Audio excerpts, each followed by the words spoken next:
is that possible? Well, when you work more hours, it actually kills two birds. One is that you actually make more money when you work more hours. But on top of that, you don't spend money because you have less time to spend it. And so every hour of work is a net positive in two directions. So it saves you money you're not spending and makes you money. And so you want to find those little twists that you can make in your investments of time and money that are outsized. It's not just that you gain, you also stop the loss. I've always been willing to bet big on me. And so a lot of you guys are trying to like bet big on Dogecoin or some meme thing or like some get rich quick. And I promise you, the guys who have all the money know how to do it better than you. And if you have your last $1,000 or $5,000 or $10,000 that you're like, what do I do with it? Bet on you, because you'll never sell you. You're a long-term hold, right? And so if you get better, you guarantee the win. And every investment you make compounds. You guarantee compounding because every skill stacks on top of other skills. Steve Jobs talked about how when he went to college and learned calligraphy was the reason that fonts showed up in the Mac later. And so he talks about you can only connect the dots looking back. You want to double down on investing more into you getting skills. And I'll tell you something that you probably don't know. So I spent $10,000 and I only had 50 saved up after years of being a consultant. So I had $50,000 saved up. I was 23 years old. It was my life savings. I spent $10,000 to get a gym coach. I joined a mastermind for gym owners. Fun fact though, I didn't have a gym. But I figured if I go to a mastermind of gym owners, I'm gonna learn so many of the things that they made mistakes on when they started their gym. They're gonna have opinions on how I should lay out the square footage, what locations I should pick, what model I should use. And so rather than say, oh, I'm just gonna find out all these failures on my own and take 5 times as long, I was like, I'd rather pay $10,000 to pull 5 years forward into the present.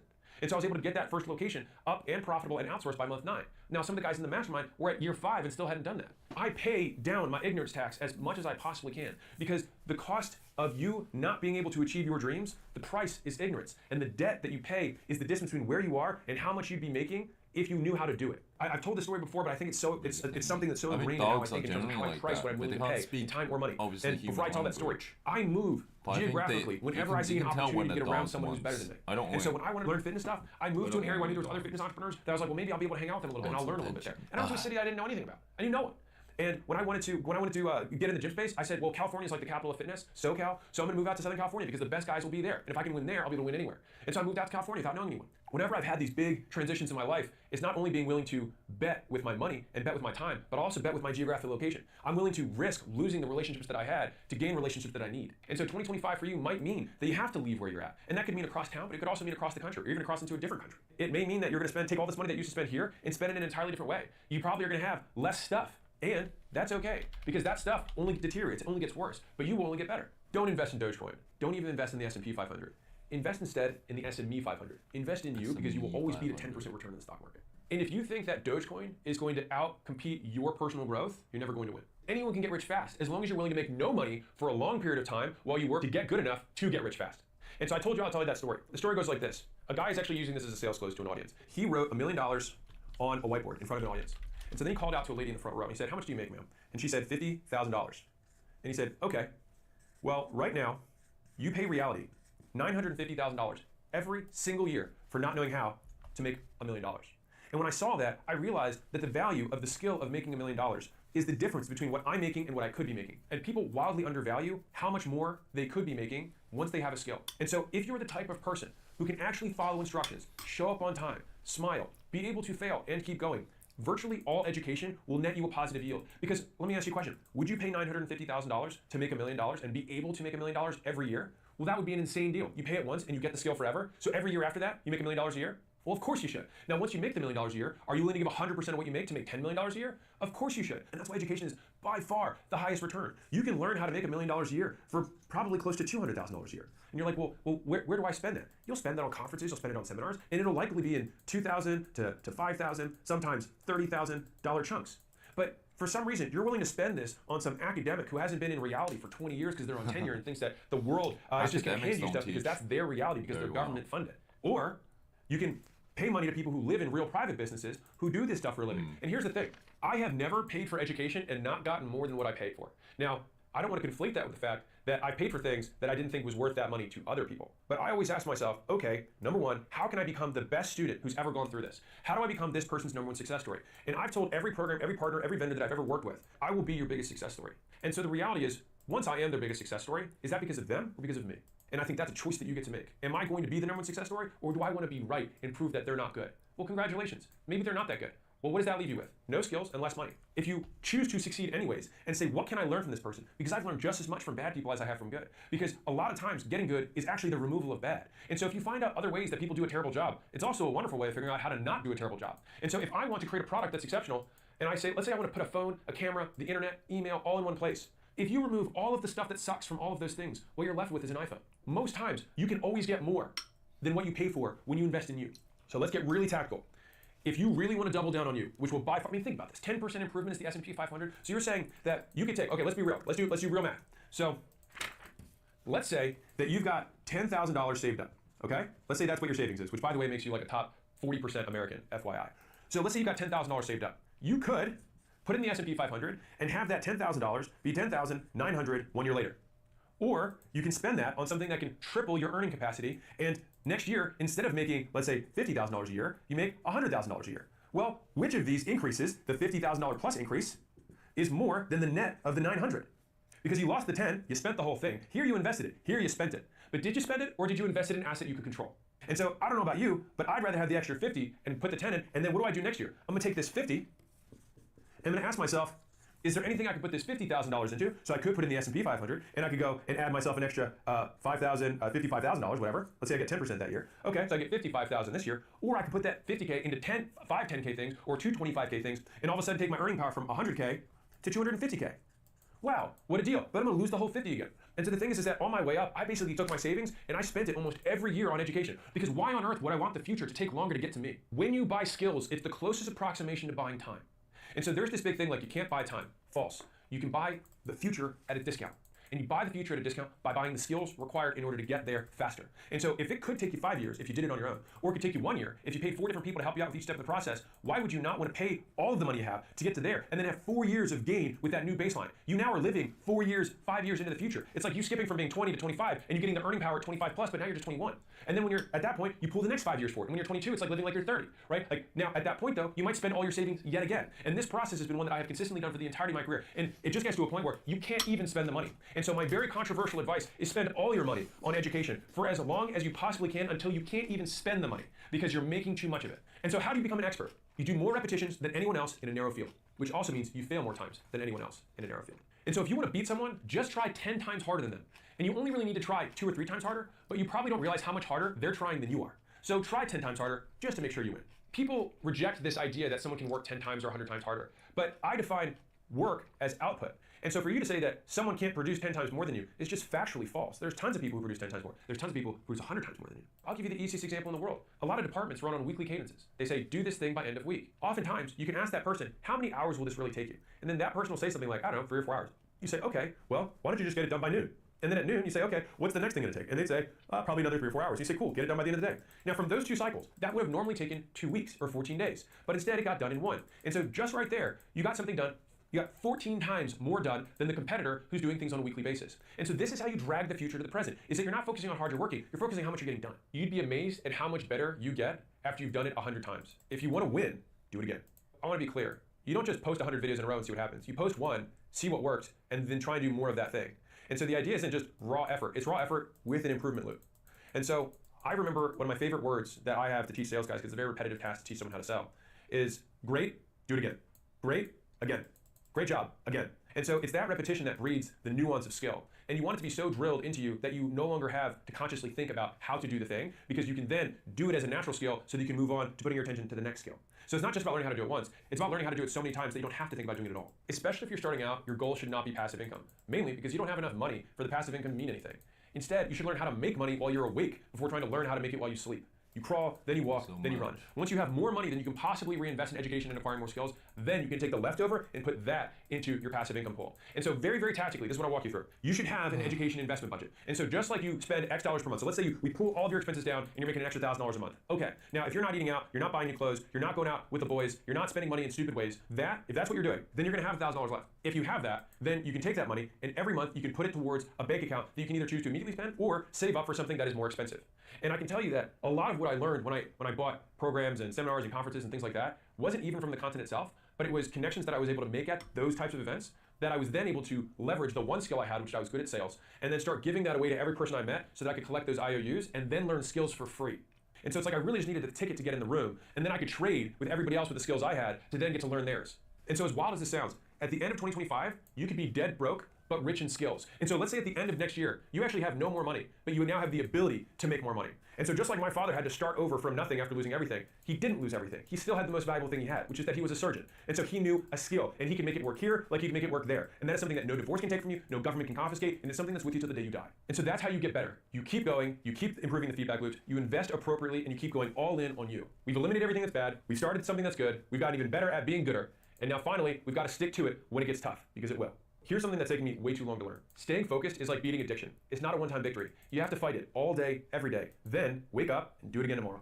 Because the thing that's going to distract you is going to change every day. The thing that's going to trigger your addiction to distraction is going to keep morphing and changing its form so that it can steal or rob you of your future. And so you have to be adaptable in knowing that you have to fight it every day. And so it's not good enough to just say I was focused for this week. You've got to wake up on the 8th day and the 9th day and do it again.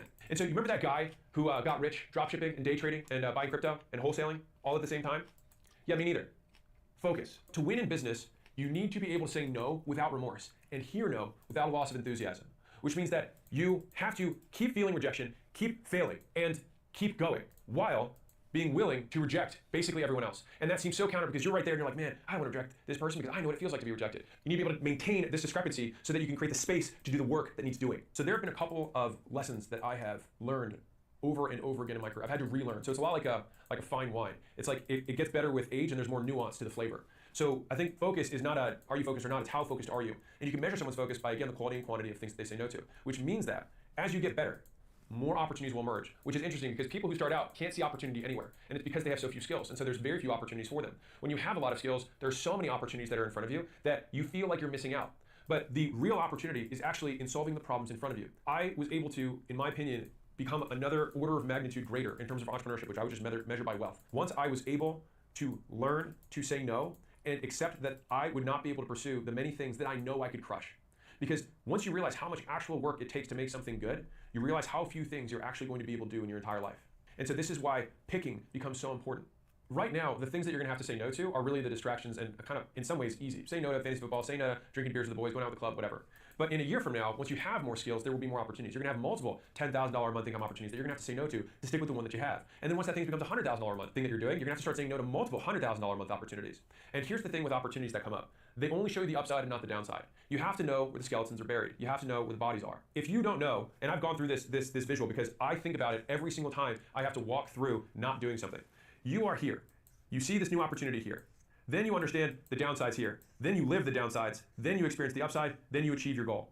And so this is the starting point. This is called uninformed optimism. This is now informed pessimism. This is the valley of despair. And this is where most people quit. But what they do is they don't even quit because they don't want to say they quit. What they do is they start another one of these things. And they say, oh, this is now my uninformed optimism. And then, oh, now I understand this more. But the thing is that they never actually get through to this upside. And so they just keep jumping from thing to thing to thing over and over again. And so the reason it takes so long is because you're in a rush. Big things don't happen on small timelines.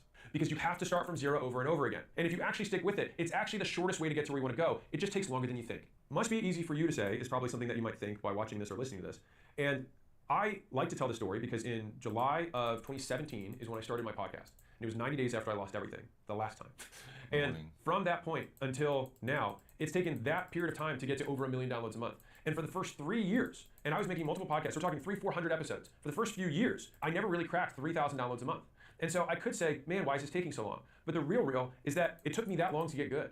It also, being extra real, took me that long to have proof on the outside that what I was saying was true on the inside. And right now, no one who listens to my podcast cares that it took me 7 years to get here. They just care that it's good today.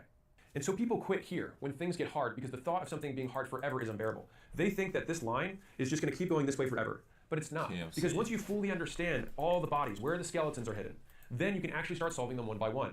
The thing is that distraction only is distracting because you don't know what sucks about it. You might think you know what sucks about it, but you don't know what sucks about it. And so the big difference is you have something called declarative versus procedural knowledge. And so there's two types of learning, and this is actually formal. This is from academia.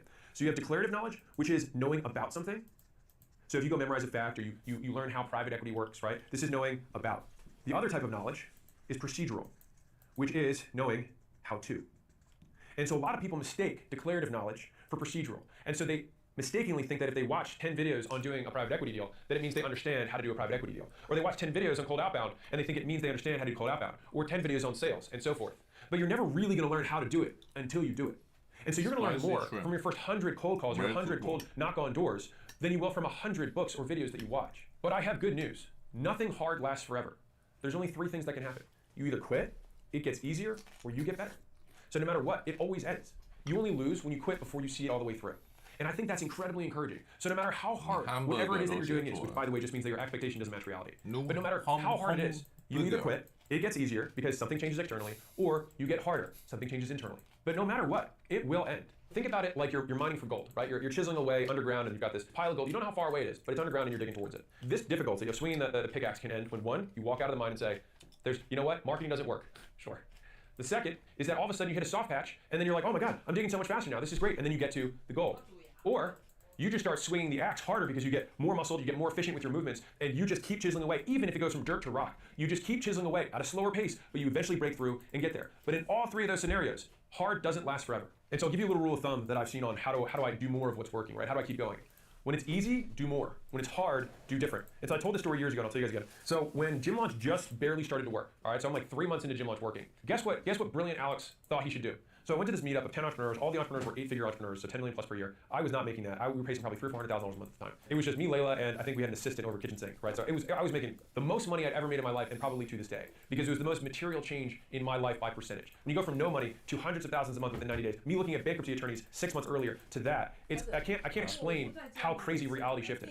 But I had this guy who came up to me after I gave my little presentation of like, hey, this is what's working. And so of course what I want to do now is start a supplement company. He came up to me and he said, if what you're saying is true, if the economics of the business that you've outlined really do work as well as you say they do, when it gets easy is when you go hard. It's when you double down on what's working. And he said that to me, and I remember he said, because what happens is that it really works this well. Someone bigger and better will own your stuff and immediately try and do it with their distribution, their audience, and their leverage. And so if there's ever been a time to focus on the thing that's in front of you, it's right now.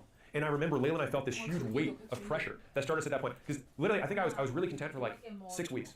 And I was really thrilled. We just got married. We're 6 weeks into being, married. We're making really good money. She's 23 or 24. I'm 26, 27. So like we're young. I was like, holy cow, this is amazing. Our rent, for context, was $1,200 a month. I was taking home $400, right? Like, and so I've always lived far below my means. At this point, though, we went back home with the devil inside of us in terms of the fear of us losing everything that we had. And so we basically worked around the clock like someone was trying to put us out of business. And the thing is that people did eventually. But by the time they did, we had gone so far ahead that they were way behind us because we were working against a hypothetical enemy who was trying to destroy us, not the ones that were actually mediocre and distracted. When it's easy, do more. Once it starts working, put the blinders on and hit the gas. And I would challenge you with this tactical setup. Right now, if you've never worked for 30 days straight, I would encourage you to try it. In China, there's something called the 996, which is basically the standard for Chinese tech work hours, which is you work 9 a.m. to 9 p.m. 6 days a week. That's the bar. And so I like to state that because we think we work so hard. That's just the average. And so I would encourage you, remember hard times, hard men, right? Good times? Well, we need to act as though it's hard times because if you don't, you're surely going to become soft. My challenge for you is work 30 days straight. Work 10, work 12 hours a day, 30 days straight. What you will realize at the end of this is 1, how much work you can actually do. 2, that you're not going to die, you're not made of glass. And 3rd, you'll know that you have that gear if the time calls for it.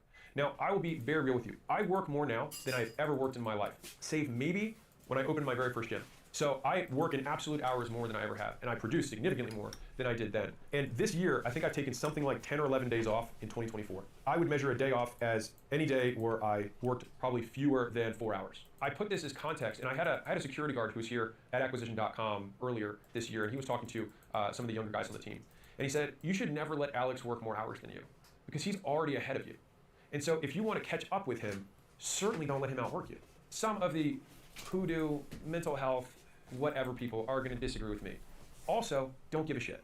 And so the thing is you can just go and make those mental health people happy, or you can get what the fuck you came here to get. You can do what you came to do. And I have found that in my life, I've gotten significantly more purpose and more drive from a long day's hard work, from earning my shower at the end of the day, than anything that I've ever had from a pleasure-seeking perspective. As much as it's great to go to the pool for a day and hang out with some people, or maybe just watch movies, as great as that may be, there's nothing that I get more fulfillment out of than knowing that at the end of the day that I worked 16 straight hours, that I have some product that I pulled out of my brain and into the world, that this thing got life now. Looking back on the best days of my life, it was those types of days. And so when I realized that, I stopped trying to satisfy what everyone else told me my life was supposed to be like. They're like, you should take vacations. I took my first vacation this year, and it was supposed to be a 2-day vacation, and Layla and I left after 1. Because what happened was, I got there at this beautiful resort, $5,000 or $10,000 a night, very expensive. And I say that just to say that it was ritzy, right? It was luxurious. I get there, I sit out on the back of this beautiful patio for this really expensive room, and I look out on this mountain view, and I think to myself, this is beautiful, and I don't care.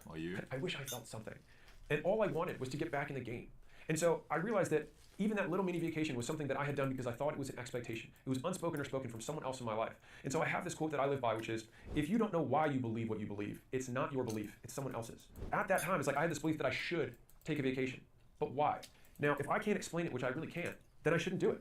And now, I want to be very clear. This doesn't mean that there's no time for rest. But I like to think about the hypothetical extremes. I like to think about the 996 that is just the standard in China.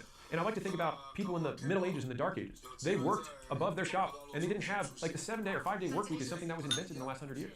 This is not pointing to your human capacity. This is pointing to a societal constraint. I think that a truly liberated individual operates purely from first principles of, what do I want? What does it take to get it? And then what are the things that hold me back? And those things that hold you back are going to be physical constraints. You can't operate without sleep, not for an extended period of time. So I'm not saying don't sleep. Sleep as much as you can. I'm not saying that you can work physical labor all hours of the day without rest. You need rest. And sometimes you need mental rest, which is different than physical rest. And that's okay. So if you need, I'm going to put need in quotes here, if your way of unplugging is watching Netflix, cool. If your way of unplugging is gardening, cool. If your way of unplugging is working out, cool. Do what works for you. But fundamentally, the goal is to increase total net output over the longest period of time. And so it's not about, okay, I'm going to work 24 hours straight. Well, you're actually going to take from tomorrow, so your net output over 2 days is going to be much worse. And so it's really balancing that. And I learned that much later in life. I was able to get significantly more out of myself working 7 days a week and working 10 hours, 12 hours on those days, rather than working, call it 18 every day. That was for me a little bit too much. Now, I have had seasons where I call it 3 shifts. So basically I work 6 to noon, noon to 6, and then I work 6 to basically sleep time when I get back home. I only usually have to go into that gear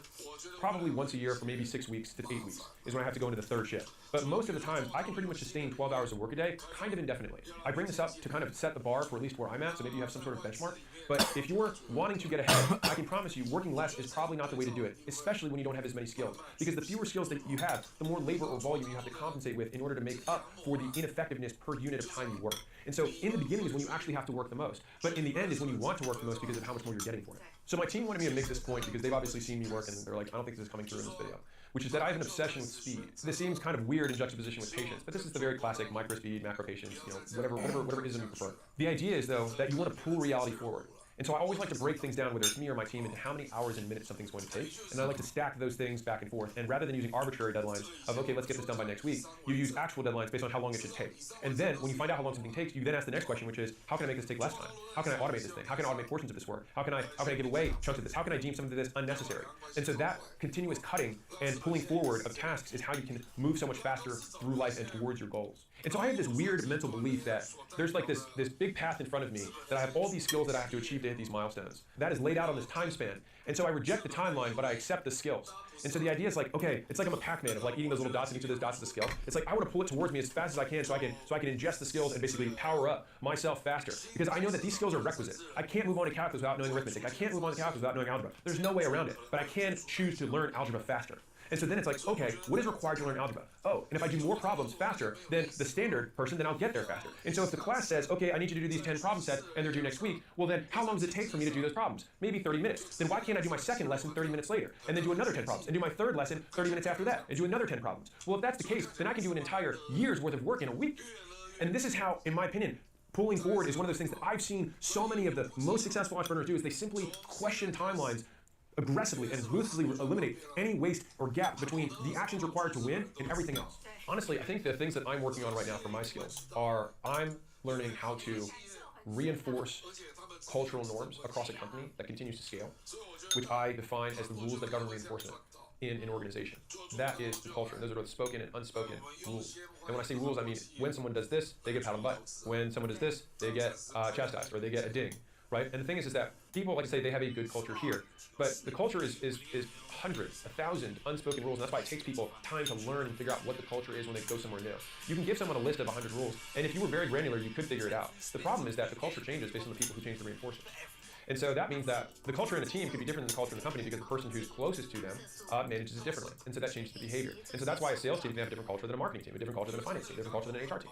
And so I'd say right now, a big focus of mine is trying to standardize the rules that govern reinforcement across an organization that scales and making sure that everyone is aligned with that style of work. The second thing that I'm working on right now is basically the highest level of recruiting. And recruiting and talent is actually kind of like focus, where it's one of those skills that I don't think you ever master. You just keep learning how many more levels there are to it. It's like right when you finish it, you realize that you're at a sub peak and there's actually another peak beyond it, the missed lifts, and then you see the next steps. And so, like focus, I thought, oh, I was focused at $100,000 because I could turn these opportunities down. And then you got some even sexier opportunities. You got to learn how to say no to those. So the same thing happens with talent, is that you're willing to tolerate a certain amount of mediocrity at one level that is no longer tolerable at a level above that. And the types of people that you bring in, you have a higher standard, a higher bar for those people, and attracting them in the process associated with getting them to buy into your culture, your vision, and getting them to take their skills and apply them to your opportunity is a skill set that I am working on now. Because fundamentally, I believe which is the best talent is always yet to come. And that's predicated on the idea that if I get better, my opportunity will get better, and that will attract more people and better people. And I bring this up because I basically want to translate one thing, which is that the reinvestment in learning skills never ends. And so Charlie Munger said this: you just have to be a lifelong student.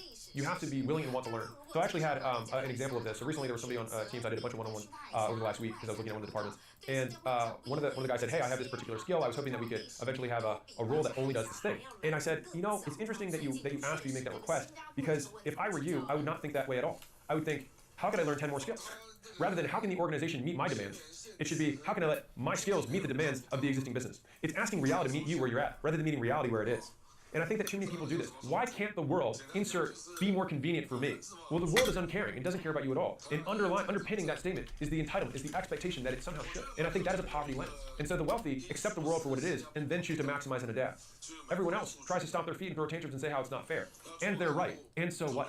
There's a Haitian proverb that has nothing to do with cats and dogs that I think is relevant right now, which is, behind mountains are more mountains.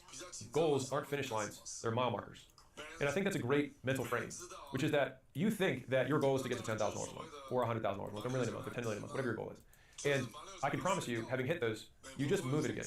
The mist lifts when you get there and you realize there's another mountaintop. But where people lose their way is when they start listening to people at the bottom of the mountain who see them at the subhead and say, you weren't happy last time when you got to the last peak. Why are you going to be happy the next time? But that's under their assumption in their poverty lens that you did it to get to the mountaintop. You did it for the climb. And they'll never understand that. And don't expect them to. I remember I was trying to understand this person who had made this really irrational decision, and I kept thinking, like, how does this decision make sense? And I was talking to my father, actually. And he said, you're trying to apply logic to someone who's illogical. And that itself is illogical. And I remember thinking about that. I said, like, there are these people in our lives that say these things that you're like, I don't understand why they say that. And then you try and make sense of it. But the effort of trying to make sense of somebody who doesn't make sense is nonsensical. And so if it doesn't make sense to you, ignore it, because they're going to disappear anyway. One of the things that has been true in my life is that the lazy don't know how to start. The losers don't know how to finish. And the legends don't know how to stop. And if I look at that, the lazy, the losers, and the legends, I know which one I would rather be. And I also say that as somebody who doesn't believe in legacy or anything after we die. So this is tactical. Find what works, do more of what works. Find the thing that's preventing you from doing more of what works, solve that thing, and get back to doing more of what works. Then repeat. And so the reality is that in health, marriage, business, or any game worth playing, you don't win by winning. You win by staying alive long enough that you outlast everyone else. So I will give you the advice that I gave a subgroup in school that we picked 100 people who had applied out of 500 plus to basically do a 90-day sprint to help them start a school community. So we wanted to do a more in-depth kind of training, things like that, for this special group, so that we could see if this new implementation yielded better results. And so the guy who we had running the group asked me, he's like, can you give any kind of like words of wisdom to these guys before we kick it off? And so this is what I told him. Number one, follow instructions. Number two, when you read something that you don't understand how to do, Google first. Number three, when you figure it out, post it. Others also may have struggled. Four, actually follow the rule of 100 daily, which is that you reach out to 100 people, you make a post that you spend 100 minutes on, spend $100 plus on ads, and you spend at least 100 minutes a day making and improving ads and researching ads. As long as you do those things consistently and you get better, you will see results. And the amount of you that I see who tag me in like day 4, day 20, day 30, the guys who are at day 60 of Rule of 100 are like, I have more business than I can possibly handle. The problem is no one sticks with it. And this is why I want you to stick with it. Rule number 5, you will be excited for a week. Then excitement will end. And that is where the work begins. 6, your work works on you more than you work on it. You are the product that's getting built more than anything that you're actually putting into your business. Remember that. 7, everything is unscalable in the beginning. That's the point. It's how you learn every piece of it. And once you learn every piece of it, people will call you an expert. 8, the pain of repetition is what forces you to seek improvement. When you figure out ways to get more for what you do, you've gained skill. People want to avoid the pain. One of my favorite bodybuilding coaches, Milo Sarchev, talks about this in the context of how to grow a muscle. He says, find the pain. And then he'll just shout, he'll be like, suffer, suffer. He's like, stay there, find the pain. Because the thing is that pain is what forces you to change. And so if you encounter the pain and then say, oh, it's not working, that's the pain that you need to lean into. Because when it's not working is what will force you to do an improvement. And that's how you get good at making better content, get good at making better ads, get good at having more effective reach outs on different channels, whatever. It's that pain that forces you to improve. 9, if you complain, you are dead to me. And I said this because I believe it. Like, there is nothing weaker and more helpless and that has lower agency than someone who simply complains about what has occurred. It's something that happened in the past or is in front of them in the present, and regardless, complaining literally does nothing. It's a net zero. It's a net loss. You both lose the energy that you could have spent improving, and you also lose respect from every single person that you complain to. And they will associate the complaints with you. They won't remember what you complain about, only that you complain. 10. Literally thousands of people have already succeeded. You are not special. Repeat the same activities, and you will be able to repeat the same outcomes. Before you make a conclusion that something doesn't work, I want you to state the objective truth of what you're claiming. You're like, Facebook ads don't work. Sure, so the $400 billion a year in advertising that gets spent on Facebook just somehow doesn't work. People aren't doing it because it's not working. Cold outbound doesn't work. Yeah, so the gazillion companies that do 10,000 emails, 10,000 calls a day, it doesn't work. What you have to reframe it as is, I don't know how to make it work. I am not good enough to know how to make it work. Because you're not making as much money as you want because you're not as good as you think you want. 11, write down every reason that you're going to stick with it. Put it in front of you and revisit it when you need a reminder of why to stick with it. 12, business is shockingly simple but surprisingly hard. The hard comes in the form of consistency. The moment you don't want to do it or just skip today is the day you realize what hard actually feels like. Learn to endure, overcome. 13, just win. Because at the end of the day, all of this hardship will be forgotten. It will fade into your memory. And so know that as you're going through it, you're actually just going to disproportionately in your memory remember the good stuff and not the bad stuff. I only have a few glimpses in my memory of the time when I was sleeping on the floor and I had my gym and I was getting started and I remember being so tired that like a good night's sleep couldn't fix it. I remember that. But it's almost like I remember the words that I told myself more than I even remember the experiences because it was so long ago. Things will get better and you will remember the betterness more than you remember the suffering. Because the betterness will carry over into today, which will always be fresher for you than how long ago the suffering may have been. The best time to work on improving your business was last year. The second best time is today. So if you're a business owner and like to scale, I'd like to invite you out to my headquarters for one of our scaling workshops where we help identify and solve your number one constraint. So you can start the year with lots of momentum. So it's 2 days, again, at my headquarters with my team, talking about your business. And so if that sounds at all interesting, click the link below, book a call with my team, and if you're fit, let's see you. Most of my success in business has come from finding and exploiting unfair advantages. Here are 15 lessons on finding and leveraging tools. So let's start with number 1, pain is the price of progress. The fastest growth periods are often the most miserable. If you want to progress, get used to pain. If you think about what actually occurs when you grow, you stretch past your pool of comfort. So even if you're growing a muscle, like you stretch, you break it down, it's painful. If you have growing pains, like as a kid, it's like you grew too fast and your joints are in a lot of pain. If you're a company and you expand, this is technically supposed to be good stuff, but it doesn't make it any less painful. Elite athletes don't get stronger during easy workouts. If we want progress, we must accept the price of pain that's attached to it. You cannot both want progress and live an easy life. These two things conflict. Number 2, happy but not satisfied. So let me explain this. So you're allowed to be happy before you hit your goal, just not satisfied. And so there's a very big difference between being content with your life, content with your work, and complacent, meaning you're not going to take any more action. There's this great Haitian proverb, which is, behind mountains are more mountains. It's kind of like, after every peak, you can just see more peaks ahead of you. The work works on you more than you work on it. For me, I remember I had a year that I basically went in retirement trying to figure out what I wanted to do, and the thesis that I came out with was that hard work is the goal. And so the fact that there's something that happens as a result of hard work is really just a secondary effect. It's a consequence. But the goal is the work itself. I had a friend this morning who messaged me like, why do you still work? And I was like, because it's the thing that I enjoy doing most. And when I look back on my life, when I didn't work, I was bored and felt depressed. And when I do work, I am stressed, but I do have moments that I really enjoy as well. I took this as a kind of a foundational truth for me, not for everyone, that there is misery on both sides, so I might as well be productive and useful. And the only way to be productive and useful is to be happy about the process, but not satisfied, so you can continue to provide value to the world. Now, number 3, ignore critics. Now, this is probably easy to say, hard to do. So let me break this down a little bit more. So, friendly reminder that most people are fat, poor, pansies. Don't listen to them when they try to deter you from doing whatever it takes to succeed. So the average person will always try to keep you average. It makes sense that if you want to be extraordinary, you will do things that an ordinary person would see as extra, right? And so a lot of people, this is the really hard part that I had to come to terms with, is that a lot of people want to see you fail because it justifies the risk that they chose not to take. We always have to think about listening to the people who are closest to our goals, not closest to us. And if you want a more violent version of this, your critics are going to eventually die. And their opinion isn't going to matter then, which means it probably also doesn't matter now. So might as well do what you wanted to do originally. Number 4, selective productivity. Productivity comes from all the things that you choose not to do. I'm going to define 2 more terms for you because I think it's important. I see commitment as the elimination of alternatives. So if I get married, then I eliminate all alternatives to the person that I'm married to, right? That is commitment, right? Which is very similar to focus. Focus, if you think of the hypothetical extreme of focus, is that somebody does literally nothing but one thing. So they don't eat, they don't sleep, they would eventually die. But they would be 100% focused during the time that they were alive, right? Obviously, we have to put a couple things in. You have to eat food, you have to sleep, right? But the most focused person does the fewest things outside of the thing they're focused on. Focus is about the number of things that you say no to. Having this framework is, in my opinion, more powerful for productivity than just about anything else, right? People are always trying to figure out like productivity hacks, but they want to add things to their lives to become more productive, which is completely counter to what focus even means. It's getting rid of everything that's not the thing is how you focus. Now, part of that also means environmentally, right? So if you like have a window that you look outside of, and you've got people who walk past your office, and people can knock on the door, and you've got Slack notifications, of course you're not focused because all of those things are not the work. So I'm going to give you an analogy here. So imagine there's a wall that you have to get over, all right? You have to get a critical mass to get above this wall, right? And so you start putting up, these ladders. against the wall to try and climb over the wall. All right, this should make some sense. But as you try to build up the little rungs of the ladder, so you put 4 rungs up. Well, you're not going to get the critical mass required to get over the hump to actually get the success you want. But the idea, the fallacy, is that, oh, I'll just do all 3 or 4 of these things and I'll see which one works. When the reality is that any of them work, but none of them will work unless you work on one. And so we have to take these 4 rungs that we're able to build and say, you know what? We're not going to do that. We're going to put that rung here because I'm going to take that time. Then I'm putting for my second opportunity, put it here. I'm going to take this rung and put it right here. And then I'm going to take this rung, and what do you know? I can get over this hump on top, and I can get to the other side of the wall, which of course is where all the money and all the happiness and all the the girls with beautiful hair. Look at this beautiful hair, right? This beautiful. Now she looks like a bug. Anyways, there you go. What's crazy is that this literally happens at all levels of business. Like people who are starting out trying to start 5 things, people who are like their 2nd or 5th year. I talked to a guy last night who has a really good business, really good margin, 50% margins, has great revenue retention. He was in cyber security. People stay with him, people pay. He has no problem getting customers. He has no problem delivering them. I was like, what's the problem? He's like, me. He said, I get bored. He's like, I just want to start more things. And I'm like, yeah, you got to stop that. Like, it's like the thing is think about how much more successful you'd be. So zoom all the way out. Think of somebody who gets better every single year and works on the same project for 20 years. You'd be like, my God, that guy's probably really fucking good. And what's interesting about this is that it doesn't matter what project the person works on. You do 20 years of reps and you do nothing else, you're going to be good.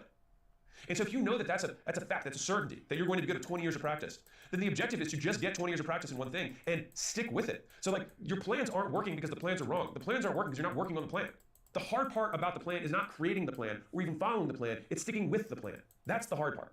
All right, number 5, fear versus regret. So change is scary, but so is regret. And so the life you live depends on the one you fear most. The more successful version of yourself also has fear. It's just that your fear of regret is greater than your fear of rejection. Think about that for a second. I'm gonna say it one more time. Your fear of regret must supersede, must be bigger, must be greater than your fear of rejection. And so I remember when I quit my management consulting job, which took me 6 months. So I'm not saying this from a pedestal. It took me 6 months. I decided I wanted to quit. It took me 6 months before I actually quit. By the way, you can measure how powerful someone is by the distance between when they make a decision and what happens in reality. So if you want to feel impotent, then take as long as you possibly can between when you make a decision and when you act on that decision. Now for me, it was 6 months. And all I did was I called my friends up every night. I said, I'm gonna quit my job, I'm gonna start a business. And we talk every night, literally every night. And I'd be pacing in my condo like, I'm gonna do it. And I wouldn't do it. I was too afraid. I was too much of a scaredy cat. But the thing that got me over the hump was this. Number 1, I knew that when I looked back on my life, if I never took the jump, I would have been ashamed of myself. And I would have felt like I was a pansy. I was like, I can't die a pansy. I have to be able to make a jump. Number 2, I played out plan B, which is, okay, let's say I actually completely fail. What happens? I was like, well, I'm not really gonna be homeless. I know enough people that I can get food, right? I was like, okay, so I'd probably just couch surf. I'd have a little bit of shame. But at the end of the day, what would I really do? Well, I could always apply to get the job that I had back. Or I could just go to another place with an experience or a story that would set me up for something cooler later. And so all of a sudden I was like, wait, so my plan B is that I just have a cool experience that I can talk about at a job interview or to go to business school? Okay, that doesn't actually sound that bad. And so there's this huge amorphous fear, but I've just noticed in my life that fear only exists in the vague. It doesn't exist in specific. If you're afraid of something, try and break it into pieces and spell it out. Play out the next 2 or 3 steps. Because all of a sudden, if you're in the developed Western world, the downside risk is not really real. Like the only real downside risk is the opinions of other people who will say that you failed, who you don't care about anyways. But like, you think you're going to die, but you're not. You're just gonna learn some stuff, and you'll be like, oh, maybe next time I'm not gonna make that mistake. And that's it. And I say this, and it's easy for me to say, but it took me 6 months to figure this out. But I do remember my final straw was the realization that I had at the time, no girlfriend, no kids, and I had no real financial responsibilities besides like eating and having a place to live. I said, if I can't make the decision now because it feels too risky, I will never be able to make the decision. Because if other people rely on me, now some of you are in a position where people do rely on you, and you're like, well, Alex, I've got people who rely on me. Yeah, I would say that it makes it harder. And what now? Harder, and so what? But for me, that was the thing that got me over the hump. I was like, if I don't do it now, I'm never gonna do it. I'm never gonna have fewer responsibilities. And to play this out a little bit more, if you have people who depend on you, their dependencies on you might increase. And so if you can't do it now, you still might as well do it, right? Because it's only gonna go one way. Number 6, persistence creates timing. So you can time everything perfectly if your intention is to never stop. I'm gonna say this one more time. You can time everything perfectly if your intention is to never stop. So think about this visually. So let's imagine that this line right here is your lifeline. It's life as time passes, right? Now, let's say that you have some special thing that's gonna happen here, and some special opportunity happens here, and some special opportunity happens here. What most people try and do is they don't wanna work at all, and then they're like, oh, I'm just gonna work here, and then I'm gonna work here, and then I'm gonna work here. But the likelihood that you're there in these 3 moments is very low if you're trying to time it. But if you work the whole time, then the timing will always be perfect because you will be ready. And so perfect timing is a complete myth, but perfect preparation isn't. And then on a long enough time horizon, your opportunity will come. People think that they need perfect conditions to start when in reality, starting is the perfect condition. It creates the perfect condition for opportunity to be capitalized on. And I can tell you this from firsthand experience with me. Like the more you do, the more you see you can do. And so opportunities multiply with skill. And so the better you get at doing stuff, the more things you know you would be able to do and win at. And so the goal is to gain as many skills as possible so that you have access to the maximum number of potential opportunities. A lot of people are thinking that, oh, I'm going to wait for the right moment. But when you have unlimited skills, like Elon can go do whatever he wants. He could build a city in the middle of the ocean. And so he could do that. He has the skills because the world of opportunity is open to him. He also spent all of his younger years just developing all these different skills, becoming a polymath across all these different things. Independence, political stuff, put it away. The point is the guy's good, all right? And so the goal is to get good, and then you'll never have a shortage of opportunities. Number 7, envy versus effort. All right, let me break this down. If people worked for their goals as hard as they envy others for achieving them, they would already have achieved them themselves. So think about the amount of mental effort that goes into the hate that people spew out, the envy for wanting other people's stuff. I'll give you a couple hard truths about this. Number 1, no one is doing as well as you think they are. So by comparison, you're actually better off than you think. Number 2, you don't win by beating people. You win by growing into your potential and then allowing them to shrink into irrelevance by consequence. 3, and guess what? Your biggest threat is not your competition. It's a mediocre version of you that never realized what you could become. And as pithy as that may sound, it's also true, right? A lot of people think it's like, oh, that guy's doing really well. It's like his doing well changes nothing about your reality. Something really ironic that I noticed is that the people who get copied the most by their competition are the people who ignore the competition who are copying them. Fundamentally, you start by focusing on the customer, and if you always put the customer first, everyone will copy you because you're actually doing the thing that will work, which is focusing on the customer. And there's a lot of weird things in life like that, where like it's the opposite is what you think. Like, oh, I'm gonna look at everyone else. It's like, no, just do what matters most, and then people who don't know how to think will just copy you. The real threat is that no one copies you at all because you're doing nothing. If you take all this effort that you put into comparing yourself to other people, that you look to kind of like tearing them down sometimes, even in your mind, let's be real, maybe don't say to other people, but in your mind, you're like, whatever that feeling is, just do that towards you not being good enough. What happens is that when you do that, all of that effort, all that energy goes into improving yourself rather than tearing down somebody else. And only one of those things will help you. Number 8, hard conversations create opportunities. Hard truth. Everything you want is on the other side of a few hard conversations that you have been putting off. People either grow to their potential or they keep living the same 6 months of their life over and over again. And the difference is how many hard conversations you're willing to have and how fast you have them once you realize you need to. If you shirk away from this, and I get it, I'm somebody who for a very long time had a hard time having hard conversations. Right? Like I literally traveled across the country before I told my dad that I left. All right, like I get it. So if you think having uncomfortable conversations is hard, just wait until you see the results of not having them. It will be harder. Basically, the struggle is that you have short-term pain versus long-term pain. And long-term pain, I call regret. Comfort is short gain. Regret is long pain. Fear is short pain. Fulfillment is long gain. You want to trade short pains for long gains, not short gains for long pains. It's not the safe bet. It's a guaranteed loss just later. All right, so I'm gonna spell this out. This is short pain. This is long pain. This is short gain. This is long gain. You want to trade short pain for long gain. That's the goal. It's the best trade. Number 9, endure. There's a reason that when I gave instructions to some of the new business owners who were going to start, putting a community on school, one of the sole instructions I gave them was learn to endure. And so the fastest way to become the person you want to be is to put yourself in a situation where you have no choice but to become them. You'd be amazed at what you can endure when you have no choice. For me, when I signed my lease for my gym, I had $5,000 in my bank account. The rent was $5,000. I had never really made money before. And so I was like, oh, wow, how does this work? If I made 100% of the money that I had made in my job, I would have been able to pay rent and have no food or anything else. But one of my favorite flavor texts on Magic cards is necessity is the mother of invention, right? It's the constraints that create the innovation that is required to get you out of the constraint, to get you out of the hard time. And so when I think back on like human history, sometimes we think the things that we're going through are hard, but they're certainly much easier than things that other humans have endured. And how did they endure them? Well, when the only choice they had was die or endure, you tend to endure. Number 10, results, excuses. This is not going to be a big surprise here. The thing with excuses that's interesting is that they may be valid. And I think that's the part that people struggle with. Is that they're like, yeah, obviously results matter more excuses, but insert special snowflake. The thing is that like you might be right. And I just like this quote from Layla. She says, it's not your fault, but it is still your problem. You still have to do something about it, or you can just wait and say, you know what, I'm going to continue to not live the life that I want until I die. And everyone will be like, oh yeah, he had an excuse. That's why. Right? Is that what you really want? Is that people are like, yeah, he had an excuse. Like that's it. Like it's a weird thing to want a permission slip for mediocrity, which is fundamentally what excuses are. You just want permission from everyone else to still get respect without the outcome because of your extenuating circumstances. And the thing is there's a ton of allure, but the only person who actually believes that is you. People might not along, the people who love you might say, yeah, you know what, you are special snowflake, your mama might still love you, but like, you're not gonna earn anyone's respect. And I think you certainly won't earn the respect of the person that matters most, which is you. Because you'll always I have to say that I tell myself a lot when I'm doing something that I don't like to do. And it's do what is required. It's not about doing your best. It's about doing what's required because what's required might be better than your best is right now. The good news is that your best can be better. So number 11, this one's real, all right? The hard way is the easy way. You're like, how does that work? The hard way is the easy way because the easy way never gets you there.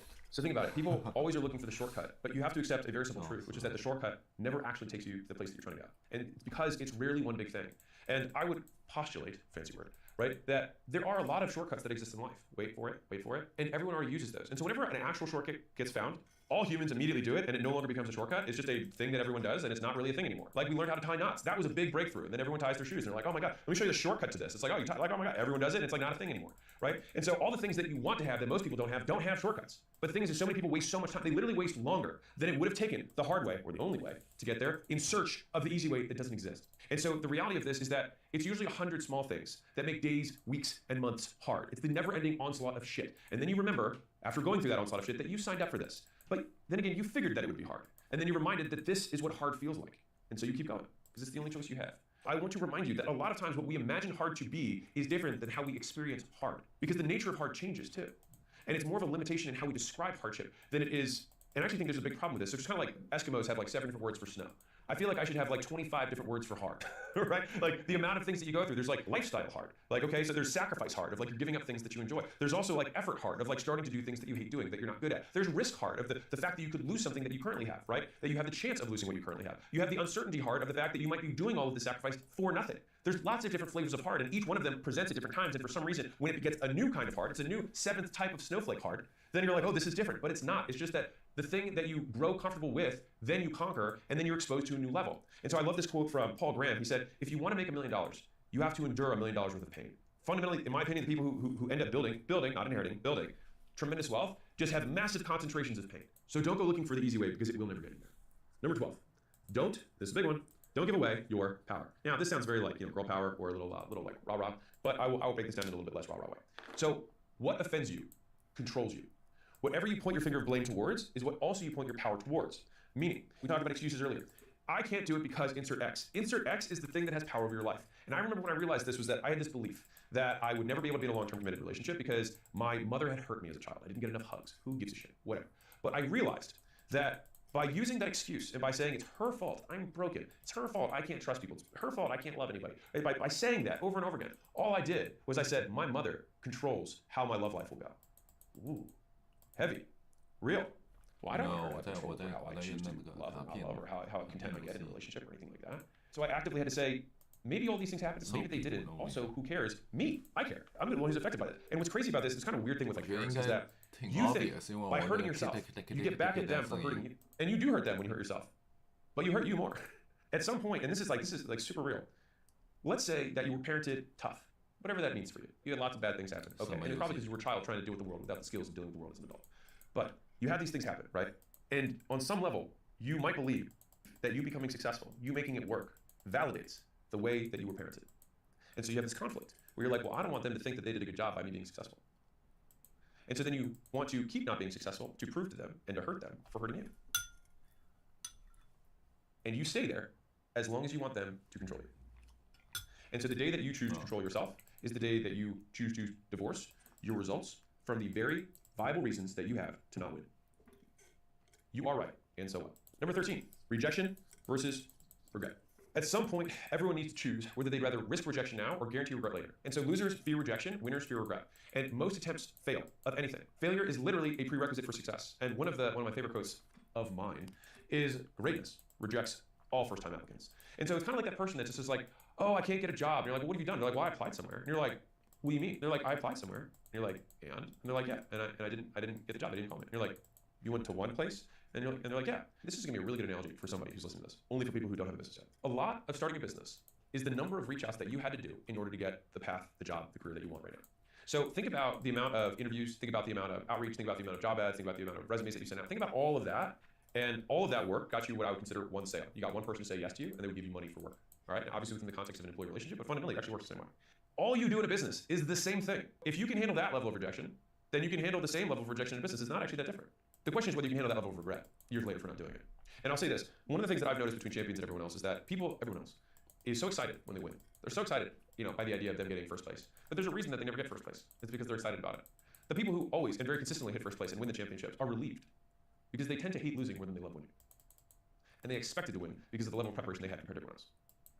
Which brings me very magically to number 14, consistency beats talent. So listen to this. You can beat most people at anything if you just stick with it for a year. You can become competent at just about any skill in 20 hours. It's just that people will wait 10 years to get the first 20 hours logged. Right? Like if you want to learn how to play the first few notes of the guitar, you can learn it about 20 hours. Now, are you going to be Jimi Hendrix? Which Gen Z, who's a guitarist, Purple Haze, you can look it up. Anyways, the point is that people have this huge delay before they begin. And what makes things hard isn't complexity, it's consistency. And so as boring as it is, you just have to keep doing it before you get anything back. So one of my favorite quotes from myself is, the world belongs to those who can keep doing without seeing the result of what they're doing. You have to delay how quick you get a reward, how fast you need a cookie in order to keep going. I've been told that I'm decent at presenting and talking on stage in front of people. And what a lot of people don't see is that for years, I spoke with a microphone in front of a group of people, and I did it like multiple times a day, and I did that in the form of a fitness session. And so I had to literally stand on a box and shout around and tell people what they had to do, and I had to do that for years. And I remember when I had to get on stage for the first time, and I had, in high school, been very nervous to public speak. And as I was about to get up on stage, I was like, why am I not nervous about this? Like, this is weird. Like, I should be nervous. Like, why am I not nervous? And I was like, oh, I've done this so many times. Like, so many times. And I'm not talking about, Civil War history and Abraham Lincoln. I'm talking about stuff I know. Outwork your self-doubt through repetition, not affirmations. You don't do it through belief. You do it through stimuli habituation, which is just fancy words for saying you expose yourself to the bad thing so many times that you get used to it. It's no longer a bad thing anymore. It's just life. If you want to get over a fear, the way they do it is habituation. So if I wanted to get over, being afraid of spiders, I'm not afraid of spiders, but some people are afraid of spiders, right? If you want to get over that fear, you literally lock yourself in a room with a bunch of spiders, and all you do is you just have panic attack after panic attack, and you pass out, and you wake up again, the spiders are there, you pass out, you keep doing it eventually your nervous system adjusts, and 5 hours later, 8 hours later, you walk out of the room unafraid, because you have habituated.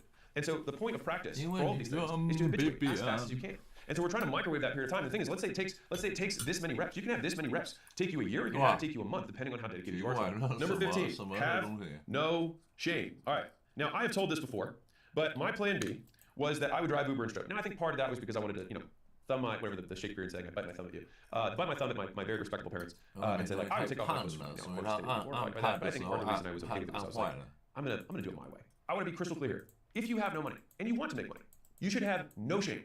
Knock, call, email, text, DM, ask. Life-changing doors do not open themselves. And sometimes I feel like shame was invented by people who have to prevent people who have not from taking action. Because all of this is just an illusion. What are you ashamed of? Trying? Like, let's play it out. Remember I said fear only happens in the abstract, not in the specific. So if you reach out to a stranger, no matter what happens, you always come out better than before, because you either have a sale or you have an experience. Both make you better. And so the crazy thing about trying is that it has an asymmetric risk-reward return. So worst case is you get a no and you learn from it. You get better. Life gives you unlimited shots while you're alive. And so if you have nothing, like you're just basically cashing in lottery tickets and saying, oh my God, I lost what we were paying with this time. Fine. Pay more time, get more tickets, keep scratching. So do you know the difference between shame and guilt? Guilt is when you break your own rules. Shame is when you break other people's rules. So if you are gay and you're in a religious community, you would probably feel shame. If you also share that religious community's rule set, you would also feel guilt. If, let's say, you were in a very liberal, progressive environment, you might feel neither shame nor guilt. And so the question is, whose rules are you following? If you have this feeling, this fear of being ashamed, then the question is, who's the one who wrote the rules that you are choosing to follow? And I can promise you, it's not the people who are successful, because they're the ones shouting on the rooftops telling you that it's totally different once you get in the pool. It's very different. It's kind of like the lights of the world turn on, and like you're living in this mirage when you're not succeeding, where there's all this uncertainty, there's all this ambiguity, there's this fog of the unknown in front of you. But as soon as you start taking action, things become very crystal clear. I think there's this, I'm sure some Stoic analogy that said this, but basically, like, if you've ever walked through very dense fog, you can only see a couple steps in front of you. The only thing you can do in fog is just start walking. And as you walk, more steps become available to you. And so there's this misconception that you're going to be able to see the entire path ahead of you. But it has two fundamental fallacies in front of it. Number one is that you have the right vision to be able to see that far with your current skill set and resources, which you don't. Because imagine today, all of your conditions change. You had more skills, which is hard to imagine because you can't imagine what it's like to have the skill. But maybe let's say you have resources that you didn't have before. Well, that would probably change the way you play the game. So trying to play out and trying to play 17 steps in advance when the game itself is going to change and you as a player are going to change. The only thing that you can boil all of this down to is to take the steps that you can see in front of you, one at a time.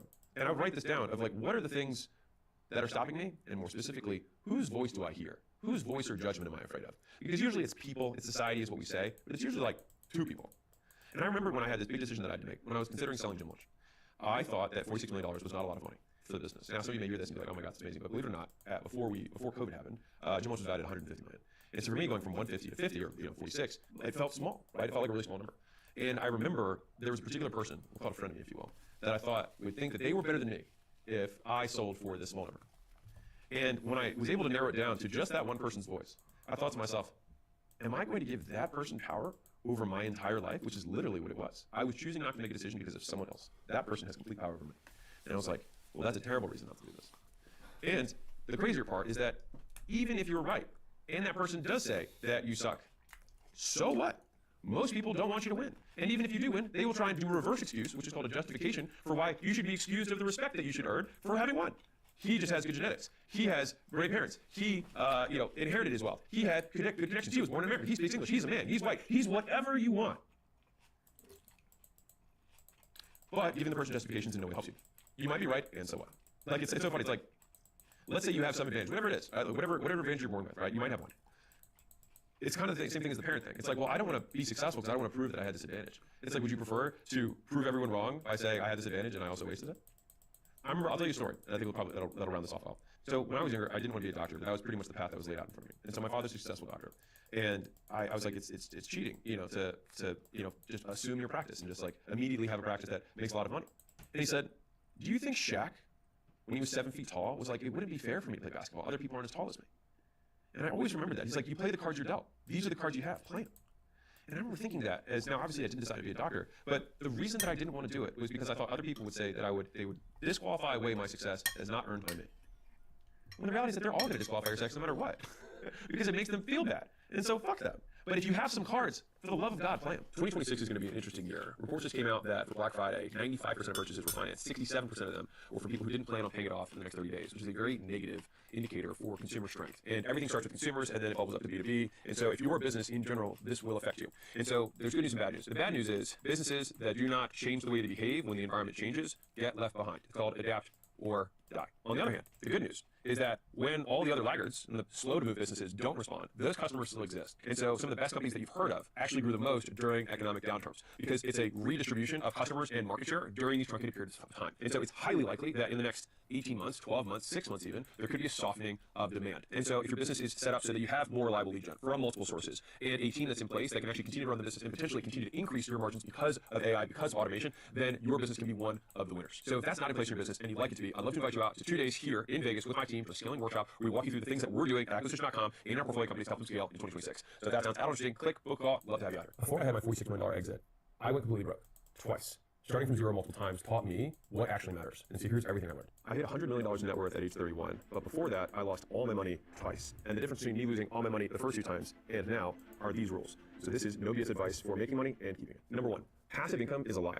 If you think about how money is made, you make money during time because every minute we're alive, a minute passes, time passes, and we make money over that time period, which means every single person on planet Earth has a dollars per hour that they make. And so it's not that passive income doesn't exist just as much as active income doesn't exist. It's a spectrum where it's how active is it or how passive is the activity that I'm doing relative to the time that I'm investing. And so I would eliminate active versus passive and simply say, what is my return on time or how much do I make per hour? It's just that most people get really scared of that because like, no one should trade their hours for money.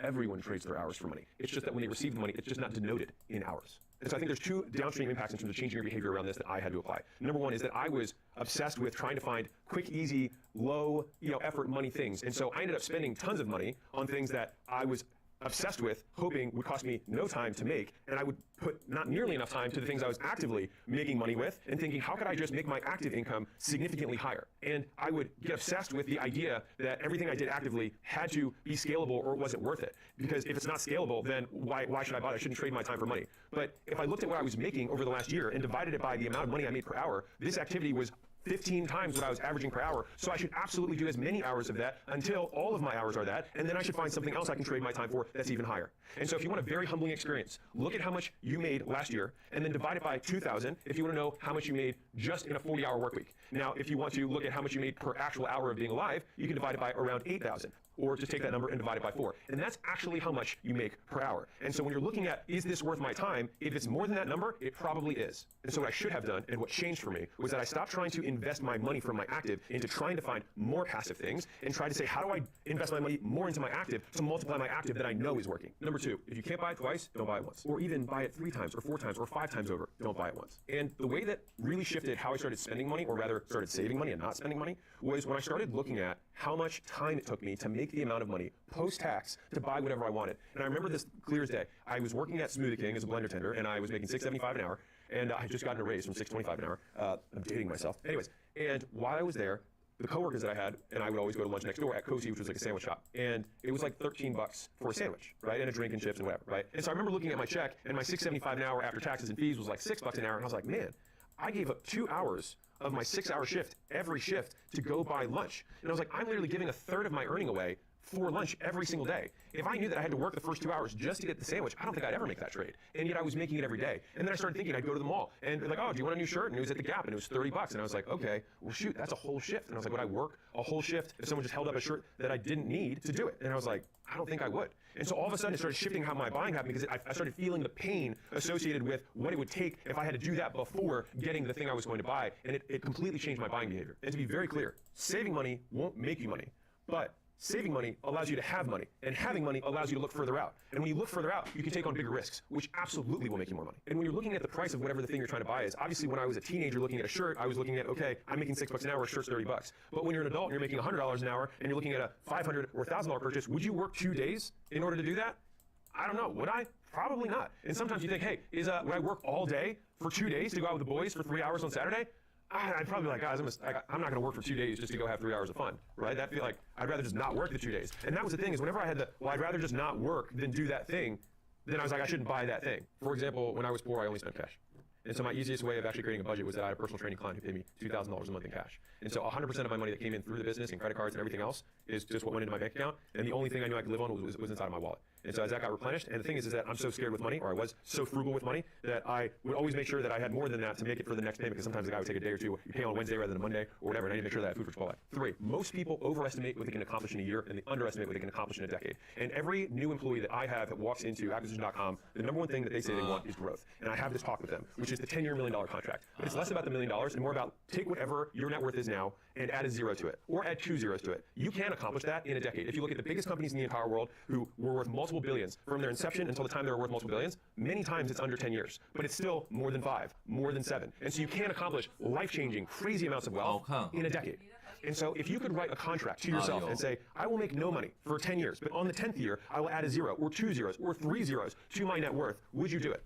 And if the answer is yes, which it almost invariably is with every person who comes into my business, then I say, great, now act like it. And so if you knew that you would make this amount of money over that period of time, you would stop this obsession, myself included, this is me giving my advice to myself who lost it twice, when I was able to shift to, okay, what would I have to do that would make it unreasonable that I don't 10x in 10 years? Then all of a sudden I started making very reasonable bets that I knew would compound unto itself over that period of time. And then winning became inevitable rather than a game of chance. And so oftentimes you have potential earning and then actualized earning. And usually as you're realizing the potential earning you have, you're usually losing out on your investing into that potential, right? You're realizing the potential. And that's kind of like the kid that learns one skill and then immediately says, I'm gonna start a business opportunity around this one skill that makes me $5,000 a month. Or they have this one skill and say, hey, this company is willing to pay me $100,000 a year to go do this skill, where I have this other company that'll give me a free internship where I could 10x my potential earning in 3 years, but I'm gonna make $35,000 a year for the 3 years. Which one would you take? The problem is most people will take the $100,000 now and forego the investment in self. And that's the thing is we are the asset that we invest in, and the currency we invest into ourselves in is time, experience, and skills, right? Skill is the outcome. The time and the effort is what we put into it to gain the experiences, which ultimately give us the skills. But if you're in an environment where you're not compounding your potential earning, then you're actually losing out long term. You're ripping up your $1 million or your 10x or 100x contract for a decade from now so you can get the short, fast money today. And that's why in the early days when you have limited amounts of money but lots of time and energy, instead of putting your money in the S&P 500, I like to say put in the SME 500. Because the asset that is you will always beat the stock market. Number 4, you should only have to get rich once. In other words, don't bet what you have and need for something you don't have and don't need. And some of the gravest mistakes I made manifested in, for example, me getting into a partnership that I shouldn't have gotten into because I wanted even more faster. Now, when you get into a partnership, which is usually the time where you put the most risk on the table, one is you guarantee the largest decrease in your earning power. You pay with the most expensive thing you have, which is equity, to somebody else. And so people get obsessive about what they're 5%, 10% later when we're making money. But day one, they're like, all right, we cut the pie in half. Oh, we cut the pie into thirds. Right up front before anything's really happened. If you work with a partner or decide to partner up with somebody, one of your friends, one of your coworkers, this is coming from somebody who has 9 failed partnerships before I met Layla, and then that has now worked and now I have successful partnerships. A partner needs to have one of these 3 things that you do not have. You either have to have money that you don't have, and then the clear contribution is that money. They need to have experience you don't have, and the clear contribution is that experience. Or number 3, they have time and energy that you don't have, and the clear contribution is that time and energy. And so I added that second part on is that just because someone has experience, if they're not contributing it to the partnership clearly, then you're still not going to get the benefit from it. If they have the time and the energy, but it's not clearly defined how they're going to invest that time and energy into the things you both get in return, then it's not going to be a good partnership. And I've lost so much money in partnerships, especially early on. One of my 2 big losses was from a partner. And a big part of it was I was insecure, and I thought I just had to have somebody else because I was afraid to do it on my own. If you are a business owner and you're trying to scale and you're doing $1 million a year and you want to go bigger, go to acquisition.com, hit scale, and we'd love to see if we can help you out at one of the workshops we run here in Vegas. Which brings me to number 5. If you never learn to manage your time, you're never going to learn to manage your money. And so the thing is that all of us obviously have equal amounts of time that we're given, not necessarily in life, but at least every day. And so the people who get the best returns on their money are the ones who learn how to best invest their time. And so a big misconception around money is that money, in my opinion, is an encapsulated version of time. And since all of us trade time for the money that we get, then it means for each person, money represents a certain amount of time. And the wealthier you get, it's just that the denomination of money represents less time for you. And so for someone else, $100 may represent 4 hours. For a wealthier person, $100 may represent 4 minutes. And so it's a constant appraisal that you do on a regular basis, looking on your calendar and saying, what things do I have here that I could trade my time for more money?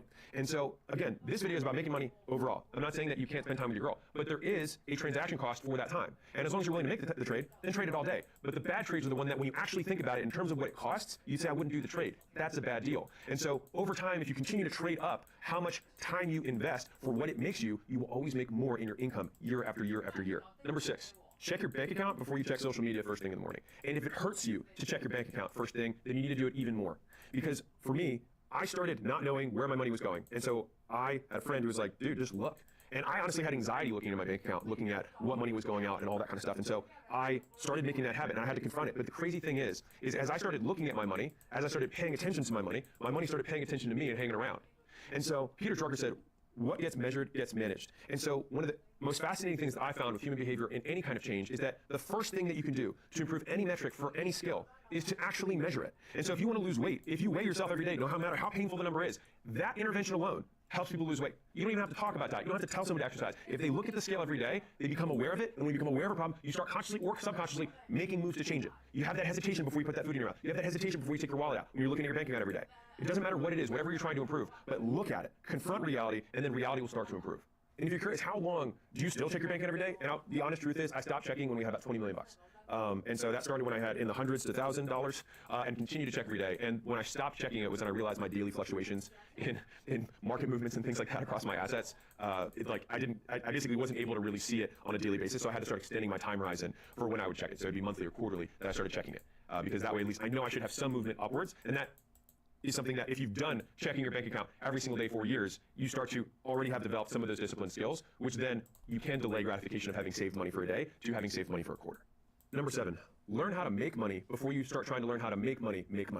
So I see so many guys, especially young guys, who are like, I've got $1,000, how do I invest the $1,000? They're trying to figure out a way to get that $1,000 to compound. They put it into a compounding calculator and they're like, man, if I get 50% returns for the next 40 years, I'm going to be a billionaire. But the thing is that one, it's most likely that you're going to buy a fucking Dogecoin and then it's going to tank and then you're just going to lose your $1,000 and be like, wow, think about this. I just worked for 2 weeks or 1 month to save that $1,000 and I lost it in seconds. So alternatively, if you take that $1,000 and you put it into how do I make more money, how do I actively improve the actions and skills that I have, that will get you far more, and that is where you invest the time rather than how do I make money. Because let's be real, you don't have much. So take the money you have into the skill, the flow of making more money, rather than trying to take this tiny thing and going from a 10% return to a 20% return. Because the $100 extra that you yield on that $1,000, I promise you, if you learn how to add 50% to your skill set, it'll take whatever your annual earning is up by 50%. And that's gonna be a hell of a lot more than 10. And that's assuming everything goes up this year, which 1 out of 4 years it doesn't. When you say you don't have time, just immediately think to yourself, I'm lying, this is bullshit. Because every single person has between 5 to 9 a.m. and 5 to 9 p.m. every day of the week, even if you have a 40-hour job, even if you're a full-time student, because everybody has those 8 hours per day. Now, the thing is that we're not willing to make the trade-off because we have these things that make us comfortable. Cool, if you reframe that thing as the thing that makes me comfortable today is the thing that's gonna make me uncomfortable for a decade, all of a sudden the cost of that comfort goes up. And so then it flips to, if I can become uncomfortable for today, I can be comfortable for decades. And so then you can seek out those 8 hours and say, you know what, I'm gonna flip this thing. Here's the crazy part about work. Work makes you money in 2 ways. One, you work and you make money. And secondly, when you're working, you're not spending money. And so when you're starting out, you literally have a double effect. The money that you're making the whole way through is stacking up because there's no drains on it either. And so one of the biggest advantages you have is that you stay busy. One of the keys to investing is patience. What is patience? Patience is figuring out activities to do in the meantime. Think about it for a second, unpack that. Patience is figuring out what to do in the meantime. So then if the goal is to get rich, and we know that that takes time, and it takes time for money to compound and grow, then what you do in the meantime is that you work so that you have even more money to invest, and that money has the time to invest and compound while you're working. And I am so passionate about this because this isn't something that I didn't do. right? Like when I had my job in the beginning, I just wasn't really taking the time that I should have. And then I was like, you know what? I don't want to do this thing forever. I got to get ahead. But I couldn't stop doing my job. So I started spending my mornings and my evenings every day and both weekend days working on what I was going to do next. And in the beginning, that was studying for the GMAT because I thought business school was going to be the next move. But after studying for the GMAT and crushing the test, I came to another realization, which was I'm going to go to business school because I want to start a business. Well, you know what? It's going to cost me less than 2 years and $180,000 plus what I didn't make during the 2 years of not working. I could probably net $10,000 a year of income, which is what the average business school person graduated with when I was looking at business school. And I was like, I think I could get to 10 grand a month if I had 2 years to work and didn't spend 180 grand and I took that money and just put it into a business. Now you're like, well, you didn't even have 180 grand. You're damn right I didn't. I was able to save up 50 and I was like, I think with this 50, I'll be able to spend it to learn enough to make 10 grand a month. And that's what I did. 9. If you don't know how you can lose money in something, then you're going to lose it. Think about this for a second. If something looks amazing, and you're like, dude, there's no way I can lose money on this, you're absolutely going to lose your ass because of how little you actually know. And so you have to figure out, one, what is my downside, and all the different ways that downside can occur, and then attach a reasonable likelihood that that happens, and then probably multiply it by 3. Because whenever you have your rose-colored glasses on, you're an entrepreneur, or you want to be an entrepreneur.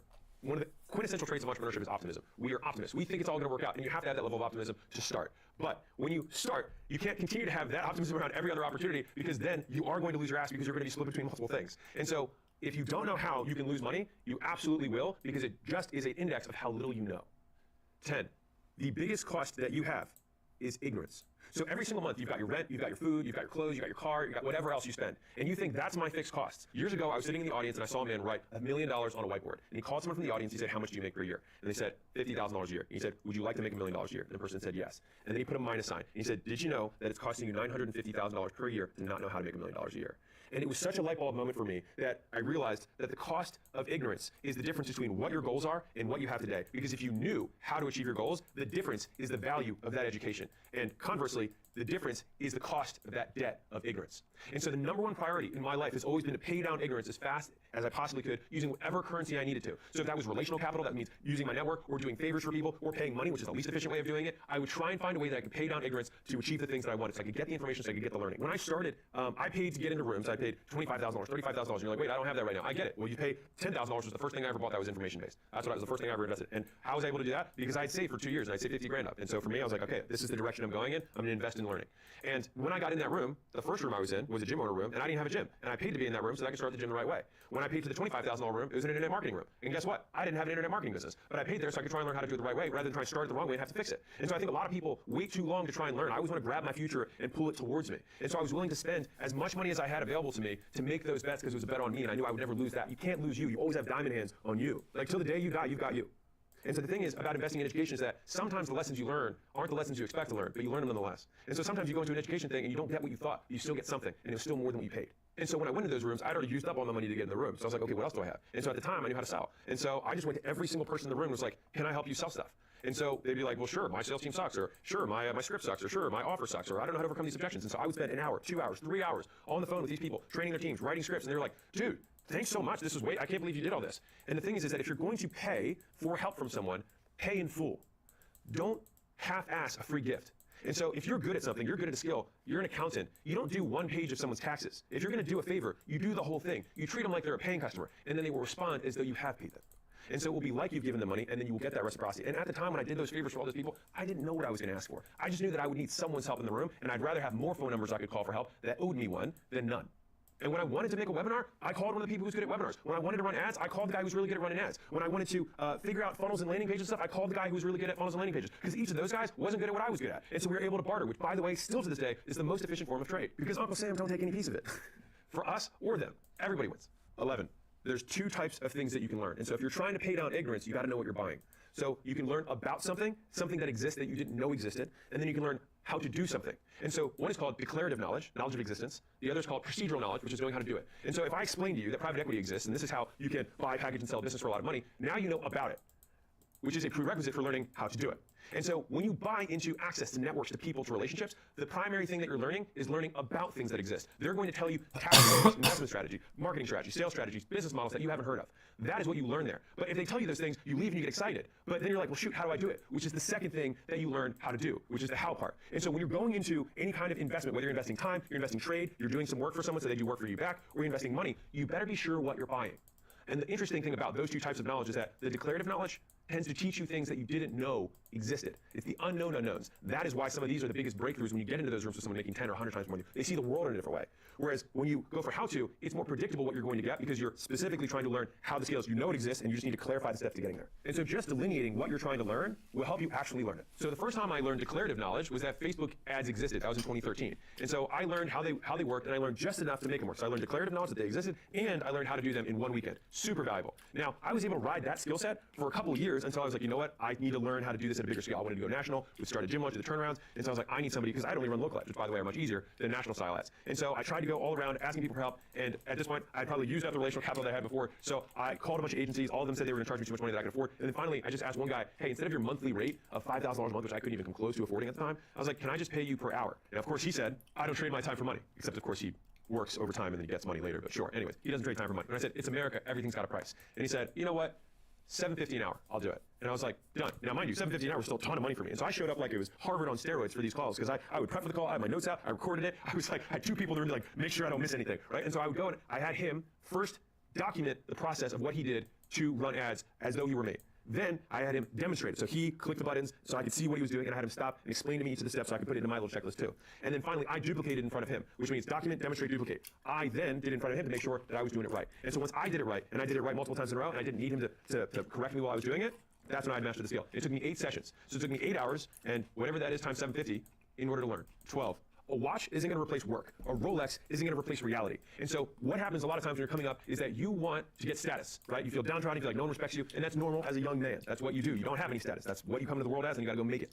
And so the thing that you want to do early on is get status as fast as possible. The thing is, a lot of times you trade short-term status at the expense of long-term. And so as somebody who has lots of young men in my audience and middle-aged men in my audience, you'll never impress someone who's wealthier than you with assets. You'll only impress people below you. So you have the wrong target audience. Because to impress poor people, you outspend them. To impress rich people, you outwork them. And once I understood this, I was like, oh, the guys who are at the top of the game give me respect because they know I'm a future one of them. Because they know when they were my age, they doubled down on the hustle, not the highlight reel. And that overspending on status happens at every level. So in the beginning, it's a watch, right? And a little bit later, it might be a car payment. And a little bit later, it might be a really big expensive car payment. And then it might be a really big condo. And then it might be a really nice house. And then it might become a yacht. And then it becomes a jet. And the thing is that you add zeros to it, but again, you only impress the people underneath of you, not the people above you. And if you want to impress the people underneath of you, by all means do it. But know that that's what you're about. Buy time like a rich person, buy stuff like a poor person. And so when you're thinking about time being the most valuable thing, if you've already dedicated yourself to working and earning an income and learning the skills, then you just want to pour as much time into that as you can. And so fundamentally, you're buying your time back, your low-cost time or low-income time, so it's prepping food, going grocery shopping, cleaning your house, whatever else you do, with more income earning time. I remember the first time I closed a $500 sale at my gym, I realized that that sale took me 30 minutes. And I knew that for me to buy groceries for the whole month 4 times would take me $500 and far more than 30 minutes. And so I thought to myself, my God, if all of that time I was grocery shopping and food prepping and cleaning up after myself and then doing laundry, if all of that time I could just sell more, in a couple hours, I could do all of that stuff for free. And my poor mind was like, hey, that's wasteful. You could be doing that stuff on your own. But you buy time like you're rich. You spend money on stuff like you're poor. So buy time, not stuff. Because when you buy time, you can replace the money you bought it with and some. Let me put some real numbers to this. So the average American spends $1,500 a month on 96 hours of work. And that breaks down roughly to cleaning their house, cleaning their clothes, buying food, preparing food, and cleaning food.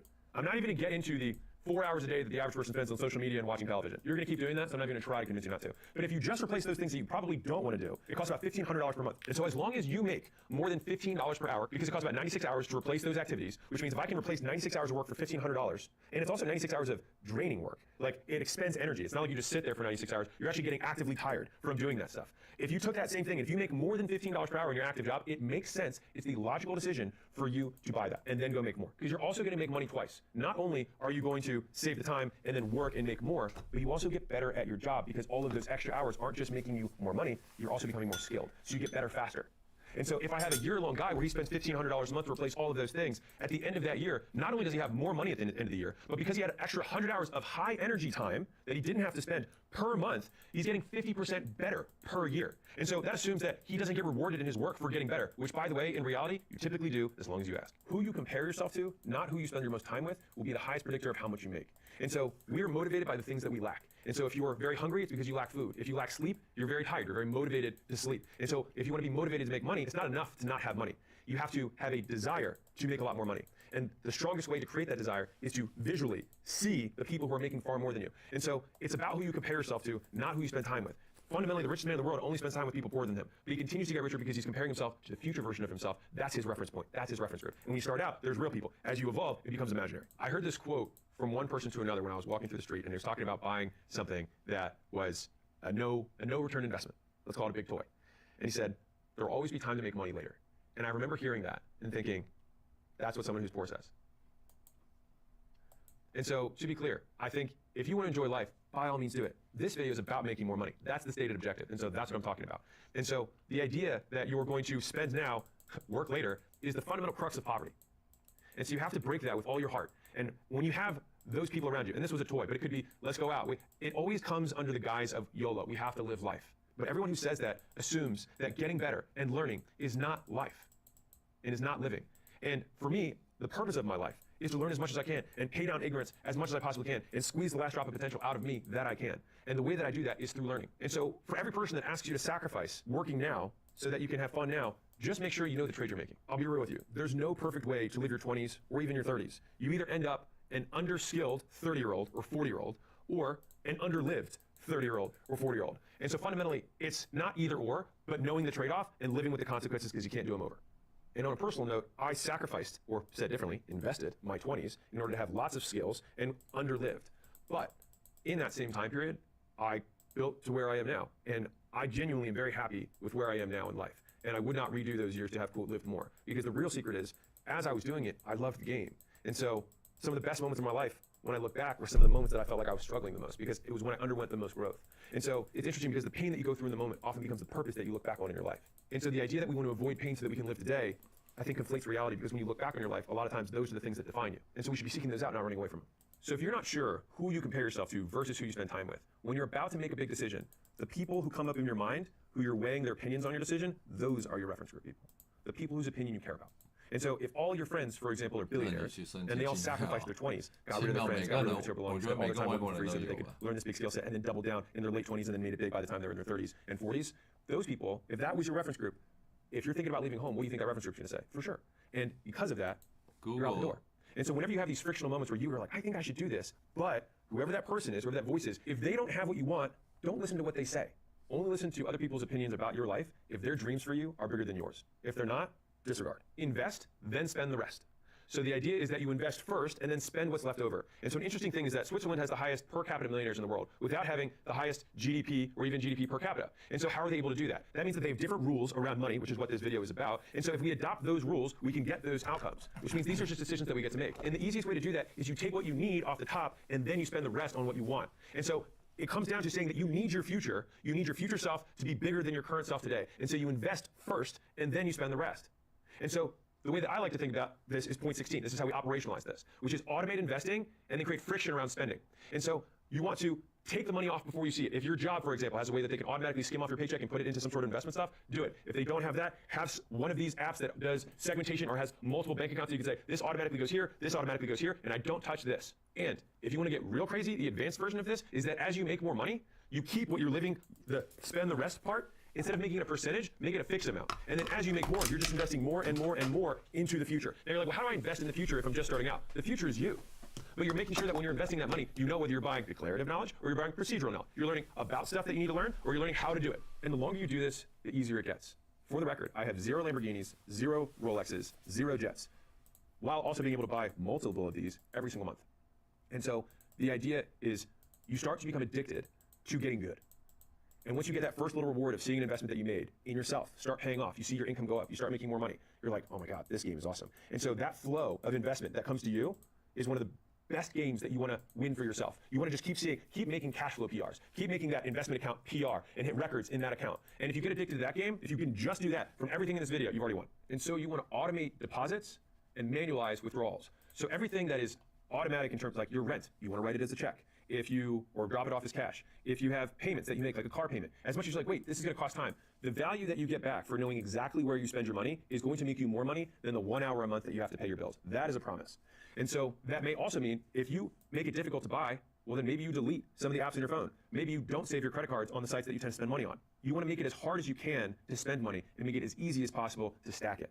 Number 17, It's easier to make $1 million than it is to make $100,000. And let me explain. If I told you to go down the block, you would go at a certain speed. If I said, go as fast as you possibly can. At some point, you'd run, and then you'd improve your form, and you get better footwear, and then you change your clothes. But at some point, you wouldn't be able to run any harder or any faster to get there. But if I said, I need you to go 5 blocks, you might be like, huh, okay. Now, some people will then try to walk or run that. But the smart cookie then says, huh, I could take a car, and I would go a hell of a lot faster. And if I'm speeding in my car, I'll probably get to the 5th block before the other guy gets to the end of the 1st block. And so the magic of thinking bigger is that you change your solution set. Meaning, you use different tools to accomplish the objective. The reason $100,000 per year is the hardest amount of money to make is because it assumes for most people that they will trade their time in terms of hourly wages or salary in traditional work in order to get it. And so they have to spend all of their time in order to make $100,000. But if I said make $1 million or even $10 million before the world explodes, you would know that you would have to use a different way of solving that problem. And so the reason it's easier to make $1 million or $10 million is because you can do it in less time with more skill. If you start solving for the skills required to make $1 million or $10 million. You don't want to love money. You want to learn to love making money. So there's 2 misconceptions and then 1 truth around this. The first misconception is money is the root of all evil. And then that obviously is a quote from the Bible, 1 Timothy 6:10. The 201 version, someone says, no, it's not money that's the root of all evil. It's the love of money that's the root of all evil. But that's just the 201 version. The actual translation, there's 5 translations for it, and 4 of the 5 are the love of money is the root of all kinds of evil. Meaning, if you desire money more than anything else, then you will commit the other sins in order to attain it. And so the idea is that it's only a pathway that has a high likelihood of causing you to do things that are unethical or immoral. And so there's this huge, terrible paradigm in society that money is somehow good or bad. It is just potential energy. It's just bottled time. And that bottled time can build bombs. That bottled time can build hospitals. It can build wells. It can build schools. It can make YouTube videos that educate. And so the idea that you're afraid to make money means that you're afraid of having power. And maybe you should be afraid of having power because maybe you'd misuse it. But if you do want to help the world, then all it's going to do is amplify your ability to do that. And if you have that mission on your heart or in your mind, then it's your duty to remove everything else in your fucking way to go get it. The more money you make other people, the more money you make. And so the amount of money that you will be able to make in your career comes down to 3 variables. Number 1 is the value that you're able to create in total for all of the people you create it for, times your ability to negotiate how much of that value you're able to get, times number 3, which is the amount of other people who can also create that value. And you have to have all 3. Because, for example, if you develop a skill of sales and you can create millions of dollars in value for a company, and you're really good at negotiating, then in theory, you get millions and millions of dollars from that company. But if somebody else is willing to work for a few $100,000 a year in order to make that value, then your position disappears. And so that gives us the blueprint for making money, is that not only do you want to be able to create that value, you want to be able to create a value in a way that no one else can. And the way that you do that is not by, in my opinion, learning some incredibly secret, unique skill. What makes skills unique is the skill set. It's the stack of skills together that create the uniqueness. If someone else has to try and recreate something I could do, they would have to have lived my life. And so your life and the time you spend becomes your competitive advantage. It becomes your asset. It becomes the moat that other people can't chip into. They have to go through being a competitive fitness person and then go through owning lots of gyms, and then go through doing turnarounds across the country, and then go through doing a licensing business, and then go through making a supplement business, and then go through launching a meal prep business, and then also starting a software company, and then going through an exit for both, and then starting a private equity. They'd have to do so much stuff. There are so many skills that are required. Your time is your weapon if you invest it wisely. And the one thing that I would leave you with is that money loves speed, wealth loves time, poverty loves indecision. I spend more time than I deserve with billionaires and multi-billionaires. And something I noticed is that all of them share similar behavior patterns. And there's 11 that I found. And the best part is you can steal just about every single one of them. Enjoy. I crossed $100 million in net worth at age 31 from 35, significantly higher than that now. And I have the privilege of talking to lots of people who are at $1 billion plus. And so in this video, I want to break down a handful of themes that I've seen repeated that can make you significantly more successful. The rich buy time, the poor buy stuff, ambitious people buy skills, and lazy people buy distractions. As much as these seem like 4 different groups, it's really like you have these pairings. Rich people use money to buy time. Ambitious people use time to buy skills. And the reason it's ambitious people is because generational wealth isn't transferred through assets. It's not transferred through stuff. It's transferred through education. It's transferred through skills. And so there's this Sanskrit proverb that I love. If you have a good son, you don't need to accumulate wealth. If you have a bad son, there's no point in accumulating wealth. And so the idea that you're going to pass on your wealth to a child who doesn't have the skills makes it irrelevant. Because fundamentally, either it is a good son who has skills, and then if the son has skills, then whether you transfer the wealth or not makes the wealth itself irrelevant. And I find that there's so many things that are like this in wealth creation that you don't understand until you're on the other side of it. Because the answers that you're looking for are not in your newsfeed. They are not in the distraction. And so the vast majority of lazy people that I've encountered continue to distract themselves because the difficulty of looking at themselves in the mirror and saying, I am inadequate, is too painful. And so instead, they would rather watch fluff videos on the internet that make them feel good and tickle their ears rather than confront reality. that they are just not good enough. And so they consume the stuff that's like, I am worthy, I deserve these things. In other words, entitled to them, which by the way, if you feel entitled to something, then when you get it, you are never grateful because you thought you deserved it to begin with. We know that gratitude, for example, is something that increases your subjective well-being in life, which is that you enjoy life more when you are grateful for what you get, which means that you have to, by very definition, expect nothing, which means you're entitled to nothing, which means that you deserve nothing. In reality, you are worthy only of the things that you currently have because you have already got them. You have proven that you can work a minimum wage job, so you are worthy of the compensation of a minimum wage. And as much as this is painful, and I'm sure this will get clipped 100 times to show me some evil rich guy, I'm willing to take that hate for the few people who will hear this message and decide to change the way they act. You can be ambitious and distracted, which keeps you poor. When I started out at my peak, I had 9 businesses because I heard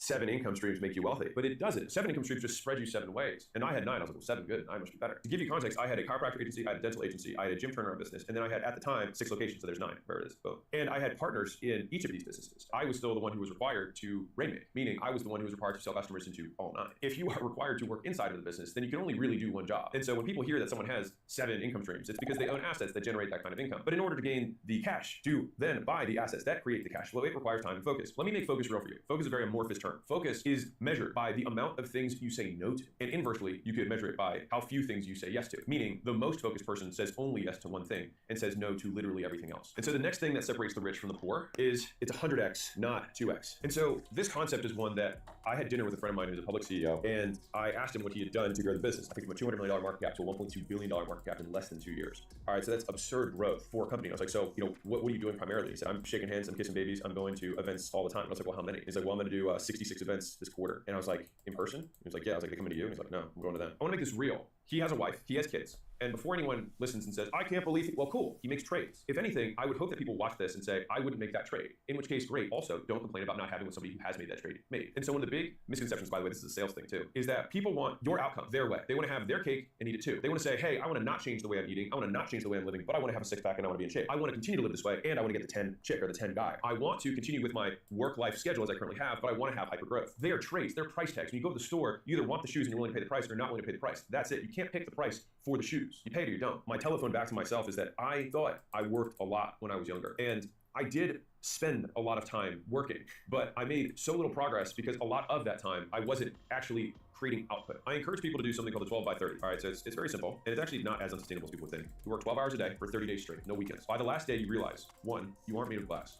2, how much more you could be working. 3, how much faster you could be achieving your goals. 4, how much you could be getting better every single day. 5, you don't need to work like this forever. But if you need to do it for a season or for a reason sometime in the future, you've got that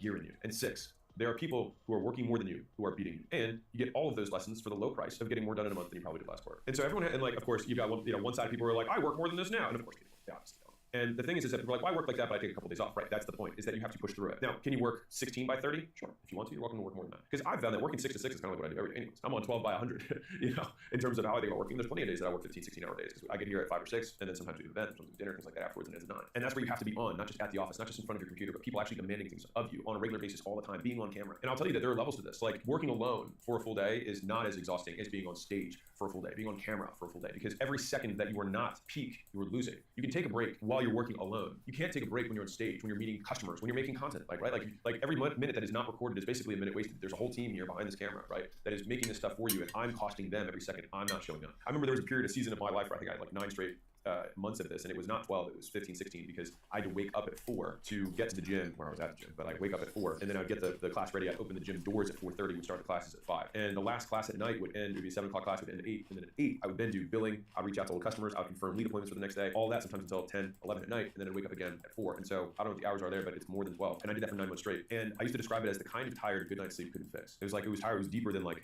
one sleep. I needed like weeks to like basically come back to normal. And the thing is that I think it is valuable because you have to learn that you have that gear. I think that gives you supreme confidence when you're entering any new endeavor, because you know that you have acquired the trait of being relentless. That you do not relent, you do not let up, you do not stop until you get what you want. And you know that you can push through being tired or being underslept or being overwhelmed because you realize that you didn't die and that you've done this before. And so the difference between the newbie and the veteran is that the veteran looks on something and looks back on what they have done to get to that point and says, I've seen this before. This is another one of those. And that's why they don't have the anxiety. That's why they don't have the stress. That's why when they get on stage, they crush it. That's when the high pressure situation, they still breathe normally. The heartbeat doesn't go up because they've done it before. And the only way that you can get to the point where you can say you've done it before is to do it now. And so I define work as volume times leverage. And so it's about how many times you do something and how much you get for each time you do it. In the beginning, you need to do a lot more of this, right? You do way more volume. Because of that volume, you gain skill. And then the leverage also increases. And so you get 100x the volume, which then over time builds skill, which then gives you more for what you put in. And then over time, that continues to increase your output. The thing is that this concept of 100x, not 2x, has applied to so many different areas of my life. Like when I paid a large brand for insight into how I could grow my personal brand when I decided to get into this game, I was like, hey, I'm not growing that fast. And he said, oh, well, pull up your social media profiles. And we pulled them up one by one. And he said, look what you're doing, what I'm doing. And he had genuinely been doing 10 times more volume than I was doing. And so he basically said, you're not doing enough volume. I then said, okay, that was clear as day. I need to do more volume. And the thing is when we did more volume, we got better at doing it. And so now we continue to do the same volume as I did in the beginning, which was 10 times more than when I started. We get even more output. And then I had a different friend who talked to me, a billionaire guy. He was thinking about getting into content. And he said, hey, I'm really not growing that fast. And I got to have the exact same conversation with him. But the thing is that this guy had done 100x, not 2x before in his life. It was just that he got to realize, like me, that it has been 100% domain specific. And so when I showed him my Instagram and his, I showed him my TikTok and his, I showed him my YouTube and his, and I said, dude, I'm making 450 pieces a week, you're making 7. And he was like, got it, like understood. He immediately got it because he had already learned that lesson in a different domain. I want to zoom out for a second. Right now is a period of time where I'm working really hard. I'm working a lot. I'll give you context as to what a lot is for me. So this year, the first 100 days of the year, I didn't have a day off. And so my time was only spent working. And so it's like, well, what's the difference between when you were quote working all the time and you're younger and working all the time now is that what I get done in a day is significantly greater than what I got done, and the quality of that work is also higher. Because the thing is that you learn how to work. You get better at working the more you do it. And so a lot of people are like, man, I feel like I'm not that productive when I work. Like, what should I do? It's like, work more. Like, you work more until you get better at working. I remember when I was a legal intern at a company in France called Arkema, if you want to know how they say it. And I was a legal intern, and I was spending the whole summer there, which, by the way, they always try and like use and abuse interns. I was like, man, I'm working so hard. And I talked to one of these legal partners, and I only had one exchange with this particular legal partner, who's, high up in the firm. And she said, oh, she's like, that's cute. You don't even know what work is. She said, you don't even know how to work. She's like, you spend time here. She's like, but you don't know how to work. I just remember how dismissive what she said was. But I understood, I understand now, especially what she meant. It was like, you're spending a lot of time here, but you're not getting anything done. And it takes time, it takes reps to get better at working itself. And so that measure of focus, the equal opposite of distraction, is just how long you can stick with it. And I can tell you that me from a very visceral perspective, when I work, there are many times, like, when you work and you're like, man, I feel like I like need a break. The thing is that break period for people who aren't as good at working might be like the rest of the day. And the better and better that I've gotten at working is that I can like kind of like whip my head back in and be like, confront, like, keep going. And I'm like, oh, all right, I'm gonna keep going. And then you kind of realize that there's like a 5-minute, sometimes 15-minute period where like your output slows a little bit, but then you catch the next draft and then you're in again. It's being able to whip yourself back in, and that muscle of doing that takes practice. And the only opportunity that you get to flex that muscle, to practice it, is to work yourself to the point of fatigue, to the point where distraction or respite or rest would be beneficial, or you feel like it's what you crave right now, and then being able to be like, no, I can power through this. And the thing is you can power through it. It just takes practice, and practice takes repetition, and being willing to be uncomfortable for an extended period of time. And it's kind of like when you're eating and you're dieting, there are moments where you get these cravings where you're like, man, I'm starving, I want something sweet. If you've ever dieted before, this is where repetitions help. It only lasts like 20 minutes. So if you ever do this, by the way, dieting hack, it's just set a timer when you're like, man, I really want something. Wait 20. And if you still want it, which you rarely do, because it usually lasts less than 20, sometimes it's just 5. It'll just go away. And the same thing happens with focus. We then just take off for our diet for the day. We order a pizza, right? We order ice cream, right? Or we take off working for the day, right? And we just say, I'm just gonna watch Netflix for the rest of the time. Wow. I'm just gonna go hang out with friends, whatever. Or I'm gonna go out. But I will say now that I have worked for 100 days straight, and that was in the earlier part of this year. I think this year I've probably taken 3 or 4 days off since the year started. And I still probably worked until like 2 on those days, but I still consider those like more or less days off. You're not gonna die. And so I think back retroactively, or like historically, like there were people who were forced to work for years on end or they would get killed. As gruesome as that may seem, I see that as hopeful in that they have already demonstrated that it's possible. Like you can work continuously for an extended period of time because fundamentally you're just alive, you're moving, right? And like you think super ancestors, it's like they didn't have computers, they just were around. And so you do keep busy while you're awake. And so you might as well keep busy continuing to nudge things forward. And I can't tell you the amount of times where now I'm like, my mind checked out. And I was like, no, my brain checked out a little bit, but I'm just gonna keep going. And then 3 hours, 4 hours, 6 hours more pass. And I'm like, oh, I actually finished everything that I said I was going to do. And it's just so much more work, and it's fewer days off, and it's earlier mornings and longer nights. And it's being able to do that for an extended period of time. I know the whole idea of like, work on the things you love and never work another day in your life. I just don't think it's true. Like there's so many things that I don't enjoy doing that I have to do. And that's why, at least for me, my saying is always, I will do what is required. How I feel about it is relatively irrelevant because the things that have come from doing what is required have made doing the requirements something that I know will pay off. And so I kind of like feast on those morsels of past achievements as the fuel to continue doing things that may be uncomfortable or unpleasant in the moment. And most work isn't unpleasant. It's just work. It's like, I have to get this done, right? And you're like, I get to get this done, sure. But like, I'm just being real. For me, it's usually not sunshine and rainbows. Like I work a lot and I'm tired. I slept 9 hours last night, which was the first time I slept 9 hours in a while, and I feel amazing right now. And sometimes you gotta work on 6, sometimes you gotta work on 5. And so think about this hypothetical extreme. Let's say that you played video games. That was all you did. When I say that's all you didn't go out, you didn't talk to people, you didn't see anyone, you didn't eat, you didn't sleep, but you would be incredibly focused. Now, at that point you say, well, in order for him to play more video games, he needs to sleep. So there are contingencies, right? You do need to eat or you'll die. And so there are the fewest requirements necessary to maintain consistent focus on the one thing. And those things become requisites for focus rather than distraction. Like there are periods of time where you will need to rest. That rest, therefore, is productive because it increases your total output in the one thing that gets you the most leverage, that gets you closest to your goals in the shortest period of time. And so this isn't a video of me saying, work until you die. Well, you will work until you die, because we all will die, and we all probably will work at some point. But it is more a video of saying that every single thing that is not a requisite for you continuing to do the one thing, that one yes, are all distractions. They are all things that take away. And people have a hard time with this because they like to say, like, you need to have balance. But this is what poor people do not understand. And I am going to do my very best to kind of like pass down a message from the future to my past self about this. And this goes for entrepreneurs specifically, which is you do not understand how much work it is. Like you think you understand how much work it is. And I've had multiple times in my life where I've met someone who was way further ahead than me. And I saw them actually working 5 to 10 times more than me. And I was like, wow. And there's the scene in Invictus, which is a movie with Morgan Freeman and Matt Damon. I love this moment. There's an exchange. I'm paraphrasing, but he says something to the extent of, I've heard that you've been playing with an injury. And Matt Damon just kind of says, well, no one ever plays at 100%. And I just love that because to me, that kind of encompasses the champion mindset, which is that it's not about playing when circumstances are perfect. It's that playing creates perfect circumstances. We have to learn to play when the chips are stacked against us. It's like having values. Values are only valuable when they are tested. You can say you're loyal, but if if you're in a hotel room and a girl is there and your wife isn't there, and there's no way that she finds out, that is the test of whether you're loyal. It's when there's stakes. The test of whether you have work ethic is whether you can work when you're tired. It's whether you can work when you're distracted. It's whether you can work on things that you don't find pleasant. Because all of that, and I see this with some of the young guys. Like there was a guy we hired, and then in 3 days he said, I don't think this is for me. And he got hired to a sales role. He was making outbound calls. I was like, you don't think this is for you? I was like, you don't even know what's for you. You were here for 3 days. You didn't even get the ability to get good at the basic thing. And so there's a level of intolerance for discomfort in some sort of expectation that it's going to be this amazing thing that you're going to love at all times, and it's just not. And so I'm okay being a different voice in the entrepreneur space. That's not like passion is what gets you through the hard times. I don't think so. Passion has not been the thing that has gotten me through my harder times. It has been desire. It has been wanting to make something into a reality by dragging something from your mind into the world. And sometimes I feel like you're giving birth to this thing, which for every mother, which I obviously haven't given birth, it's like you give birth kicking and screaming. It's a painful experience, but then there's life that happens afterwards. And I see work as very much labor. And we even use the same word. It's labor. It's work. It's painful. The pain is that like you're halfway through, I would imagine, and you're like, I still have to keep pushing because it's still not alive yet. It's still not out. And so I think learning to push through that, and this is the part that my friend was saying, where he's like, they don't get it. They don't get it. They think that I do one of these speaking events and they see my Instagram and they think, oh, okay, well, why is my brain not growing like that? He's like, well, I was in 5 different cities this week and I just had to do FaceTime with my kids in order for them to see me. And people are then like, I wouldn't make that trade. Fine.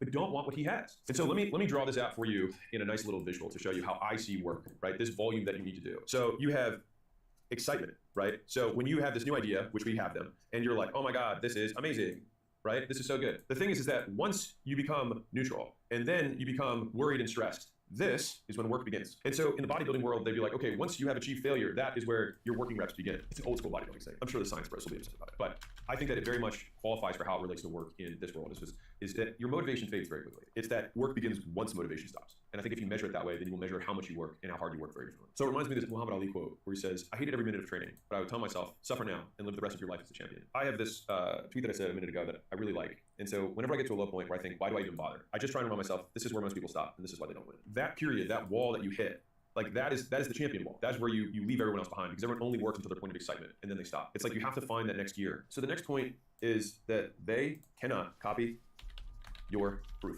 People want to gain reputations. They want to be known for certain things. They want to get status. But people can copy your promises. They can copy your services. They can copy your logo. They can copy your name. They can't copy what you've done. I have sometimes younger entrepreneurs who reach out and they're like, hey, I want to build a big brand. And they're like, I want to start making content. But I advise them to only make content if they're truly documenting and don't transition into teacher mode. Because the thing that will build your brand is the stuff you do. Like we look at the business titans that are out there. You look at Elon, you look at Bezos, you look at maybe now Sam Altman, you look at Jensen Huang from NVIDIA, and they now have these quote big business brands, Steve Jobs, Bill Gates, Warren Buffett. They are considered probably the leaders of the business world in terms of thought leadership. But did they get there by building personal brands, or did they get there by building personal businesses? And then by building personal businesses, which I'm joking here, they just built big ass businesses.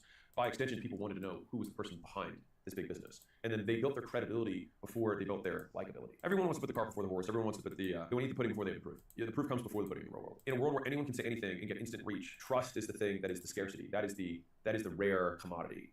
And so the idea is if you want to build a really big brand, then you want to index super hard on trust. And the way that people can trust you is that you do what you said you have done. The reason Mr. Beast videos worked is because he used his videos as proof. He didn't say, I am super knowledgeable. He said, look, I did something that no one else was willing to do. His first video that went viral was him counting to 1 million or something crazy, right? And so he did something that other people were not willing to do. And so he just happened to have documented that thing. And so if you're like, well, how do I get proof? I'm so young. It's like, well, you just do epic stuff. And then people will be like, wow, he did epic stuff.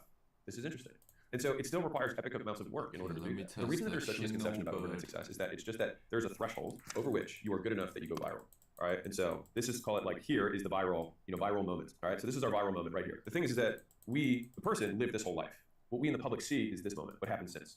And so we have the perception of overnight success. And this is why it's so difficult for people to wrap their heads around, because they want to model what they see, not what occurred. And so we have to model what they did, not what happened. And so this fundamentally is the inputs. This is what they put in for a long period of time. What we see here is the output. This is what's visible. And so this is where it gets especially difficult for people trying to learn, is that most people get rich and then they get weird. And then what happens is people then try and copy what they do here, not what they did to get there. And so they copy the wrong stuff. They model the plateau, not the rise. So you don't get rich by flying on private jets. You get rich, then you can fly on private jets. And so a big thing that richer people do is that they will act with urgency. And I would say that this is just not even rich people, this is entrepreneurs specifically that I'm making this video for, is that they act with urgency, all right? And so you can tell in some ways how successful someone's gonna be by how quickly they do things, the gap between thoughts and action. And so this is something I personally work on a lot, which is like, how quickly between when I make a decision to do something does it actually occur? And you can improve your potency as a person, how powerful you are, by decreasing the gap between thoughts and action. Like if you think about the hypothetical extreme of this, the God figure, if you will, thoughts and reality are one and the same. He thinks planets and universes and they appear. And so that would be the ultimate demonstration of power, in my opinion. And so we can approximate that. We can get as close to that as we can by shrinking the time it takes between when we think and when we decide and then when we ultimately do. When you don't have any more information to collect in order to make a decision, then you make the decision.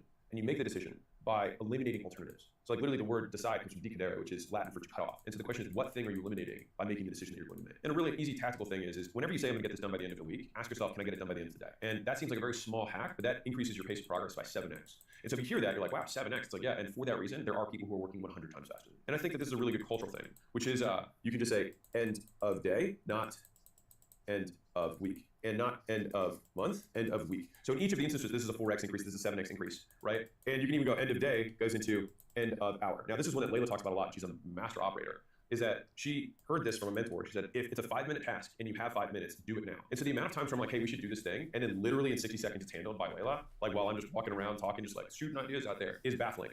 And so her speed of like, that's a great idea, it's already been delegated out. Like she doesn't keep things on her plate. And so there's this big falseness that I think is propagated by a lot of the social media world because it feels good and get lots of shares, because it gives people permission to be lazy. It gives people permission to tell themselves that they're great just the way they are. I wholeheartedly reject that entire notion. The idea that they sell you is that you're young, you've got time. And I think that is false.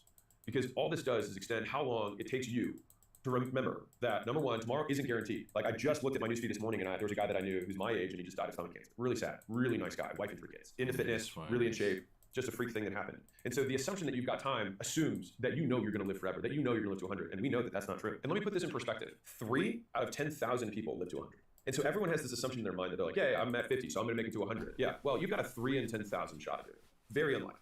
More realistically, you'll die at the median, which is 74 for men in the US, which means that at 37, you're actually at the halfway point, just in years. But if you adjust for the increase in speed of time, so the same reason that your kid at 5 years old thinks that something takes forever when you say it's gonna happen next year, and when you're 40, something that happens next year feels like you blink your eyes and it's there, is that when you're 5, 1 year is 20% of your life. When you're 40, 1 year is 2.5% of your life. And so it very much in a real way is 9 times faster than it is for your 5-year-old. And so it's my belief that as we get older, we don't become more patient, time just moves faster. And so if you adjust for that time speed, your midpoint isn't 37, it's closer to 21. And so this is also why, in my opinion, when you think back on your life, you have so much meat in the first 20 years, so much stuff happens, all these material life events. And it's because in that time period, it was half of your life. And then after that, everything happens real fast. And so what you have to realize is 1, tomorrow isn't guaranteed. 2, nothing is gonna be easy. Just get over it. Every time you think, oh, this could look, just immediately skip to it. That's not true. There's something I don't know about that. Just skip to it. The faster you can train that muscle, that as soon as you have this FOMO, just slow down and realize that you don't know enough. 3, it takes time to get good. There's no one who's good at anything that was immediately good at it. And the people who are immediately good at it, I remember telling a professor, I was like, I've just naturally been good at languages. He was like, when you were a kid, did you have multiple languages in your household? And I was like, well, yeah, I'm bilingual. He's like, what are you even talking about? Like, you literally started with that. So of course languages are easier for you. And so the thing is that the people who have things that come naturally to them, they just only came because they forgot the work that generalized to the new skill. Once you realize that it takes time and repetitions to get good, then you also realize that the sooner you start, the sooner you get. And don't stop until you do. So let's assume you act with urgency, right? You've gotten that done. You've moved end of week to end of day. You moved end of day to end of this hour. You moved end of month to end of this week, and you've massively increased the speed that you execute. Well, then you start running face forward into the fact that things are gonna get really hard really fast. And so I will tell you this one is that hard is for now, not forever. And so the good thing about bad times is that they end, and the bad thing about good times is that they also end. And so whenever you're going through a good season, it's also a good reminder that this too shall pass. And so what ends up happening is that when you're in the hard time, that can give you that necessary respite. It can give you the end of the tunnel that you can look forward to. There's only 3 outcomes. You either quit, it gets easier, or you get harder. So think about that. Because no matter what, it always ends, but you only lose when you quit before you see it through. Because 2 out of the 3 outcomes get easier. Either it relents, the outside circumstance gets easier, like the hard thing moves, or you become harder, and then by extension, it no longer feels hard for you, which I'll make this real for you. Right now, think about the problems that you were stressed about 5 years ago in your business, right? Think about the things that you were dealing with, what you were stressed about. Now think about you trying to solve those problems today. It's probably a joke to you now. You'd be like, well, yeah, obviously. It's not that those things became less hard, you became better. But here's where this gets really interesting for me. It just means that nothing is inherently hard to begin with anyways.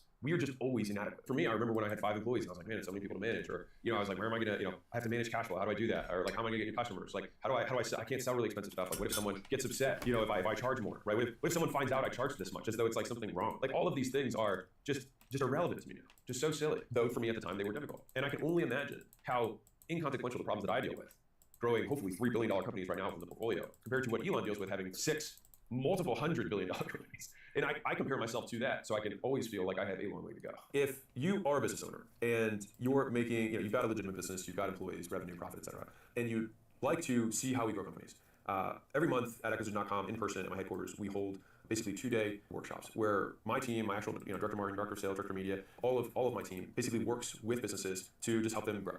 And it's a cool way for us to meet new companies that kind of builds our pipeline on the investment side, but it also just provides value to you guys. And so it's kind of a cool win-win. The reviews are exceptional. So the link is acq.com/Vegas. You can go there and you grab a time with my team. They'll just ask you a couple questions, make sure the business makes sense, we can help you out. And if so, then we'll invite you out here to Vegas and have a party. Not really, it'll just be almost all entirely business, and I would encourage you not to party, or at least till afterwards.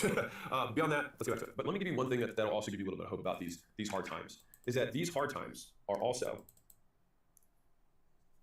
your best times, but only in reverse. And so let me explain what I mean by that. Think about the times when you were younger and you were in love and you were poor and you're like, man, those are the good old days. The thing is that when you were in that moment, it was stressful. You didn't know how you're gonna make ends meet, how you're gonna make rent, where you're gonna get food, whatever it is. You have these hard times, the hard times that you go through today, but these hard times become the good old days. And so we only see the truth when we look back. You have to go through them to get the perspective. And it's something that I try and remember on a regular basis, that I'm going through the good old days. And if they're the good old days in the future, they might as well be the good old days today. So let me tell you a little bit about what it feels like throughout this entire process. Because if you are consistently growing, you are consistently in pain. That's why they're called growing pains, not growing joys. And if you have stress from growth, remember the alternative is that you can have stress from stagnation and you can have stress from decline, which fundamentally means that hardness and stress is a fact of life. You will always have stress, you will always have problems, and the largest problem of all, the largest stressor of all, is determining that having problems is a problem, is that being stressed means there's something wrong with you. But being stressed just means you're alive. Having problems just means that you are actually doing something. I'll tell you this story that I think can drive this home. And I think this is the path to fulfillment over comfort.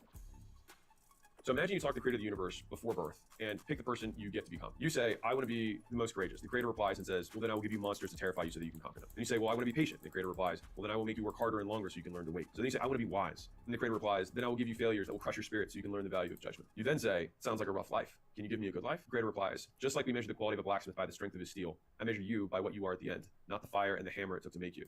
A good life isn't a life that's easy. A good life is a life that makes you into a good person. And that, my son, is a hard life. And so I remember when I had all these kind of existential crises that I was going through because all I had been doing was just working. Then I hadn't put my head up to look around and smell the roses per se. The problem that I had was that when I was smelling the roses, I was miserable. I was very sad. And the sadness for me came from the thing that I had that was most reinforcing my life was the work that I was doing. That was the thing that I enjoyed the most. And so not having that actually created a huge loss for me. And so then I had to create what am I doing? Why am I here? Right? And so for me, that was when I created the hypothesis, or at least the thesis I have for my life, was that hard work is the goal.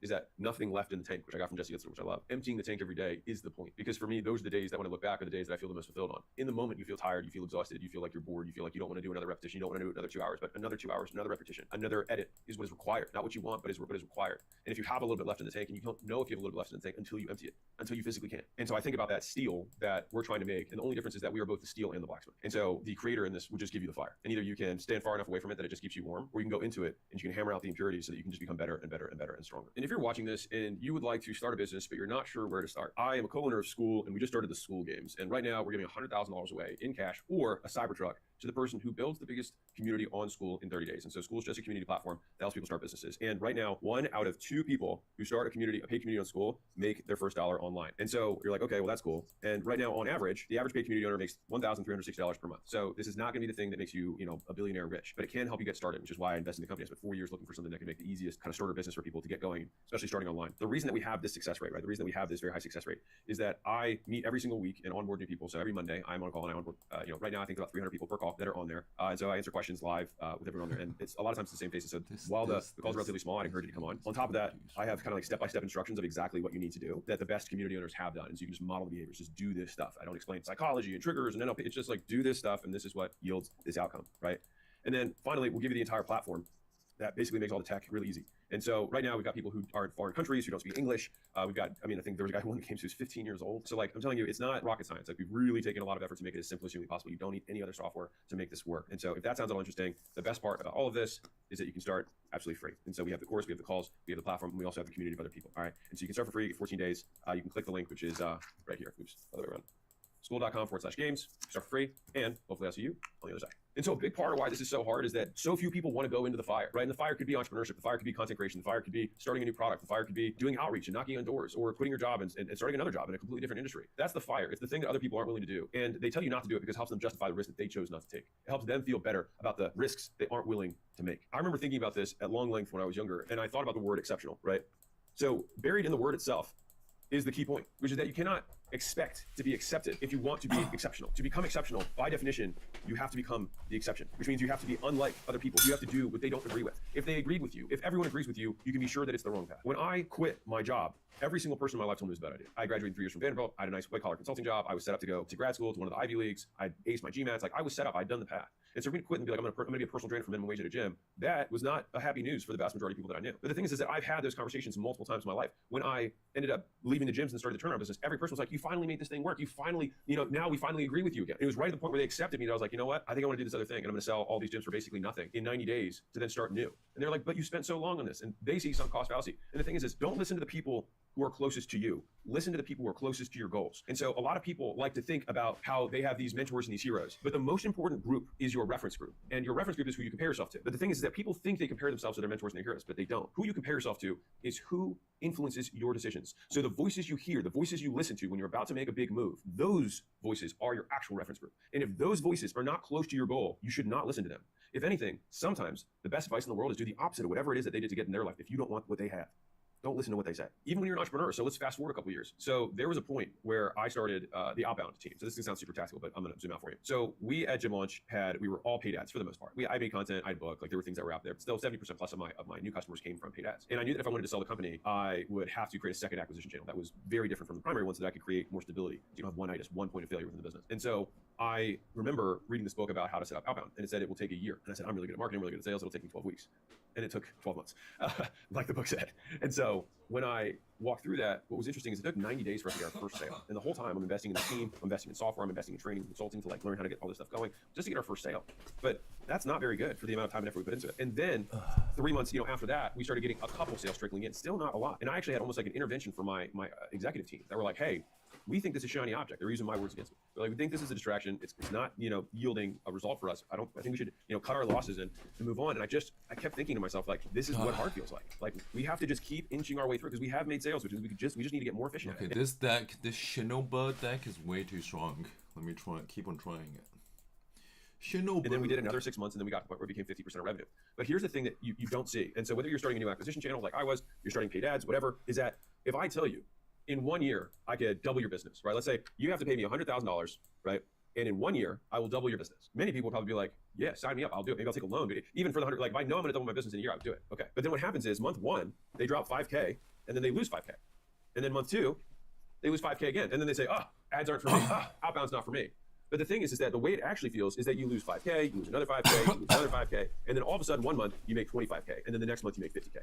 And you make all of this back and some, but it happens all at once. And so there's a saying on Wall Street that I like, which is it happens slower than you expect and then faster than you can imagine. And they talk about that when it comes to market drops and market explosions. It's like we should be crashing. It hasn't adjusted yet. It happens slower than you expect and then faster than you can imagine. And so you have to be willing to forego that period of time for a long time, understanding that you just want to make progress. And so I think the thing that separates masters from beginners is that masters have more ways to win. So you can measure your expertise in anything by the ways you can measure, equaling the number of times and ways you can win. And so if you're an expert at making videos, then throughout the entire process of a really long project, you have many wins on the way. You know all the little progress markers that occur to create some big outcome. And you approximate those little progress markers for the ultimate goal at the end. When you're a beginner, you only see the output. And all you see is I'm doing stuff and nothing is happening. But you just aren't able to mark progress well. And so if you want to increase your expertise, then you need to increase the number of ways you can measure so that you can increase the number of wins you have in a given time period. And by the way, that is what makes you enjoy your work. And this is how the work itself becomes reinforcing. And so in order to develop that expertise, you have to have education. And people think that education is expensive, but the only thing more expensive than education is not being educated. And so I would say that in my life, I spent more money than I could possibly imagine simply trying to acquire skills and relationships that would make me better. To give you an idea, I think the most expensive thing that I bought for this is not including me messing stuff up and just losing tons of money, but I actually wrote a check for, was $350,000 out of dinner with a guy who was worth $7 billion. And I got exactly what I wanted from that dinner, and it was incredibly valuable for me. And he kept saying no. I offered 100K, and 200K, and 250K, and 350K. And when we offered 350K, he said, fine, I'll just have dinner with you. And he didn't ask for the money. But I think he was just seeing that I was willing to spend the $350,000 for it. And so I've spent so much money for 1 hour, 2 hours, anything to gain context. Because I heard this close, and you've heard, if you've watched my channel, you've heard this before, but pick whatever number your income goal is, right? Let's say it's $1 million a year. And let's say you're currently making $100,000 a year. If you value that $1 million goal, the value of the $1 million per year, what's the price you put on that education? The value of that education is the difference between where you're at and where you want to go. And so that's why if I want to become a decabillionaire, then I should be willing to pay everything that I have in order to gain the skills, the experience, the knowledge in order to get there. And so if there's a way that you can spend $50,000 in order to learn $1 million per year skill set, then every year you don't do it, you lose $950,000 that you would have made if you had made that investment. And so the key point here is that we use poor people language when we talk about education, when we should be using investor language, because it should be an investment in an asset. And the asset just happens to be you, and you can't sell it, but you can invest in it and you can grow it. If you think about investments, you'll never say an investment is expensive. There's just a cost and return. But if someone says there's a $100 stock or a $1,000 stock, it could be expensive relative to the return. But if the return is supposed to be good, then no one says that that amount of money itself is expensive. It's just what the cost is for the return. It is the investment. And so if you think about education in that same way, it always has to be framed in terms of what you get for it, not how much it costs. It's not about how much you make now. It's how much you're going to make and how much that's worth to you. And for me, whatever my delta is what I'm willing to pour into that without hesitation. And so for the first I lost everything at year, 6 of my entrepreneurial journey. And I put all of the extra money that I had right back into learning more stuff. And so even though I made profit, my biggest expense was me, but it wasn't on my living and my lifestyle. It was on my education and my network and my surroundings and the skills I wanted to learn, the courses, the workshops, the seminars, the coaching programs, all the things that I did. I'm a product of that world, despite the fact that I think that world overall has a lot of shitty people. I still learned a lot.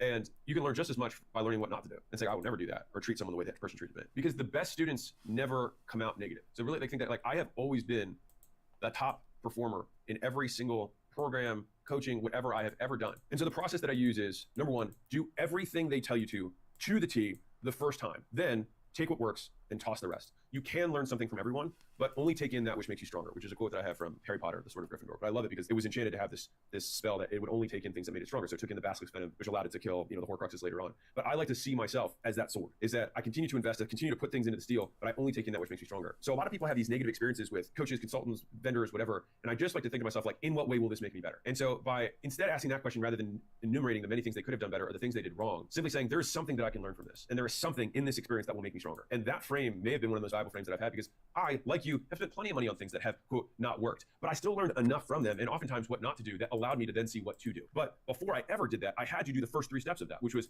do everything they said to the T the first time. And if for whatever reason it did not work, I would then use my other skills to patch the difference so that I could find a way to make it work. And by the way, if they have a success story, which they usually do because that's how they sold you, is that you find that person and figure out what they are doing that is lacking in the education that the person who's teaching taught. Fundamentally, if you ever buy something where there is somebody who has been successful, then it means there are activities that yield success. And the discrepancy, I'm going to show this to you visually because I think it's important. So let's say there's a bridge, right? And you've got, here's money and here's you, okay? So you've got this path that someone shows you how to do. So you paid money and they give you these little bricks here, right? They give you these little bricks that you paid money for. And maybe these bricks, you had to pay different vendors, different amounts of money for each one of these bricks, but you still haven't made money yet. The thing is that there's a gap here. And the reason that some people are successful with some people's programs or implementations and other people aren't is because that the people who already bought that brick from somebody else before that brick isn't missing. And so if you see the education you have as these bricks on the road, then you wouldn't say that the foundation of a house is in some way a ripoff. You would just say it's not a complete house. Now, if they sold you the expectation that you would have a house, sure, you could be upset by them, but they still helped you build a foundation. And so it's the same people who get upset saying, oh, I learned arithmetic from Mrs. Glass, but then when I found Mr. Hardwick and he taught me calculus, she only taught me arithmetic. She's a moron. You wouldn't say that. But for some reason, people talk about the basics of business the same way when they become more advanced. If someone taught you how to do outbound and do warm outreach, they could sell your first customers, and someone else later teaches you how to run ads, well, you probably learned how to work the leads from the ads that work for you because you learned how to do outbound. You probably learned how to sell because you learned how to sell strangers. And so when you did the ads, it worked for you, and then somebody else who did that same exact implementation didn't have the bricks that you had, and they never got the dollars that came across. And so whenever something doesn't work, it doesn't make you any better by saying it's their fault. And fault also only matters in the eyes of the law, which you're not going to sue anybody anyway. So who gives a shit? The only thing that matters is whether the outcome happens or not, which is under your control, because it means that you simply have a discrepancy between where you are and where you want to go. And so a lot of people would then say, sure, Alex, it's easy for you to say you're a white guy. You're right. Cool. So just don't watch the video and move on. But for everybody else, you've got connections, you've got money, you've got looks, you've got intellect or intelligence. These are all great. But you can beat all of these. You can beat somebody who has all four if you have one thing, which is the desire to improve.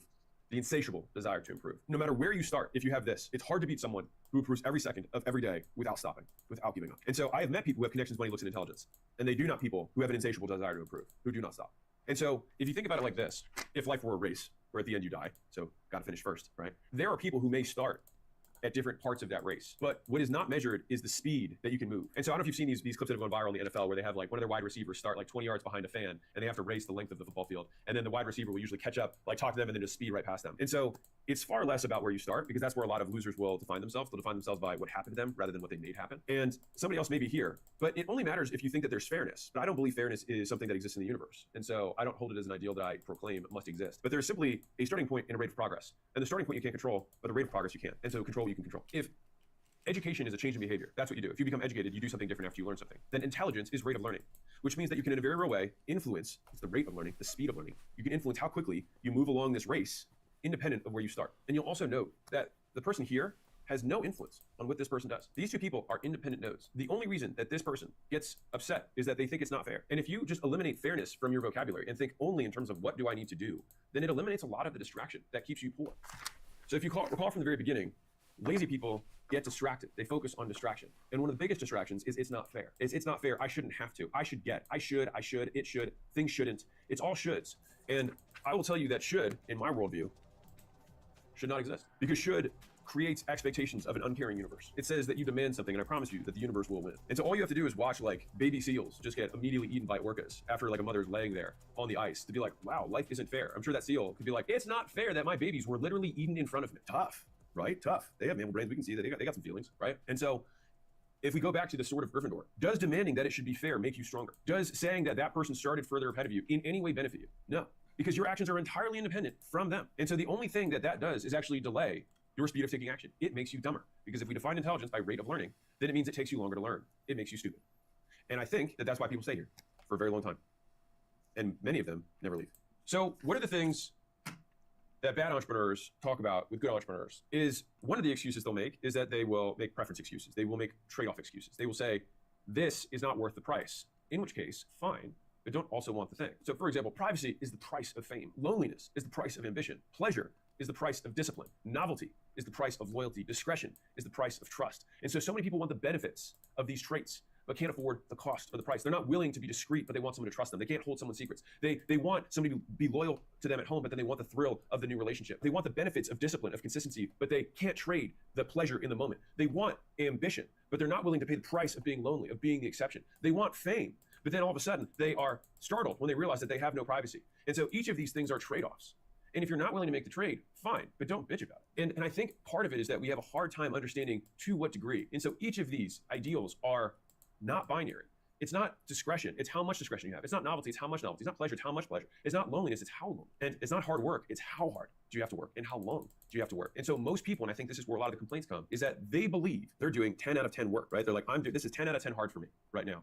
But they're actually only doing 1/10 of the amount of work that it takes to get to this goal. And so they might be doing a 10 out of 10 work for a 100K goal, but they're doing a 1 out of 10 work for a $1 million goal. And I think a lot of that work comes down to being able to accurately assess reality and see what your actual discrepancies are and realize how much work you really have to do in order to get good at every one of those discrepancies. Because most outcomes don't occur until you've met all of the conditions, like a pipeline, all right? So let's say you've got this pipeline here and you've got these valves. These are the valves, you've got this water that's coming here, and let's say once you get all the way through, the water comes out the other side. These valves have to open. You have to open this thing, open each of these valves, and let's say you've checked off 3 of the 4 boxes. The water's still gonna be stuck here. You're still not gonna get the water through. And so the thing is that as much as you work and you're like, but I did that, and I did that, and that didn't work, and that didn't work. It may have worked, it just might not have met every condition to get the outcome. And so if you think about life and outcomes that way, it gets a lot easier because it stops being emotional. You can simply say, there's a condition that I haven't met, and I have to figure out what that condition is. Rather than proclaiming that the universe isn't fair, or that you started further back, and that's why your effort hasn't resulted in it. Maybe this person only has to meet 3 of these, and you have to meet 4. Okay, well then I guess that means that you're gonna be better than them. Why is that a bad thing? It means that you're going to develop more skills to achieve the same goal. Great. If the end of this life is that you are the steel, you are the thing that gets created, then you can't resent the hammer and the fire that makes you. Because you can't wish for strong character and an easy life. because the price of each is the other. So either people aren't succeeding because they don't understand that they have to make a trade that they're not willing to make, or the trade that they're currently making isn't sufficient. So they either think that they deserve to get the Nike shoes just for being who they are and think it's not fair and think that the store owner should just give them the Nike shoes. And look, all you have to do is look at the news. There's plenty of people who think that way and they go and try and take it, right? But that makes them a thief. That makes them significantly worse. It actually does more harm to them, in my opinion. But there are people who believe that. That's the worst. That's the lowest level. The next level above that is people who say, no, I'm willing to pay for the Nikes, but I'll pay 30. It's like, yeah, but they're 300. That's the price. It's like, yeah, but I'll pay 30. They don't understand the extent of the trade-off. And then they complain that their $30 isn't good enough. It shouldn't be so expensive. It is what it is. And so there's a saying that Layla and I say a lot internally. I'm like, it takes what it takes. And so if we want this thing, what often has to happen is you have to keep bidding. It's much more like an auction of a trade-off, because the real world, level 3, is that you see the Nikes and then you bid 30 and then you realize it's not enough. And rather than moan or put your thing down and walk away, you're like, 50? And they're like 100? You're like, God. And so that is the pain, is being able to consistently reset the expectations and bid again and again and again until eventually you make it all the way through and you bid $300. You do get your Nikes. And then all of a sudden everyone says, must be nice to be born so naturally good. All you have to do, by the way, is watch some of my very first content pieces. And you think my very first content pieces are the podcasts that I made. The very first content pieces that I made for my gyms 13 years ago. And so it's like, man, you're so naturally good on camera. Watch those videos. Tell me if you think the same way. I had to take shots before the videos because I was so nervous about sounding stupid. And the fourth version, I would say like the highest version of this. So I'll break this down. So the 0 level of trade-offs is should. You just say you should get it for nothing. The next level is too much. So you say it's $30, but it's actually 300, and you say it should. The next level is bidding. So you bid. So you say 30, 50, 100, and you find out that you're insufficient, and you keep going up. The final is source, which is where you determine the price. And this is often, in my opinion, where you create your reality. So it's continuing to hammer away at content, continuing to write drafts of the book before anyone else has seen it, because you are the one that holds a standard higher than everyone else's. Because no longer do you accept the approval of others as your litmus test. The market, for sure, in the beginning will tell you whether you're good or not. But Steve Jobs, Henry Ford, right? They would have asked for faster horses, not cars. Is that they demand more from themselves than anyone else does. And by setting that standard here, where everyone else is here, by actually meeting the standards of the market, you actually lower your own. And so this is where your standards become source. And this is where you get into rarefied air. And this is what the quote, rich guys, if you will, when we talk behind closed doors about what people don't understand, it's about holding the standard. And in my opinion, the person who should make the decision in every organization is the person who has the high standards, not the person who's most senior, not the person who has the most shares. It's the person who has the highest standards for whatever it is. Our marketing should be at this level. If the owner thinks it's less, then that person should be the person who's running marketing. If somebody else thinks the product needs to be this good and someone else thinks it to be less, that person should be in charge, whether it's their first day or the 1000th day. The person who has the high standards is the one who should be making the decision. They should become source. And so when you get to that level, the only person you're making trade-offs with is yourself. You're the one who's determining, is this good enough for me to put my name on? Rather than, is this good enough for them to say it's good? And for example, J.R.R. Tolkien worked on The Hobbit for a decade, and he didn't even submit the draft. One of his friends saw that he'd been working on it for a decade and submitted it, grabbed it from his desk and submitted it for him to a publisher. And then it obviously became The Hobbit, and everything came after that. And so his standards were so high that he still didn't even think it was ready, but it was still so good that they ended up releasing it. Now, many of you think that you are J.R.R. Tolkien, but most of you are not. It's actually just very bad. And so once you realize how high your standards really have to be in order to be excellent, what you then have this daunting realization is that you can only do 2 to 4 things in your whole life because of how long it really takes to get to there. And so it's like, I want to be the best author in the world. That's not a desire of mine, to be clear. But if I wanted to be the best author in the world, then I know that that's going to take at least a decade of actually working hard every single day to get better. And believing that for me, because I'm special, I should somehow be able to be, my first book is an overnight success, and that is the thing that chains you to mediocrity. It's believing that it should be a different way rather than accepting reality as it is and then changing your actions as a consequence. And so this is also why lazy people distract themselves. Because distraction makes you believe the lie that you can try 100 things and then figure out which one works. When the reality, any of them can work, but none of them will work unless you pick one to work on. And then that is you making it work. The vast majority of things with enough iteration can become success. It's just that people underestimate how many iterations they need to have. It's 19 drafts, not 2. It's 500 minutes of editing to make the video, not 50. It's making 1,000 phone calls every week for 2 years, not 2 months. And so most of the times, it's just that our level of understanding, it's here. And this is where a lot of people get stuck. A lot of people get stuck here. They say, I should be better. This should be easier. I've already paid a little bit. I said I was willing to pay 30. The Nike store owner won't give me the shoes. And then you continue, you basically are the same as this person. You just have a price attached. It should be, I deserve, I am worth. It takes what it takes, it costs what it costs. You gotta be willing to make the trade. No matter what your goal is, you will suffer to achieve it. So pick a goal big enough, it's worth suffering for. Here's how to achieve that goal. Give me the next 30 minutes, and I'll help you make the most of your 20s and your 30s. So I made my first million when I was 26. A decade later, my portfolio company generated last year for $250 million in aggregate revenue. And I'm 36 now. And so in this video, I'm gonna give you the real world advice that I wish someone had told me much earlier. So number 1 is you wanna take asymmetric bets. If you're under 30, you have no reason not to go 100% all in on your strong. goals. The downside is nothing, and the upside is everything. If you think about life as giving you kind of lottery tickets, right? You can scratch off a ticket, and if you don't win, then what did you lose? The scratch off ticket. But the thing is that when you have nothing to lose, you have nothing to lose, and you only have things to gain. And so the objective when you have as little as you can is to take as many shots as possible, because your downside is 0, right? And so it's the only time in your career where you can take more shots than anyone else. And so the reason, or the fact that people don't take shots, and myself included when I was younger, I was so afraid to take a shot, but the only reason that was holding me back was the belief that other people who I don't even talk to anymore would somehow judge me as a quote failure. You never actually start from scratch ever again, because every time after the first time you start from scratch, you start with an experience. So you still always Cyber Angel Eisen is too strong. Too fucking strong. at a positive. And so that's the beautiful thing about taking shots, is that you either get the big win, or more likely, you learn something. And then that learning compounds. And so the thing is that I had a misunderstanding of how success worked, which is that it's far more stacking many things on top of each other than it is nothing, nothing, nothing, and then something works, right? And so if you imagine success like a bridge, right? So you're over here, and you've got this chasm that you have to get across, right? This is, let's say there's alligators here and lava and all sorts of stuff, right? And then there's you over here who's got, your big smiley face and you're happy and you're doing all the stuff you want. The thing is that I thought that I just kept wanting to jump over this gap over and over again and think like, if I just jumped hard enough, or if I had the right opportunity, that's what would do it. But more likely than not, it's really like you install these bricks on the path, and you keep walking, and it's like, okay, well I fall here, okay, well I'll fix this one later, and then you take and then you start again, and then you fall here, and then you fix this, and you keep going, and you fall here, and then you fix this, and then all of a sudden you make it all the way across. And that's what it looks like, or what the experience of kind of becoming the overnight success is, and that's why so many people talk about it, where it doesn't happen at all, and it happens all at once. It's not that it happens all at once. The actual outcome of getting a system to work all the way through, that is binary. But the process of building the system is actually very linear. I'm also not saying this from a position of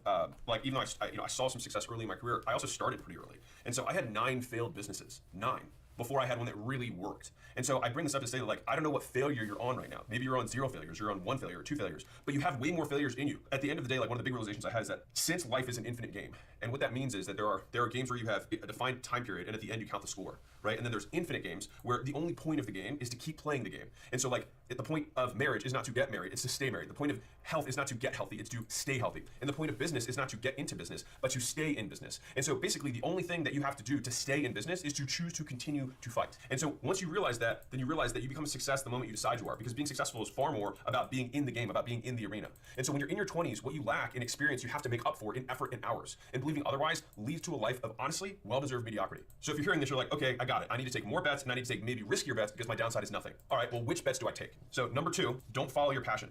So passion is vague, and so it's very difficult to say, I like this thing more than this thing. But what you can say is, I'm better at this than that. And so passion usually then comes from competence, not creates competence. And so we usually like things that we get good at, rather than getting good at things that we like, right? And so this is the thing, like, that I think confuses a lot of people. And so the other flip side of this is that enjoying something doesn't even guarantee that you're good at it, or that you're gonna be able to make money from it. And I remember my dad used to tell me when I was much younger, he said, listen, if I were following my passion, I'd be a bartender at a ski slope, right? He said, if you could just make money, he said, the rest of your life you can do whatever you want. And I actually think it was very practical advice for me, and I'm very grateful that I got that. The thing is that getting good at anything, you have to slog through this period where you're probably not gonna be passionate about it, because it's very boring, it's very monotonous, it's very repetitive, right? It's one thing to say, oh, I like ping pong. It's another thing to say, like, I hit 500 forehands and 500 backhands every morning and every night, right? It's a different level of dedication that you have to it, and that isn't gonna be something you're passionate about. You might like playing the game, but getting good at the game are 2 very different things, right? And so it sets this false expectation that I think ultimately harms more people. And I think one of the biggest reasons of not following your passion is that your passions will change as you age. I promise you, the things that I was passionate about when I was 20 is not things I'm passionate about now, and I'm sure the things I'm passionate about when I'm in my mid and late 40s are be different than things I'm now. Same as 50s and 60s. And so this idea that, like, I have to find this one thing, it puts a ton of pressure on that thing that it has to be perfect forever. And if it's not gonna be perfect forever, then why don't we be practical now so that we can give ourselves options later? So fundamentally, all we're gonna look for are things that you're good at, that people already spend money on, because that creates a very high likelihood outcome of you creating something that you can exchange in the marketplace. Once you've decided on something that you want to get better at, you're already good at it, you want to get better at it, which is hopefully, maybe it is your passion, which would be amazing, but a lot of times it's not. The next thing is you have to get good at one thing. Think about the equal opposite of this. How would I get someone to be poor? I would get them to keep starting new things rather than getting good at one thing. And so do you remember that guy who got rich, drop shipping, day trading, buying crypto, and wholesaling all at the same time? Yeah, me neither. You have to focus. And it's arrogant to think that you can do multiple things at once and beat someone who does one thing with all their effort. You have to pick one thing and go all in, and then you become the one who's hard to beat. So I told you earlier that I had 9 failed businesses. Now, here's the part that a lot of people don't know. 6 of those I had at the same time. And so I like to tell people, oh yeah, I'm a CEO, I've got multiple companies, right? Like kind of the way I do now, but it's very different now, because the thing is that I actually have CEOs who run those businesses, right? Not me. Because you can only be CEO of one thing. You can only drive one thing. Now, I drive acquisition.com, right? But CEOs of each of the divisions of each of the portfolio companies, like, those are people who run their own profit and loss statements. And I didn't understand that. And so I had a chiropractor agency, a dental agency, a gym launch business where we did turnarounds. And then I also had 5 gyms of my own at the time. All right, depending on how you want to describe it, I had 5 locations plus the 3, so I had 8. It's a lot. All right, it's too much. And because of that, I was stressed out of my mind. I was so spread thin, and basically I had lots of things that generated revenue, and I didn't make any money. The only thing that it fed was my ego, not my bank account. When did this big turnaround happen for me? Layla came into my life, and she was like, "Hey, you're clearly really good at this one thing. Why don't we just cut everything else? And that's exactly what I did. And it was the hardest period of my life. I just shut down all the other businesses but one, which also meant that I had to end partnerships with all these different other people that were relying on me. And that was hard. I'm not gonna lie, like it was not fun. Like these are people that I liked. But I had to make this decision. I had to cut off the life that I didn't want to have the life I wanted. If you want to impress people who are poor, talk about how many things you do. If you want to impress people who are rich, talk about how good you are at one thing. Like at the end of the day, your ability to demonstrate excellence is going to be the only thing that someone who is ahead of you will look at. And so you only fool the people who have no idea. And I'll be real, there's a lot of people who have no idea. So the thing is that this is where the whole imposter syndrome will start creeping up on you. Because you're like, man, I kind of feel like a little bit of imposter. Because you are. You're misrepresenting yourself. You know you're not as successful as you pretend to be. And so if you want to eliminate imposter syndrome, just stop lying. When I say lying, people are like, I don't lie. If you present something in a way that you know is going to be perceived differently than what reality is, posturing, in my opinion, lying. You're misrepresenting. What you want to be able to do is state the facts and tell the truth, period. And then if those facts and truth are not compelling and do not get you status, then change the facts and change the truth. Meaning, not that you lie about them, but you work so hard that the truth is compelling. And sometimes that takes time. But I promise you, the people who are all in on the imposter stuff, the guys that I knew that were, when I was in my 20s who were kind of like hustle bros, whatever, a lot of those guys faded, and or they're still like jumping from thing to thing to thing, kind of like pretending to be successful. But like I know that they're barely able to afford their house. At the end of the day, it's a choice that you have to make. Do I want to pretend to be rich? Do I want to pretend to be successful? Do I want to look like I'm successful? Or do I want to be successful? Which more likely is do the things that success requires, which today do not look like success. It looks like a very long string of failures because you will be rewarded far more in life for your determination than your intelligence. But the problem with determination is that in the short term, it looks like a long string of failures until it works. Okay, so you're like, got it, I'm gonna focus. Now let me give you something that's gonna help you stay focused. Number 4, stop networking. All right, now this is a really, really important point. Now, it's not that I even have some big problem with networking overall. That's actually not my point. It's more that there are seasons of life, right? In the beginning, you're in exploration. I grabbed this from Naval and I really love it. Later on, you get into exploitation, which is where you go all in, right? And so the thing is that in the beginning, you're tasting lots of stuff. You're trying to figure out what you are good at or have some proclivity towards. When you have that proclivity, then it becomes very clear, now is the time to cut everything else so that we can focus and go deep. Right? So you go broad in the beginning so that you can figure out what you to go deep on. The broad period that you're in is never the period where you're going to make money. Like this is the part you have to get. And I'd say from the beginning of when I started until I really graduated from it was about 5 years. It's less of a binary, more of a continuum. In the beginning you taste lots of stuff and then you just have to, because in the beginning you have to say yes to things. You have to say yes because you're so bad, you're so scared, you never want to say yes. But you learn to say yes a little bit and then you say yes more and then you say yes more and then very quickly you learn to say yes and get overwhelmed. And so the only way out of this yes trap is you have to start practicing to say no. And if you're like, wait a second, that means that I have to change what I do. Welcome to entrepreneurship. Like you have to learn, you have to evolve, you have to grow. So let me give you a very tactical example. So if you're debating between going to a networking event, right? Or like a lunch with some dude who's like, hey, we should collaborate, we should synergize, we should maybe trade ideas, let me pick your brain, whatever, right? And if you're picking between any of those things and working, choose the work. Because when the work works out, the people will still be there to take your call. But if you never do the work, no amount of networking will get the work done for you. And the bonus or negative bonus here is that if you don't get the work done, they're not gonna take your call in the future.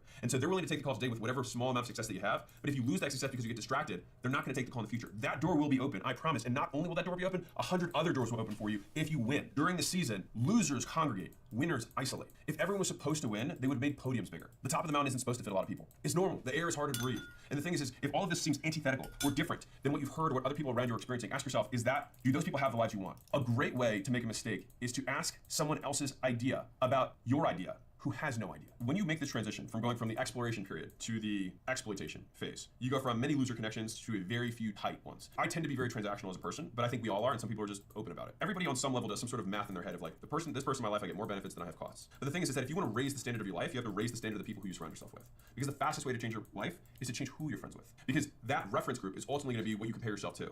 And so if you change who you compare yourself to, all of a sudden, you will create deprivation around the difference between where they're at and where you're at. The only way that people let you into circles that you don't deserve to be in is work ethic. There is no other way. It is the universal currency of respect across cultures, across time periods, across cohorts, across generations. An old man will respect a young man who hustles, and they will always be willing to give time to somebody who they think will execute. Like that was my secret, and it still is my secret. Like I know with people who are above, I punch above my weight class in terms of the people that I'm connected with because they know that I'll do the work, and so they don't feel like they're wasting their time by helping. Because the thing is, a lot of people are actually very happy to help you. What they aren't happy to do is waste their time helping you when you actually don't help yourself. And so I've shed friends at every season of my life, and my close circle has always been very small, like very small. But the thing is that I think of my life in kind of seasons, right? And so you're gonna have friends for this season, and maybe you keep them for life, but maybe you don't. And I think giving yourself permission to say like, that was that season, and they were amazing friends for the objectives that I had then, and then my objectives change. And it's not really fair to them to say, hey, I'm completely changing all the things that I'm doing. You have to still be friends with me. It might not make sense for them. And so not keeping this expectation over them has helped me kind of like free myself of that so that I can reinvest the time that I have in friends that I think will help me get to where I'm trying to go next. Okay, so if we're taking these big bets and we're following something that we're good at rather than that we're passionate about, and we're not gonna get distracted, we're doubling down on one thing, and we're turning off these other things that at the beginning we were exploring, the little lunches, the little networking, because we know that if we just succeed at this one thing, all of those doors will be open. What do we do to make money? So let me give you a money rule. Money loves speed. And this will relate back to the asymmetric bets. by the time you have all the information, the opportunity is gone. Sometimes you just have to make your bet. And it's almost always faster to make a decision, then make a mistake, and then correct that mistake than it is to painstakingly deliberate on the decision. If you know how long it would take you to fix something, if you're wrong, then just make your best bet, because you can always fix it later. And so said differently, if it takes you 5 minutes to decide and then 10 minutes to fix something, don't take 2 hours to decide, because you can just do it, and if you're right, you immediately are moving forward 5 minutes later. And if you're wrong, you're moving forward 15 minutes later. But either way, it's gonna take you less time than trying to assume that you're gonna know everything, because you're just not. You have to get a grip with uncertainty. Like, uncertainty is the job. Like, if you want certainty, don't try and go after your dreams, because the thing is that the only way to go after certain dreams is to go after an old dream. And if you go after an old dream that's already happened, you're trying to fulfill something that will not happen again. And so you're either gonna do the work, or you're gonna sit around wishing that you've done the work. And one of the things that took me a very long time to understand was that the things that dragged me down were not the things that I thought they were. Because the heaviest things in life aren't iron or gold, but they're unmade decisions. They're the things that weigh us down. They take up all of our attention, all of our brain power. And so right now, there's probably a handful of decisions that you know you need to make that you're just not. If you want to feel yourself go so much faster than you ever have, just decide. So few decisions in life actually are irreversible. Even the ones that people pretend are irreversible. What if should I buy this car? Should I buy this car? You can buy it and then flip it. It's not like you can't sell it again, right? And so the real cost of the decision is the delta between what I can buy for and what I can sell for. Okay, well, how much does it cost me waiting 6 months to do this? Probably a lot. And if I need that car to a truck so that I can like go to job sites or pick up clients or whatever it is, then like I am losing all of the time that I'm waiting to decide. And I'm telling you, where people slow down is at the decision process more than at the doing process. Doing usually takes very little time. It's the deciding that bogs people down in quagmire, right? They just get stuck. They feel like they're trudging through mud because they just hit these walls and all of a sudden there's no action because they're just thinking, they're planning. And I think I had to get comfortable with the idea that there's so many variables that I do not know that I just have to get comfortable with the idea that I just should test and learn, and I'll learn way faster than if I try and deliberate. And that has happened more times in my life than not. And I'd say that approach has served me with bigger and bigger decisions in life. Like I've made monster mistakes, but the bigger mistake that I would have made is just not being able to make decisions to begin with. And so you can move through life at 7 times the rate of other people by simply changing when you say you're going to make a decision from the end of the week to the end of the day. And if you want to move even faster than that, you can decide at the end of the hour. And if you want to move faster than that, guess what you can do? Decide now. And so sometimes like my team has seen me do this. Well, we're like, okay, so we gotta make this decision. And people are always like, yeah, let's kick that to next meeting, or let's circle back, let's go offline for that. It's like, no, let's confront. Let's just choose. Let's pick. Which vendor are we going with? Which website design do we like? What headline are we gonna use? What's the ad hook that we're gonna go with? Just pick. That's why all of this stuff comes down to bets. If you want to have a future that you want, you have to get comfortable with risk. So if money loves speed, where are some of the money potholes? So number 6, pay off your debt. Now I'm gonna hit you with something you probably haven't thought of before, which is there are many kinds of debt. There's obviously financial debt, but the biggest and most expensive debt is ignorance debt. It's the cost of what you do not know, but should. And to be clear, I still pay off ignorance debt every day. It's the debt in skills and knowledge that I should know to get faster and further to where I'm trying to go, but I don't. And so I have to just fail until I get this knowledge. And the thing is that if I don't fail, I will never get it. I am willing to pay in looking bad, in money lost, in time lost, in people judging me, to make bets. And so I like this perspective on experts, which is that an expert is just somebody who's made all the mistakes you can make in a very narrow field. You have to learn how to lose before you can learn how to win. And the first rule of losing is that you didn't lose, you just learned. You pay down the most expensive debt. So then the question is, if you know that you have to pay this debt off, why aren't you? And I think it's because you don't realize how expensive not paying it off really is. And so, know the price of inaction. Do you think that the reason that you're in the situation you're in right now is because you struggled to decide in the past? You've gotten all the way up to the edge, you've gotten all the way up to the precipice, all the way to the front of the line, and then you choose not to. And so the question is, how many times have you run that cycle? How many times have you thought through this decision and then not done something about it? And is the life you have you want as a result of those actions? Because maybe the best thing you can possibly do is maybe see this and then just choose to make that call, because not making that call has gotten you where you're at. If you genuinely believe that you're gonna do this sooner or later, right? Make this bet, make this call, whatever, sooner or later, then you might as well do it sooner so you can start enjoying the benefits now. Because you're gonna enjoy the benefits either way. But why would you want to delay the benefits of taking action? The real is because you want to delay the costs of potential failure. Real quick, I have the most amazing offer for you, which is all 3 of my books for free. Just cover the shipping. I think it's like $5 or $6 in shipping per book. You get the actual hardback shipped to you. And the reason for that is because, some of you guys may know, we had 3.6 million copies that were donated from entrepreneurs. And I'm doing my part to give the books away, but I'm also giving the other 2 books to anyone who want them, who choose to redeem it. All right. Last time I made this offer, it sold out in like 10 days, so I do buy a lot more books. So if you see this, go check it out, go grab them. These are obviously while supplies last, because this lives in the video forever, and if you get there and it's not there, then don't do so. All right, back to the video. Let's say you have a reason why you haven't taken action, whatever that is, right? Just imagine in your mind like it's a visual thing. Realistically, it's probably 1 or 2 voices in your head. And you probably think about whose voice that is. And it might not be yours. And so who is the person that you're choosing to not live your entire life for? Whose judgment do you care that much about? And so I will tell you the story. I almost didn't sell Gym Launch because I thought that $46 million was not enough to impress a specific colleague of mine. Real talk. I was very, very hesitant to sell the company. And the main reason is because I thought that they would think that that wasn't that impressive. And when I thought about that, I was like, wow. I was like, and this wasn't family, this wasn't friends, this was just kind of a colleague that I respected. When I was able to really listen to the voice, whose voice does this belong to? And what are they saying? And most importantly, is that the person who I want to give control over my entire life? And once I saw that, I was like, well, that's ridiculous. I don't care about this. They're usually subconscious. Like, you don't notice them unless you listen for the voice, unless you name the voice. Am I really gonna let John be the reason that I don't get married to this girl? Is Joe really gonna be the reason that I don't raise my prices? Is Sarah really the reason why I'm not gonna sell this thing? Ridiculous. But people do it, myself included, every day. And look, This isn't going to be easy, right? Building these skills, losing friends, taking bets, taking losses, you might find yourself stuck and then blaming your previous experiences, which is why, number 8, get over yourself. Everyone's childhood was difficult. Get over it. And if you want to win the award for hardest childhood, congratulations, I'll give it to you. You have the hardest childhood. You win. Feel better? Right. No one cares about what happened to you then. Only what you can make happen now. And so the only person that's satisfied with whatever that reason is you. And everyone else calls that reason an excuse. And at the end of the day, do you want to get to your life and have everyone be like, you know what, he wasn't successful, but he had a lot of really good reasons. Wouldn't it be so much more powerful to say he had all these reasons he shouldn't have been successful, but was anyways? Like those reasons actually give you even more fuel because you become a stronger story to everyone else. Like no one cares when the silver spoon kid succeeds, really. And so all of the reasons that you can normally tell yourself why you shouldn't do it are sometimes the best reasons of why you should. If you had disadvantages, I agree with you. Like you're right. It's harder to be successful if this thing happened to you, or if you're born with X, or you're in this gender, or this race, or you have this birth deformity, or you speak a different language, or you're born in a different country, or you had abuse, whatever. So the main point is, despite the disadvantage, you only have one choice. What are you gonna do? You can take action anyway and become proof to other people, like you, your people, who are also born into your situation, whether it was abuse, whether it was your gender, whether it was your race, whether it was your country, and you can prove to them, or prove to yourself, that you can overcome it, and that they can overcome it too. Or you can do what the vast majority of people do, is that they protect their ego and blame and complain. And to be clear, this is not a pulpit. You can do whatever you want. I support your choice. Go you. But only one of those decisions is gonna make you better. And likely only one of those decisions is going to get you closer to winning. Because at the end of the day, here's the TLDR. Losers define themselves by what has happened to them. Winners define themselves by what they can make happen, despite what's happened to them. And so where some person sees an excuse, another person sees an origin story. Like you look at every champion, every hero, every comic book, they all have hard pasts. And so you having a hard past, whatever that is for you, or some disadvantage, just makes you like every other superhero who ends up, changing their lives. And I actually love this. I heard this from Joe Rogan, so this is not mine. Every single one of us can today wake up like it's the first day of a video game. Like you just like got transported into your body and you're like, okay, look around. I have a life, I have some kids, I have a job I hate, or I have a business I don't like, or I have some bet that I have this thing inside of me that I know I can do more, but I'm not. You have all this stuff that's around you, and now you can choose. Like everything else behind you, you can just have today be your spawn point. And so when you're in a video game, it's easy to just forsake all that stuff because you don't have this emotional connection to it. But the thing is that like the action needs to be taken either way. So whatever frame of mind you need to be in order to do it, then do that. All right. So once we get this head trash out of the way, then we have to get back to business, if you will. So what's the next thing that we have to do? We have to solve bigger problems. If you want to make more money in your 20s and 30s, solve bigger problems, right? If you want to make $1 million, you have to be willing to endure $1 million worth of pain. If you want to make $10 million, you have to endure $10 million worth of pain. And here's the thing, is that most people have never endured that. And so when they start getting into it, the thing is the nature of the pain changes. And so in the beginning, the pain is, I don't know what I'm doing. Later, the pain is people judging me. And later the pain is lawsuits. And a lot of the pain is just not knowing what the hell you're doing at whatever stage of business you're at, because that never goes away. And so not knowing is a constant. So trying to solve for not knowing is silly, because it's never gonna happen. And so this is why you have to get comfortable with uncertainty. You have to make uncertainty your friend. If we're going to solve problems, right, we might as well pick big ones. And I'll give you a great analogy that I got from Stephen Schwarzman, who's the founder of Blackstone. He said, big goals and small goals are usually just about as hard. A common VC saying is that having a really successful restaurant, you might have to work 80 hours a week and manage all these different people to have a really successful local restaurant. And you might also have to manage all these people and do all this other stuff if you want to build a $1 billion unicorn. Both of those things are hard. And so if it's going to be hard regardless, you might as well go big. And actually it's been that is a very helpful frame for me, because one of the beliefs that I have about business and life is that suffering is a constant. Like I have to remind myself this on a regular basis, which is that if we are growing, I am in pain. If we're plateaued, I am in pain. And if we're declining, I'm in pain, which means that I am pretty much always in pain. And so to think that there's something wrong with pain misses the point of how this works. It is a constant. And if it's a constant, we don't even need to think about it. It shouldn't be a reason to do something or not do something, because it's just always there. Competition for big goals, believe it or not, is actually much rarer. It's thinner air. People believe that it's so unrealistic that they don't shoot for it, which actually makes fewer people there to compete against. And so it is probably harder in some ways to have a local restaurant that is really successful than it is to have a big business. And what I found is that most problems are solvable, which means that most things are knowable. And the reason that you probably haven't gotten to where you want to go is because you haven't actually started trying.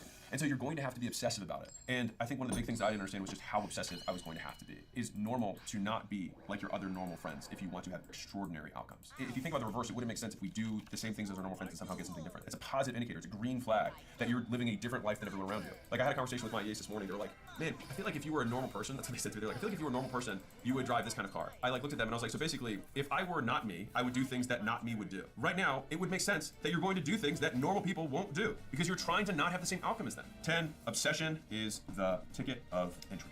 It's the price of entry. And the thing is that obsession isn't really obsession. It's actually just trying and no one else tries. Like that's the real.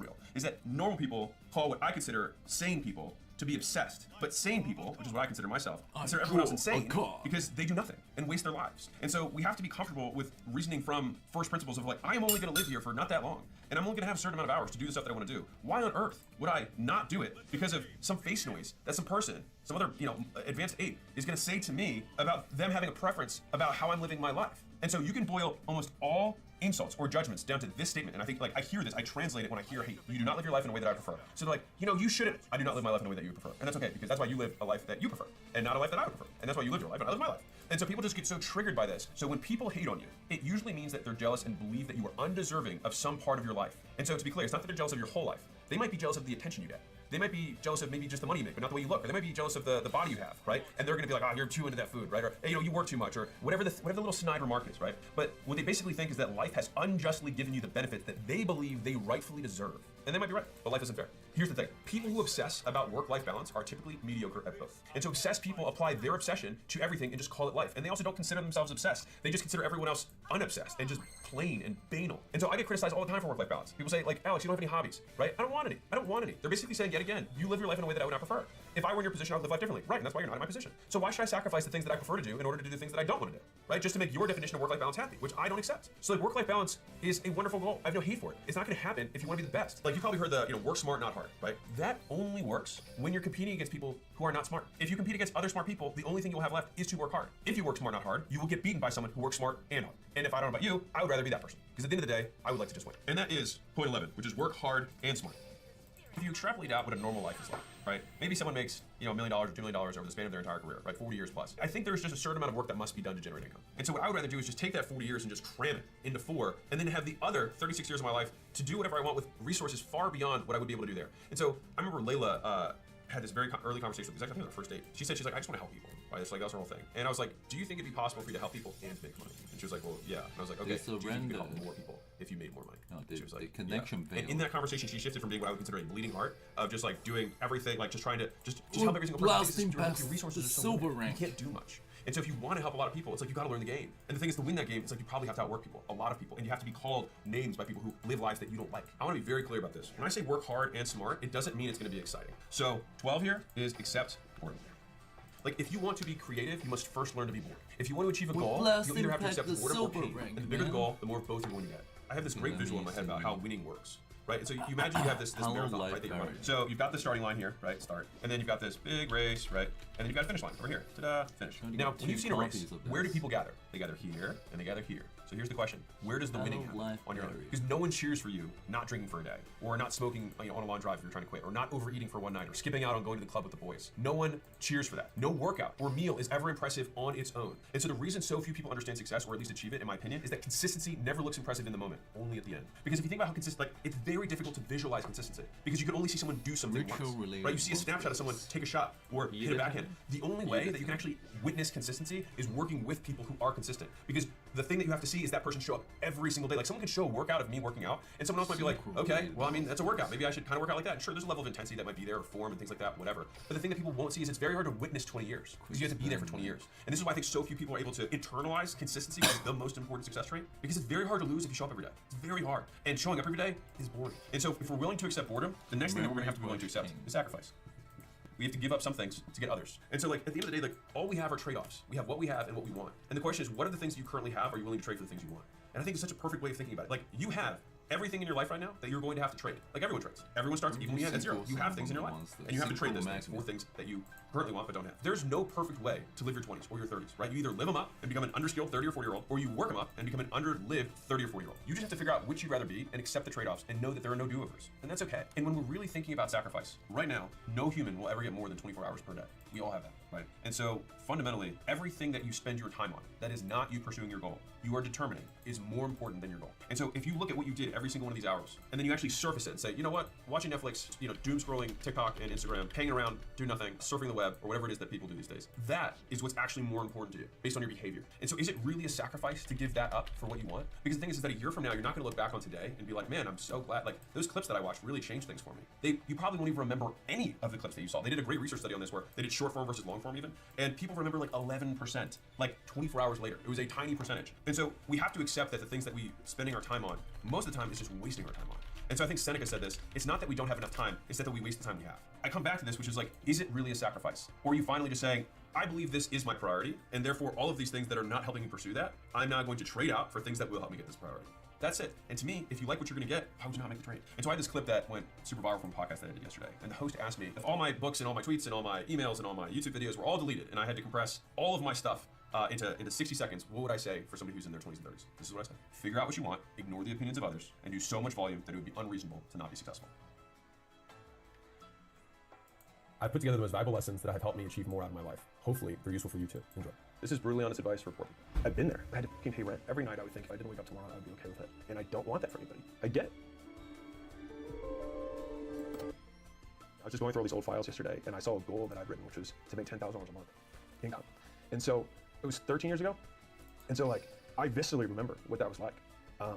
And I know I was in so much pain during that time that I get it. And so like, the reason we make this stuff is because I've been there, and I don't want that for anybody. You know, like I missed my 20s. Like I didn't have them, as people traditionally say it. Cool, you know, like it's weird because in today's like internet culture, like I started my first brick and mortar business, like store front. I was 23. Like I didn't know shit about fuck. Like I knew nothing. And like I didn't know you could hire employees. Like it wasn't a thought. Like I didn't know anything. And so like I cleaned, I did the billing, I did the sales, I taught the sessions. Like I fixed the equipment. Like I did everything because I didn't know you could, and I didn't know, and I didn't have the money, frankly, to afford anything else. And so I get it. Like I get it. But to get out of that, you have to take steps. And the first step is saying that it's my fault. The second step is that you have to use what you have.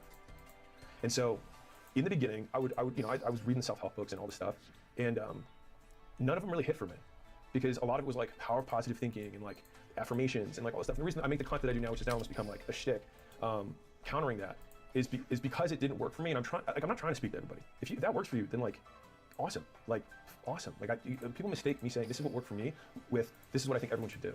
And it couldn't be further from the truth. I'm saying if what you have been doing hasn't been working, then consider this, which is that like, I remember because I just read this yesterday.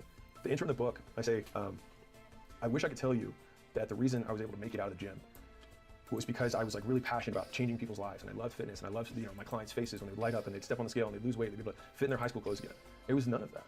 It was just the sheer anger that I had at the idea of being wrong and having the people back home be right about everything. And I still can barely tolerate it. And so, I mean, I took, in some ways, and this isn't I don't know if woe is me is the right term, but like, I had an otherwise very successful career.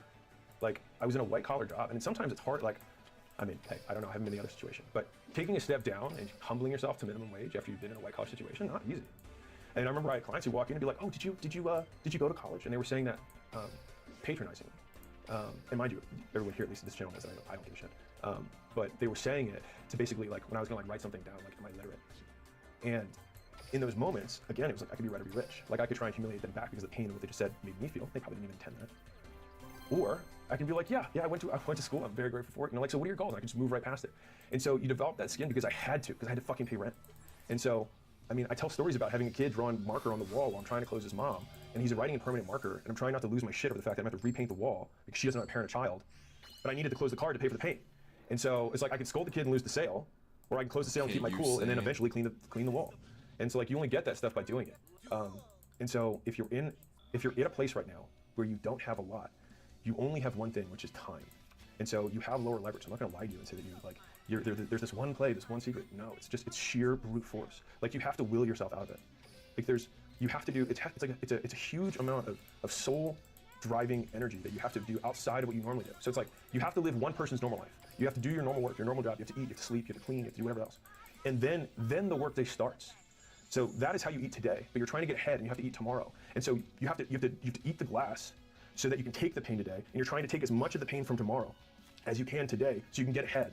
And like even the concept of getting ahead, I think about this visually, which is like, if you have this timeline of life that you can pull towards you, and it's glass in the beginning, and then it's slightly less coarse, and then less coarse, and then it gets neutral, and then it starts to get a little bit sweeter, and a little bit sweeter, and a little bit sweeter. But you have to get through that glass period where you pull it towards you. And I do have this theory that like, on a long enough time horizon, if we could live 1,000 years, everyone would eventually be successful. But people wait too long and they die too early.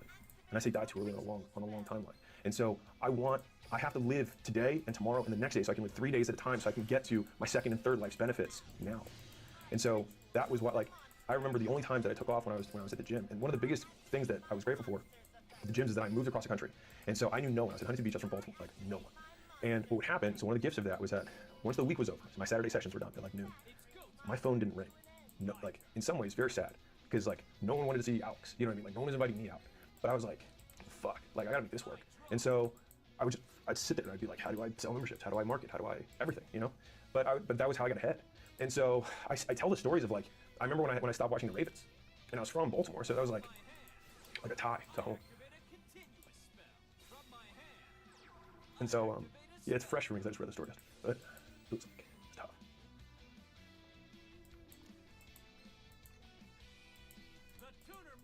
I'll catch my breath. So all that to say, the sacrifices that I encourage people to take are not sacrifices I did not make.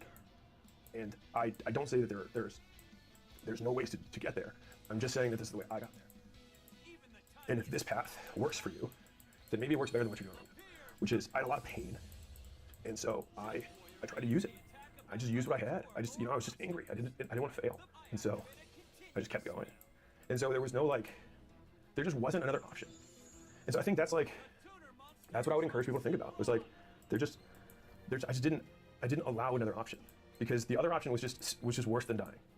Because, I've told this story before and things get hyperbolized, exaggerated, romanticized, whatever, but when I had my big consulting job, I was making good money and I had the approval of my peers and all this stuff. And I just didn't want to wake up the next day every day. It wasn't like I was trying to kill myself, it wasn't that, but every night I would think if I didn't wake up tomorrow, I would be okay with it. And so when I knew that was what I was going back to, if I didn't make this work, I had no plan B. I had plan B is that I would drive Uber and strip. I joke about that, but that was very much my plan B if I didn't make it work. I get grilled on social media for saying this because of fucking race wars, but there have been slaves for thousands of years. There were slaves in Egyptian times. There were Jews who were slaves. There were Persian slaves. There were white slaves. There were black slaves. Humans have enslaved one another, period. And I like to think of things in extremes because it allows me to think of what's possible. And so the idea that someone else at some other time in history has worked 7 days a week, every hour that they're awake, with the threat not of their own death, but of their children's death, because that's what I would do if I were trying to control somebody. I would take their kids and say, I'll kill them if you don't work. And guess what? It'll probably work. That capacity exists. And so I would think to myself, I would try and put myself in that frame so that I wouldn't get into the woe is me cycle and think all these things I could blame for why I'm here right now. Why isn't this working as fast? How is it that these guys are making more money than me? Why don't these people give me the respect I deserve? Blah, blah, blah. And just say, what can I do now? And then just every hour of every day, well, what can I do now? And so it was, I have to learn how to market. I have to learn how to sell. I have to go to these groups where other gym owners are, and I gotta learn their stuff. I gotta go to these seminars. I gotta save up so I can learn some stuff. And that's what I did. And so that's how I got out of it. A visual of life is this bloody game of tug of war, Yeah. where most people, their hands just get too Yeah. cut. To keep holding onto the rope is it's stuck in my head. Yeah. It's powerful. It was tough. So the first $100,000 is the hardest. And I know that sounds like an unfathomable amount of money. It took me 5 years. I get it. So you just have to save it $1 at a time. That's what it is. Now, obviously, I talk about other things there are smarter ways to make money, for sure. If you can sell expensive stuff, you can just move the decimals. The thing is it is factually true. It is spiritually false. And I don't even believe in spirituality in general, but it is tough to sell a $10 million building and make $1 million commission or a $500,000 commission when you are broke as fuck. It is very, you would have to become a different person, which is why most people's first sale is not that. But is it technically possible? Yes. A lot of people watch YouTube and the internet for complex money-making skills, and they haven't even mastered showing up on time. And so it's they want to go straight to calculus, but they don't know how to do simple addition. But the thing is that simple addition is foundational to that. And none of the other stuff will matter unless you can do the basics. But the basics doesn't make them less important. Usually they're the foundation of building, which make them arguably more important. They just are simpler to understand, but not simpler to do. And I think that's the big disconnect a lot of people have, is that they think because they understand something conceptually, that they feel like they have already mastered the skill, which are two very different things. And so one of the most common traits that people who are poor have is that it's always tomorrow. And so they never talk about anything in terms of today. And so it's about starting tomorrow, the diet on Monday, next year, my New Year's resolution. It's always pushing off. So rather than delaying gratification, they delay pain. And so rather than taking pain now for pleasure later, they take pleasure now and pain later. And so they flip the equation. And so they're surprised when today is later from yesterday that they're in pain. Because if last week you were I'm starting my diet this week, then it is now this week, and you've delayed the pain to today. And that means that the body you have right now is the result of the delayed pain that you are now forcing yourself to endure. And so they're somehow surprised when the bill comes due that they pushed off from the past. And so the first lesson of getting out of poverty Too is strong, man. The Shino Bird deck I is have way to own too that. strong. I think my fault you can kind of extrapolate to right now. Damn Not strong. you basically have to own everything that passed to this moment. So all the pain that I've gone through, all of the Shino Mondays that Bird I've missed, is way all of the too diets damn that I've skipped, strong. all of the savings I had. Shino Bird is way too damn strong. Haven't made, all of those are not my dad's fault, my mom's fault, my circumstances' fault, the country I was born in's fault, the zip code, any of those things' fault. It's just mine. And the thing is that people have this belief that because they have a strong argument for why it's something or someone else's fault, that somehow helps them. And it just doesn't. Because whatever you cast blame to is where you also cast power to. And so if I say, I can't succeed because my mom didn't love me, guess who controls me? My mom. And so if you also replace my mom with a race, a gender, a political party, whatever the thing, like I can't succeed because of Trump's laws. I can't succeed because of the radical left, because of wokeism, because of whatever. You actually give that thing more power in your life than you give yourself. And so it's completely, the thing is that, and this is what's so deceiving about it, is it's very self-fulfilling, is that you get more evidence and you get more confirmation, you get more evidence, you get more confirmation, and the more your life sucks, the more you're confirmed that you were right. But like, do you want to be right about the fact that your life sucks? Or would you rather, like there's I think it's an old Zig Ziglar saying, he said you can either be right or you can be rich. And I mean, it's simple, but this is what he was getting at, is that you can say, you know what, you are right. Your dad kicked the shit out of your whole life and you don't have any confidence because he told you you're a piece of shit every day. You're right. But in order to be rich, you need to let that go. Because every day you say that I'm not successful because of this, it means because this now owns you. And for me personally, that realization that the thing that I hated most in the world, the things that I blamed for why my life wasn't the way it was, I was their bitch. And just realizing that made me angry. But through that anger, I was able to say, well, fuck them. Like, I will succeed despite the fact that my dad said this, or my mom said this, or Barack Obama said this, or Trump said this, or the woke left says what. Despite that, despite the fact that the chips are stacked against me, I will still win. Why does saying my fault and taking accountability begin assessing the amount of profit making more money?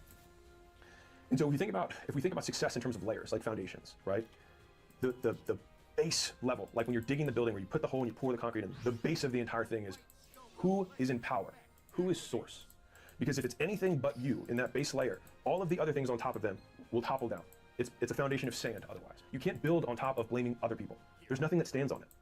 You see, like, I want to learn sales, but I can't learn sales because I didn't get hugged enough as a kid, and so I don't like people. And so as long as you keep holding on to that, you have sand as your foundation. But if you want to learn how to sell, or you want to learn how to market, or you want to learn how to do whatever, until you say, well, it's my fault that I don't know it, and because of that, it's within my power to change it. So it's not sales books, it's not reading offers, it's not even doing At the very beginning, you have to accept that, which is the first two words, my fault, my responsibility, all me, I am source. And then once you can accept that one thing, and what's crazy is that one foundation is where 90% of people literally aren't. They're not there. They can't do it. The reason my girlfriend left me is because of this, not me. The reason I lost my job is because my employer was a dick, my boss sucked, whatever, the economy. But it never serves you. Like, give me one instance, one example. This is to anyone who's listening to this. One example of when you blamed something else and it made you better. One. You can't find it because it's fundamentally not true. And so you cannot both desire to get better and also maintain blame. You have to pick. When did this really hit home for you? Was it when you lost money? No, when I was 19 years old, I had to write an essay about depression in an intro to psych class. And I used to, I don't talk about my mother very much, but I used to harbor a lot. I was an equal opportunity angry person, and I was angry at everybody. In other words, I blamed everyone. And so I blamed her for X, Y, and Z. And I remember having to write this essay on depression, and you had to do it from someone else's perspective. So you had to say how would the environment and their upbringing, things like that, contribute to the outcomes in their life. And so by writing the essay, true or not, to be clear, about my mother's upbringing and how hard she had as an immigrant coming here, getting beat up as a kid, getting beat up for not being able to speak the language, all that kind of stuff. And this was in the fucking 50s. It's when like it was more accepted to be foreigners rather than let them in. Anyways, so she had a tough time, and so it made sense. And when I framed it like that, I was like, you know, maybe she's actually a massive success given where she started. And so then I thought to myself, now mind you, I still wasn't over it, but it was in this process that the first thing that happens when I went back home for fall break or winter break, I remember she said something to me, which would normally just like be the beginning of some big fight. You get into these routines. Like, I'll say this thing that we both hate, and then we'll just get into this fight about it. And she said the trigger, and I was just like, I understand you. I'm sorry you went through the stuff you went through. And she just like looked completely shocked, and then just like started bawling. And so I was like, we're cool. Like, you don't anger me anymore. And I think for the most part since then, like that's been more or less the dynamic that shifted. But leading into that was also the idea that all the relationships that I had that I blamed for not working because of the dynamic that I had with my mother, I was like, I am giving her this power over my love life. Ugh, that's gross. And so I was like, well, I'd rather just say it's on me to change and not have my mom or parents at all involved in my relationships. And so that was me taking, it's her fault that I can't make these things work. I have commitment issues. I don't want to get close to people. I've been hurt before, blah, blah, blah. So like, okay, well, let's take it to the next extreme. Great, you're right. You'll never be close to anyone. You'll never have a relationship that'll last. You're right. Now what? I remember I was at a conference, and I had this lady stand up in the crowd, and I had just done a thing on like, I don't remember what it was, call it offers. And she stood up and said, let me give you 6 reasons why this isn't gonna work for my business. And so she went down her list, and I was like, So I got to the end of the whole thing, and she said, and that's why this isn't gonna work for my business. And I was like, you're right, you'll never be able to make this work for your business. And she looked at me like angry, and she laughed back. She's like, yes, I will. I'll be able to make this work for my business for this reason, this reason. And so the thing is that like, if the victim frame is just taken to the natural extreme, you realize that you're right, you win the game. And by being right the entire time. Okay, let's see what we get. Magician Soul. So 2 copies of Magician Soul. Blah blah blah. True Light. True Light again.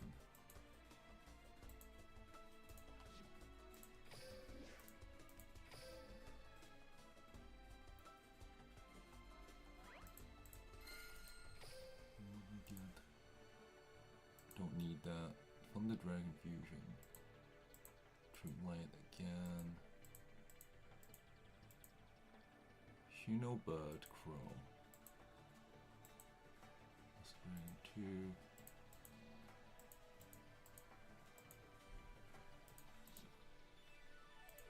2. Tame, you lose everything. And so it's one of these frames that I love. Dr. Kashi says this. He says you're 99% right, but 100% wrong. And what that means is, like, for example, if every time I bring a girl home and I want my parents' approval, I bring her home and they say, this isn't the one, this isn't the one, she's not good enough, whatever it is, every time. It's easy for them to say that because every single person you date, except for the one you marry, they are right on. And so they're 99% of the time they're right. And they're confirmed by saying that the person they bring home is not good enough. Because every time, eventually you break up, oh, it's not going to last. This isn't the one. It keeps going, right? But if you keep doing that all the way to the next extreme, you're... Okay, we've got a new one. Send this card, and once them.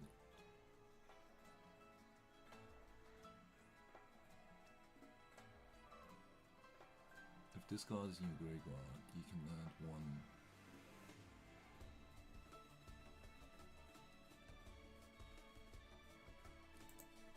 Okay, what's the dragon synchro?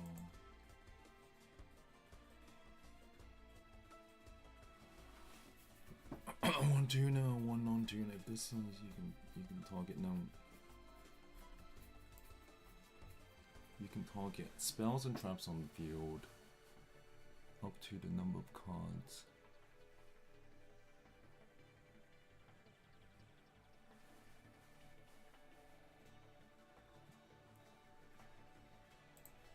Oh, this is 100% pretty wrong. good. Because you will. With blue eyes, Lightstorm Dragon. One more of these, Nikitama. It'll be wrong eventually. And it's the same thing as, like, I want to start this business, it's not going to work. It's not going to work. The second one won't work. The fifth one won't work. The seventh one won't work. And they're right. But they're just wrong on the long enough time horizon because one of them will fucking work. And one of the girls or one of the guys that you bring home will be the one that you are going to be with. But it's so much safer for them to be right and right and right. And they get deceived by their short-term rightness, they miss the long-term wrong. And we do this to ourselves too when you're in the victim frame. I don't even like using the victim frame, but when you're in the powerless frame. You give the power away, and you get to be right over, that's why it didn't work, this relationship won't work, this job won't work. It's not going to work this time either. Because you get to be right over and over. It makes you feel good in the short term, but in the long term, you guarantee the loss. I think there's also, like, socially, we love to complain about the weather. It's literally the same thing as never investing. Like, if you want to invest your money, right, and you have all this big pile of savings.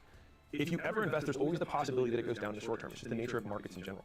But if you never invest, you guarantee that you will never get rich over the long haul. And so every day, you could make this risk. You take a small risk, but you guarantee a macro win. So you take a small risk today, potential for loss today, for the guarantee over the long haul that it grows and it makes you money. But the flip side is you don't take the small risk of loss today. You take the comfort today for the guarantee that you get the long loss. And so many people flip their life. The same thing is that they flip the pleasure for today, and they just forget the second half of this, which is pain for tomorrow. And that today is also yesterday's tomorrow, and we're living through the pain that you cast. Like, you own this. And until you're like, this is my fault that I'm in pain today, because the decisions that I put off pain for tomorrow, where today is tomorrow.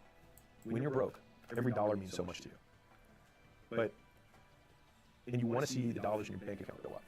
But I never made that my goal. I made the amount of money I made every month my goal. Because I saw that as my, like, potential energy versus stored energy. Not to get, whatever, physics people, you know what I'm saying. And so I was willing to take that stored energy and reinvest it to take $5,000 a month in income to make it $6,000 a month. Because I knew that over a year, I was going to make 12. And so if it cost me 2 to make the 12 in income, I would make that trade every time. And so whenever I save up a small, like, nut, now obviously, I've always been pretty good about spending money. Like, I haven't had that habit. So, like, again, foundations, like, first, it's your fault. Second, spend less than you make. Third, take all of the excess and spend it on making more. Because if you're making minimum wage, I'm going to say what you probably already know. You're not going to get ahead. Like, you're not going to save your way there. You're not. Like, everyone loves to tell the story of that one girl at McDonald's. But you know they don't tell? The other 100 million people who worked at McDonald's over the world who didn't make it. And, like, the outcome they're talking about is, like, she made $80 million over 40 years of working at McDonald's. Like, you can shoot for more. And so, like, take the money you make, live on nothing. And the hard part is just swallowing the pride of the fact that in the short term, everyone's going to be right when they say that you're amounting to nothing. And that's the tough part. That's the glass that you have to swallow, that you have to pull towards you. And there's just no other way. Like, you have to learn the skills. Now, I mean, to be fair, YouTube didn't exist when I was doing this. And like, Instagram was like a new platform. So like, all this stuff, like the stuff we have today is crazy. Like these videos and this podcast, like all this stuff didn't exist. Like, I remember when podcasting came out. Like, I was already a business owner. Like, none of this stuff existed. But at the time, I just took all the money I had. And I want to make this point again, is that people think that the money is about buying courses and stuff like that, and you can. Like, there's nothing wrong with it. I've learned a ton from a lot of the stuff that I've bought, to be really honest with you. But I think that I've always had an amazing return on education because I always did it. And I think, like, I always wanted to be the best student in every class, and I was good at school, and I just took business as a different, another type of school. But part of the expenses that come into like what you take that money for is experiments that fail. And so one of the things that happens when you're broke is that you bet on stuff and it doesn't work, and people feel like they're back at zero, but you're not back at zero. You're at where you were, plus 1 experience, plus 2 experiences, plus 3 experiences, plus 4 experiences. But when you have plus 18 experiences, all of a sudden, oop, you level up 1. You get experience points. There's a reason in video games called experience points. So you didn't trade it for nothing. You got an experience point. And with enough experience points, you get to the next level. And so I think if you just even thought about it like that, it's not a loss, but an experience point. You could bridge the gap between your current income level and the income level that you want to get to. And then guess what? There's more experience points that you have to get there. And those experience points also cost more money. Because when you take a bet in the beginning, and when I say it costs money, it's like, if you run an ad and it doesn't work, it costs money. If you want to set up a Shopify store or an e-commerce store, and you spend 30, 40, 50 bucks a month, whatever, it costs money. And it does, like all of these things cost money to start. Now, mind you, it costs a lot less than it did in the 20s when you had to mortgage your house and guarantee that you'd win or you'd lose everything forever. So like the bar hasn't never been lower than it is now, but there still is a bar and you have to go over it. And I still think that the vast majority of the shit that people are trying to get over has nothing to do with the difficulty of business, but the first step, the foundation, which is it is my fault that I am here. And in it being my fault, I am the one who can get me out of it. It sounds like in that stage 3 when you start experimenting and investing in that, and let's say the kid who has a failed dropshipping experiment or starts a school group and they want to win school games but they don't, their measuring stick for whether or not the game's well shouldn't be how much money they make. Or should they be thinking about money at that point? Or? So the wealthiest people I know only think about skills. They think about what can I learn and then what can this skill get me. And so they will always take any money they can to buy more skills. And in the beginning, you have to buy all the skills yourself. Once you have enough skills that you can generate an excess of income, you can start buying other people's lives. And what I mean by that is like everything comes down to buying time. And so at some point, you're 10 years into your career and you have a handful of skills, but you can buy someone else's 10 years of skills by just paying them to do something too, so you don't have to learn all those things. And so you do need to get good at stuff, and then eventually you generalize to be good at people. And that's pretty much always the path for everyone. Maybe the framing is like a lot of people who are wanting to make more money but don't know what the avenues are. Yeah. So a lot of people who want to make money don't understand how money is made. And so it's made by getting it from someone else, and they have to give it to you voluntarily or it's theft. And so assuming you don't want to steal, then you have to give something to someone else first. And then by doing that, they give you money in exchange, which is why I love capitalism. It's a voluntary exchange between two parties. And both parties say thank you at the end because both parties think they're better off from the trade. And so the idea is what you want to be able to do is find something valuable to trade. And so you can either trade stuff, you can find a place where you can get stuff, and then bring it to other people where it's convenient for them so they pay you more than you did when you have to go find it in some back alley. Because, suburban mom doesn't want to go to back alley to get X, Y, and Z, but you'll give it to her. Man, it sounds like I'm explaining drugs, but well, there's a reason they make money. But anyways, the point is that you can sell stuff at a margin, and a part of that margin is going to be the convenience that you live in. And either you're selling stuff that someone else manufactures, or you create your own stuff. Now, if you're starting out, you're probably going to sell someone else's stuff. And I do think, I'm saying this right now, I do love the concept that the first thing you sell is not the last thing you're going to sell. And so learning to sell in and of itself, the best way to learn to sell is sell something. And that's why referral programs, ambassador programs, affiliate programs for different types of businesses, almost every business I've ever owned has an affiliate program.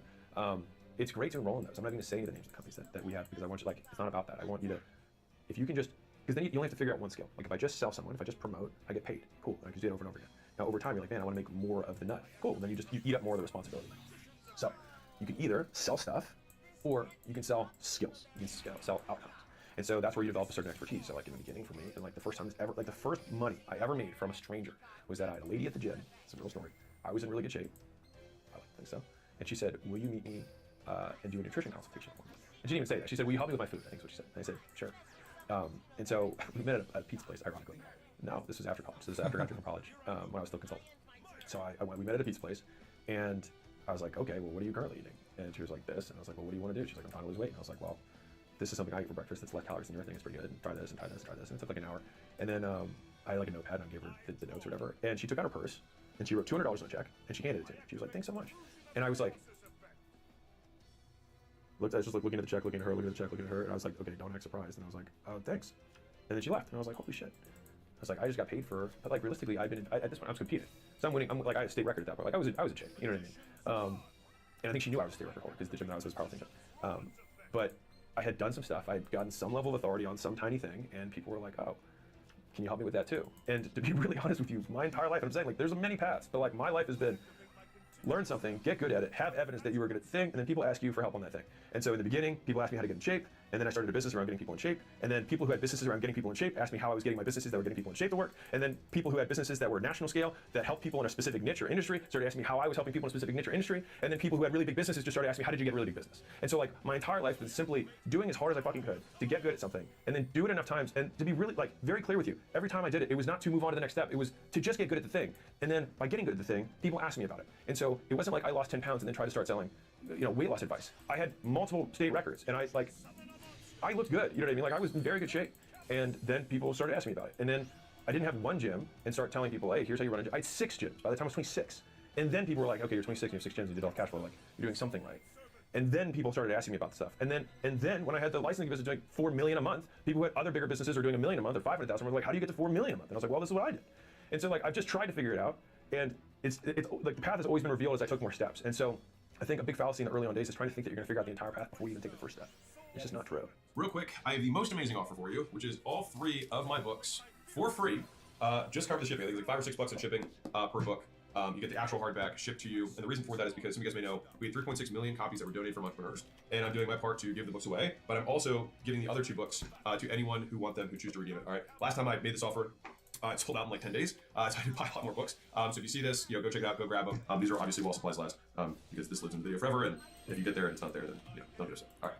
Back to the video. I was gonna ask, how important is it for someone to have that money in cash? I mean, in some ways I think it's everything, in other ways it's nothing. Like one of the cool, shameless plug for school, the 30.44% of people who finish their first month of school make their first dollar in life. And that's like, so like, that's why we do it. You know what I mean? Like, I know how hard that first dollar is. Like, there's so much to get the first dollar across, because the second dollar comes so much faster after that. That's why I invest in the company. That's why I'm so adamant about it. But anyways, the point is that yes, I think having the first dollar get across is very important. But if you can reframe it from that experience points perspective, that there's probably 3 levels before that. You have to, like, level 1 is that you have to understand that it's my fault. Level 2 is that you have to use what you have, not what you wish you had, to get to where you want to go. And where you want to go isn't 100 steps forward, it's just the next step. And so like, I don't think that anger drives me as much as it used to, but it was everything that I had when I started. And so if I had listened to the positivity mantra when I started, I never would have gotten going, because nothing made me feel happy. And so they were like, follow your passion. I was like, my passion is to not be poor, and to not be here in Baltimore. That's my passion, is not be here. And so that's what drove me. And so I think that it just needs to be restated that, like, is that the goal? Sure. But is that necessary to start? No, it's not. And so I can tell you that even when I was angry and getting through that, making more money did make my life better. Like, I had more ability to deal with inconveniences, hassles, health issues from family members that I had to foot the bill for, like all these things. Like, money can provide value. And so I'll say this thing that a mentor told me. He said, money does not buy happiness, but it can help you avoid pain. And so, like, I think there's nothing wrong with making money. Obviously, I like doing it. But I just hate the people who espouse that you have to feel a certain way to win, or that winning when you are angry or sad or in pain or ashamed is somehow wrong. And so I just, like, you have to meet success where you're at. And the first step you have to take out of anger, and the next step you have to take out of sadness, and the next one you have to take out of shame, and use that to propel yourself forward. All that matters is you take the step.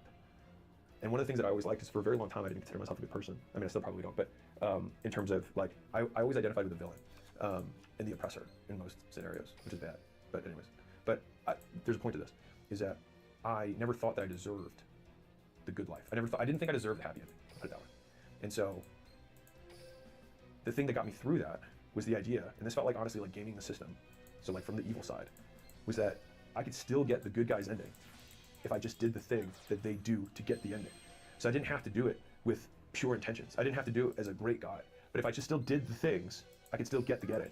And I think for me, that realization has been why my ruthless focus on, like, well, what did you do? And to everyone who listens to my stuff, like, it's like, great, throw the emotions out, throw the spiritual energy vibrations out.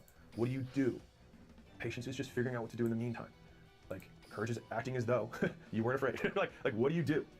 And then eliminating everything else and then just doing that. And then doing whatever mental tricks you have to do, which is like, there were slaves who worked 7 days a week, so can I. Like, and then alternatively, catastrophizing the alternative path, which is that if I do not do anything, this is what will happen eventually. That pain in the future will be my pain today, and then actively thinking about what that pain would be like, and then seeing if that can make you more uncomfortable than the comfort that you're in. And I think Tony Robbins says this. He says, change happens when the pain of staying the same, when the pain of change is less than the pain of staying the same. And so if you're comfortable in staying the same, the point is to make yourself more in pain to get yourself to move. And so I think there's a skill in being able to future pace and think through what pain you're going to go through. Like, if you're like, man, okay, I have gained 5 pounds a year. and it has been 4 years, so I'm 20 pounds up. Well, if 4 years from now, I'm another 20 pounds heavier, and imagining the snide comments at the holiday party, or if you're a girl, the guy who says, man, she'd be really cute if she lost 40 pounds. Or like, even, like I'm going girl's perspective here. A guy who says something that's like, I would be with her, but she's just too fat. She's just not cute enough. And you're like, wow, that's so politically correct. Deal with it. It's fucking life. But the thing is like your thoughts don't need to be politically correct. They're your thoughts. They're no one else's thoughts. And so whatever you have to do to get yourself there. For me, the idea that a girl that I would want to be with would be like, I just don't think he's ambitious enough. I don't think he's successful enough. Like that, those ideas killed me. And so I never wanted to be denied entry to somewhere because I didn't have these things. Now, do I believe that people should be denied entry? No. But I also realize that's the way the world is. And so I think you can balance both beliefs. Like I'd love things to be different, but I accept the fact that they're not. This is really a good argument for getting rid of broke friends, because I bet other broke friends reduce the pain of things. A friend who supports you is someone who deliberately decreases the possibility of failure. And so if you look at your friends and you ask yourself, does this person increase or decrease the possibility of failure with my goal? It's very easy to answer that question. It's yes or no. It's increase or decrease. There's no in between. Does it increase or decrease my possibility that I get to my goal? If the answer is decrease, then get rid of them. Because imagine that you have a 100% chance of hitting your goal, and you have 3 friends that have a 30% decrease. Like you might now have a fucking, whatever 3 times 3, like a 27% chance of hitting your goal now because you have 3 terrible friends. Yeah. They're it's like getting in video games. It's like you've got somebody who's casting like a slow spell on you, and you're like moving so slow, and you're like weak, and like all your hits have like half power. Like a lot of people need to shed friendships, but the thing is that it's more that they call them friends, but they're not really friends.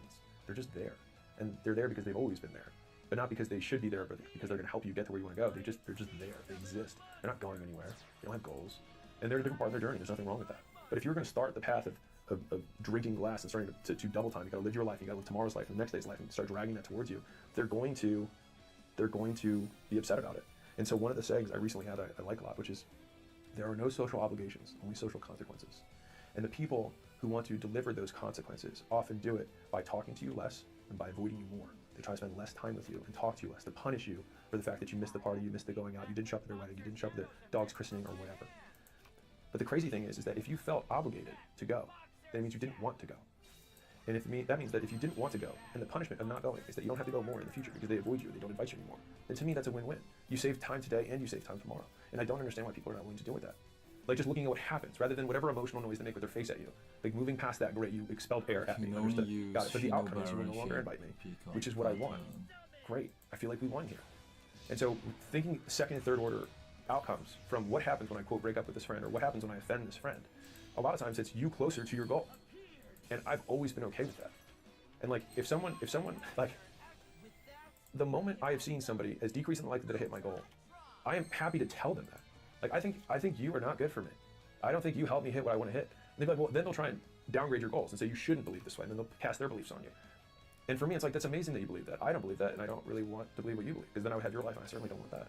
And so, like, again, I make these tweets about this, but it's like, if you don't like their life, don't listen to what they say. Like, don't take their advice if you don't like what you see. And so, if everyone around you has a life you don't want, then don't listen to any of their advice. Like, and hopefully you're listening to this and watching, like, if there's some element of my life or whatever that you find awesome, cool, then maybe some element of what I can share is helpful for you. But you have to put blinders on, because there is a period of time where I've said this, but you're not going to be successful enough for the next tier of friends, but you're too different from the friends that you used to have. And so that middle path is very lonely.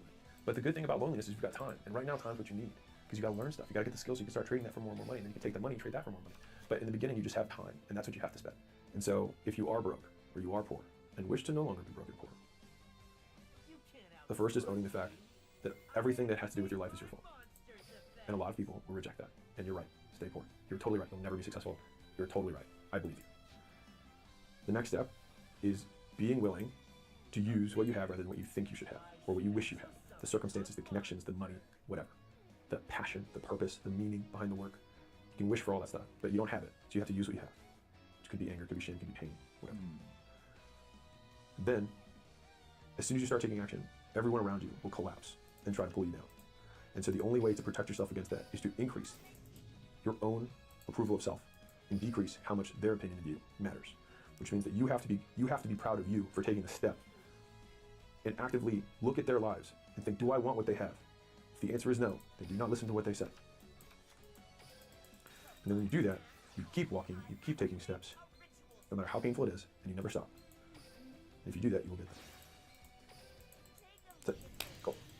In your 20s, you don't need to find yourself. You need to build yourself. Here are 18 tactical lessons I learned about achieving early success. I made my first million at 26. I crossed 100 million net worth at age 31, and this is my roadmap for things that I learned along the way. I'd like to normalize a 6-day-a-week, 12-hour per day work week for men between 16 and 28. And despite all the self-worth voodoo that social media and society will tell you, you are valued based on your utility. And when you're young, you have none.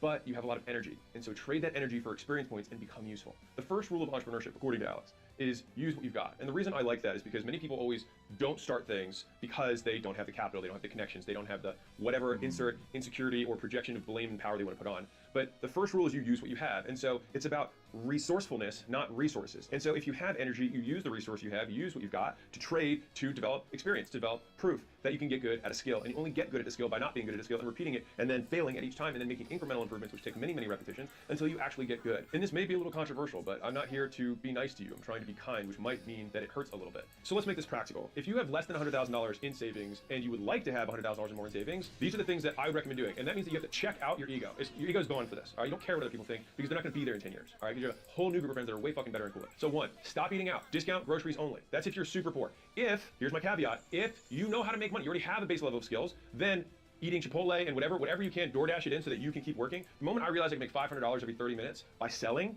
I was like, oh, I'm never cooking food or grocery shopping ever again. Anything that was less than $500 an hour was now immediately outsourced, right? But this advice is for people who are super broke, okay? So if you don't have the skill set yet, at all, and you're struggling to just get things going, then you need to be completely on the defensive so that you can have enough money so that you can start taking bets. Because the only way that you're gonna get ahead is that you have to make bets. You gotta make bets on education, you gotta make bets on opportunities, you gotta make bets on inventory, you gotta make bets on software. You wanna start a Shopify store, you wanna start a school community, you wanna start something, it's still gonna cost some money, right? You might have to buy a camera, you have to buy some software that helps you edit videos. Like there's some expenses, all right? And so having a big stockpile allows you to be patient. The more money you have, the longer you can think because you don't have to worry about tomorrow. You know that next month and the month after taking care of, because even if you make no money, you've got enough. That's how you can start thinking long term. People are like, think long term, but like unless if you have payroll and you've got rent or you've got groceries to pay, you can't think long term because you're in survival mode. And so I'm trying to get survival to be as low as humanly possible for you so that you can get into thrive mode, but it's all relative. If you make 40 grand a month and spend 40 grand a month, you're gonna be in the same survival mode. But if you make 40 grand a month and spend 4, you're gonna have every month you make 10 months worth of income. And so in 2 months you've got 20 months saved up. You're good, and then you can get super aggressive that other 36 and start really betting to double down. All right. So here's the very broke 5, 6 things that you can do to immediately spend way less. 1, stop eating out, discount groceries only. 2, stop buying new clothes, go to Goodwill only. 3, only attend free friend events. All right, so think of what I just said. Think about all the events that friends will tell you to come to. Weddings, bachelor parties, birthdays, just nights out because it's Thirsty Thursday, whatever. Only attend free friend events. And if they don't support your goals, they're not your friends. Think about that. If I said, hey, I've got this goal, and I said, hey, there's this human being and he wants to get you to not have the goal, would you describe him as a friend or an enemy? Think about it. Some of the people in your life that you call friends are actually your enemies. You just don't know it. Now, 4, take the rest of the time that you have to A, apply to jobs that make more than your current job. B, pick up side hustle work. C, learn skills that you can trade for a higher hourly rate than you currently do. When I say trade, I mean you make more per hour than what your current skills pay you. All right, and then 5, find the hardest worker in the room when you enter that new job or that new place, and then double their level of input. So if they knock on 100 doors, you knock on 200. They make 100 dials, you make 200 dials, right? When I had Jacob, my young neighbor, I gave him this exact advice. And he was expected to, on his team, do 100 dials a day. He did between 300 and 400. And so guess what? He got better faster. And then once you follow all of those steps, this is what you need to do next. Wait 36 months. And this is what I mean by patient with your outputs, impatient with your inputs. And the crazy thing is that you can change your life in one decision. I can get drunk, drive a car, and change my life forever, right? I can happen like that. But it can happen just like that the other way. It's just that the outcome's delayed. That's the only difference. You can change your life today in this moment by making these decisions, and your life path will have veered. You will have changed direction. Your tree of life will move. It's just that it takes time for that new direction to bear fruit. Whereas you can poison the fruit in a second. You can kill a tree real fast. You just can't grow it real fast. But it doesn't mean that if a seed's planted and you're watering it, it's not growing. It just takes a second to get above the surface. I think you can solve a lot of male problems by getting in shape and making money. You'll still have problems. They'll just be smaller and you'll have more resources to handle them. So let's talk about the making money part first. Fundamentally, in order to make money, you have to provide value to someone, either an employer or customers. But either way, you have utility, which you exchange for money. And so by making that a goal, then it means that you're going to increase your own usefulness. And so somebody who is more useful all of a sudden develops other ancillary skills around that utility that they can use in other parts of their lives. If you're good at sales, guess what you can do when you're talking to girls? You can use the same conversational skill set. If you're trying to negotiate a purchase for a car or a house or whatever, like those skills generalize, they transfer across domains. And so a lot of people think it's like, well, when would I ever be a salesperson or when would I ever be an outbound, whatever? Like it doesn't matter. It's not about that thing. The thing is, it's like real life skills actually do generalize. Like this isn't elementary school or middle school when you're learning calculus or algebra or whatever and thinking like, when am I going to use this in real life? 1, it is real life right now. 2, these skills do get used across domains. Of all of my friends who are since millionaires and billionaires, to a person, they started in what I would consider a high volume sales environment. So that's either door knocking, cold calling or some sort of in-person business where they had many conversations with strangers on a daily basis. And I think and I'm talking not like a month or 6 months, I'm talking like 3-5 years where no one knew their name. They were just some faceless representative that stood there at the door, saw people, sold memberships, sold insurance, sold solar, sold whatever. And the thing is like skill development happens through volume and feedback loops. So it's the number of repetitions you have times the amount of improvement between repetitions. Brute forcing the amount of volume definitely will help if you can give yourself feedback. I've seen people say, hey, I've actually made 100 pieces of content. Now this is like 1% of people because most people do nothing. But of the 1% of people who say, okay, I posted every day for a year, the thing is they didn't do the most important part, which is you don't just like make a video and post it just every day, like, hey, make a video, post it, make a video, post it. You have to look at what you did and what you could do better. Fundamentally, that is the cornerstone of feedback. And so you look at the top 10 videos you made over the last month and you say, okay, how do I do more of that? And how do I do less at the bottom 10%? And you just pick one thing that you did well there and you try and do it in every video going forward. And that develops a checklist of things to do so that you develop a skill. And so speaking from my own experience, the first sales conversation I ever had, first off, I had 0 sales training. No one was like, hey, this is the script, this is how you go over. They're like, hey, here's a new lady, go sign her up. And so I was like, okay. And I didn't even know this was a sale. I didn't know the term sales. He said, go sign her up. And I said, okay. And so I walked over and she was like, hey, I want to know more about the gym. And I said, well, what do you want to know? And she was like, well, I mean, like, how much is it? And I was like, oh, it's whatever, $150 a month. And she was like, okay. And I was like, you want to sign up? And she said, I left my credit card at home. And I was like, okay. And she was like, I'll be back with the credit card. And I was like, cool. And so I walked out, and it was like 2 minutes, right? And I walked out, and the owner, Sam, was there with a few of other gym owners. He had bought a few gym owners, and so it was like 3 or 4 gym owners there. And he was like, damn. He was like, that was fast. And I was like, yeah. He's like, you closed her? And I was like, yeah. And he was like, with a credit card?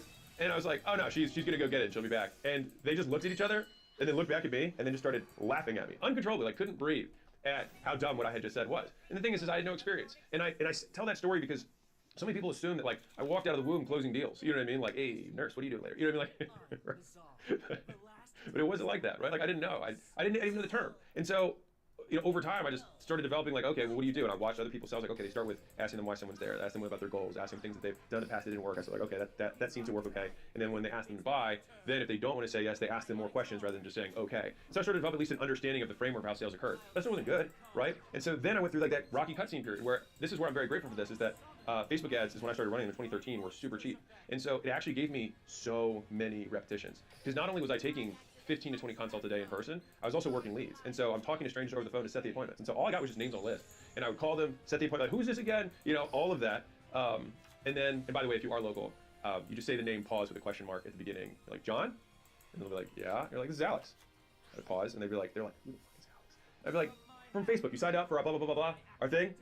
Yeah, I'm just calling to make sure that you're not a crazy person from the internet, and neither am I. I was like, we're actually on the corner of X and Y. I was like, right next to the 7-Eleven. They're like, yeah. I'm like, okay, cool. Well, I just wanted to see what time you want to come by. I was like, we have the sweetest facility in the world. Not really, but it's at least pretty decent for this area. But we had 5 out of 5 coolness. And they would just laugh, and they'd be like, I can make it at 6. And I'm like, 6 works. I was like, do you want a picture of me or just of the address? And they're like, just the address. I'm like, all right, sounds good. I'll text it to you and I'll see you later today, right? So that kind of, like, notice like half giggles between each word. Like, it's showing that you're a positive tone person, high energy. Someone's like, man, this guy seems cool, or this gal seems cool, right? And so they're more likely to show up. They're more likely. Now, if I maintain that tone, if they give me an objection, I can pivot really easily. If I'm like neutral, or like, hi, I saw that you signed up on the internet for our thing. Would you like to come in? They're like, well, tell me more about it. Like, well, it's just, you have no room for messing up. And so I always tried to have more rapport and bring a lot of energy. And the thing is like, if you've seen any of my content, I'm not naturally like a high energy person. I will continue to work, which is different than being like up here. And so I developed a lot of things to try and keep myself energized. And so I had a small trampoline that I would bounce on before and between every sales appointment. And it sounds ridiculous, but I'm telling you, it's like $100. If you buy one of those little trampolines and you bounce either between sales calls or between people, like I'd have people coming in as I was still bouncing, and I'd be like, I know this is ridiculous. I was like, but try and be in a bad mood on a trampoline. You can't do it. You can't do it. You can't do it. And I challenge you too. You can be in a bad mood. If you try to jump around like you feel like such a child, it's ridiculous. But what would happen is like I would also get a little bit of exercise, my blood would keep moving, but it's also just like mentally. Literally bouncing gave me a lot of energy for these appointments. And so I say this because I developed all of these things over time. And so if you're starting out, you're not going to be good. That's why you're new. You have no experience. But there's a difference between, there's a story that, shoot, I can't remember what it is, but there's a foreign kid who had never seen a banana before. And so the adult gave the kid a banana. And so the kid took the banana and then bit right into it with the skin and everything. And another child was like, you're such an idiot. And then the adult yelled at that child and said, no, he just doesn't know any better. And there's a very big difference between being dumb and being inexperienced. Right now, you just don't have reps. And so you're going to make a lot of mistakes, like biting into the banana, like for just letting someone walk away, assuming it's a close, and they say that they're just going to come back and call you with their credit card, right? By the way, that never happens, very rarely. But instead, you want to just peel that banana, you want to bite into the banana, bite into the orange, all of those mistakes as quickly as possible, and not judge yourself for making the mistake, and see the mistake as part of the process of being like, that didn't work. that didn't work. And if I develop enough of these doesn't works, then you just kind of walk the minefield and you get to where you're trying to go. And people are like, wow, you're so good at this. And you're like, oh, no, I actually just know all the things not to say in a sale. And then they end up buying. I just avoid all that. And then they buy. And to be clear, I think I have a similar piece of advice, but for very different reasons, of telling young men in general, or men, to work harder. And it's not because I think it's some sort of, beating your chest, I'm an alpha, whatever thing. It's just that for me, the point of my life is to become the best version of me. And in order to do that, I need to learn. Because there's a huge discrepancy between where I am and where I want to go. And the discrepancy is going to get filled with skills, which means that I need to do repetitions to acquire failures that I can learn from to get better from. And if I can do more of that in a shorter period of time, I will learn more skills. And by definition, I will shrink the distance between myself and my ideal self. And so that is pretty much the only thought process I have around this. And I also believe that you need to be patient with outputs and impatient with inputs. So let me unpack that. Patience in general is figuring out what to do in the meantime. So when someone says, hey, be patient, what they just mean is figure out something else to do in the meantime. And so if I'm telling you to be patient with outputs, it means that you basically just have to figure out something else to do in the meantime while you wait for outputs to occur. Because you can't output, money doesn't appear. You have to do something and then money happens, right? But the doing something part is the thing that you can control. The money happening is the part that you don't control, that comes afterwards. It's an outcome, right? And so when I say patient with outputs, that's the first part. The second part is impatient with inputs. And so if being patient is figuring out what to do in the meantime, impatience is doing the thing in the meantime, right? And so it's the opposite of that. It's the thing you do in the meantime. And so if you want to be impatient with the input is the thing. That's the action you do. And so by delineating that, if you hear yourself thinking, man, why hasn't this happened yet? You're talking about outputs. And that means, great, if I think that thought, I need to do more of this input, right? And so use your input, your action, your doing this, the thing you use your hands for, as your coping mechanism for your impatience with outputs. I want to say that one more time. Whenever you have that feeling that things should be happening faster, use action as your coping mechanism. I used to write this down a lot and say it, which was action alleviates anxiety. And so when I would have this anxiety about the future of like, why haven't I made it yet? Why are these other people doing better than me? Like, is this not going to work? What if I'm on the wrong path? Action alleviates anxiety. The only thing I could control with that is that I would work, is that I would get better. And the key point there was that it wasn't just working for work's sake, it was working with the intention to improve.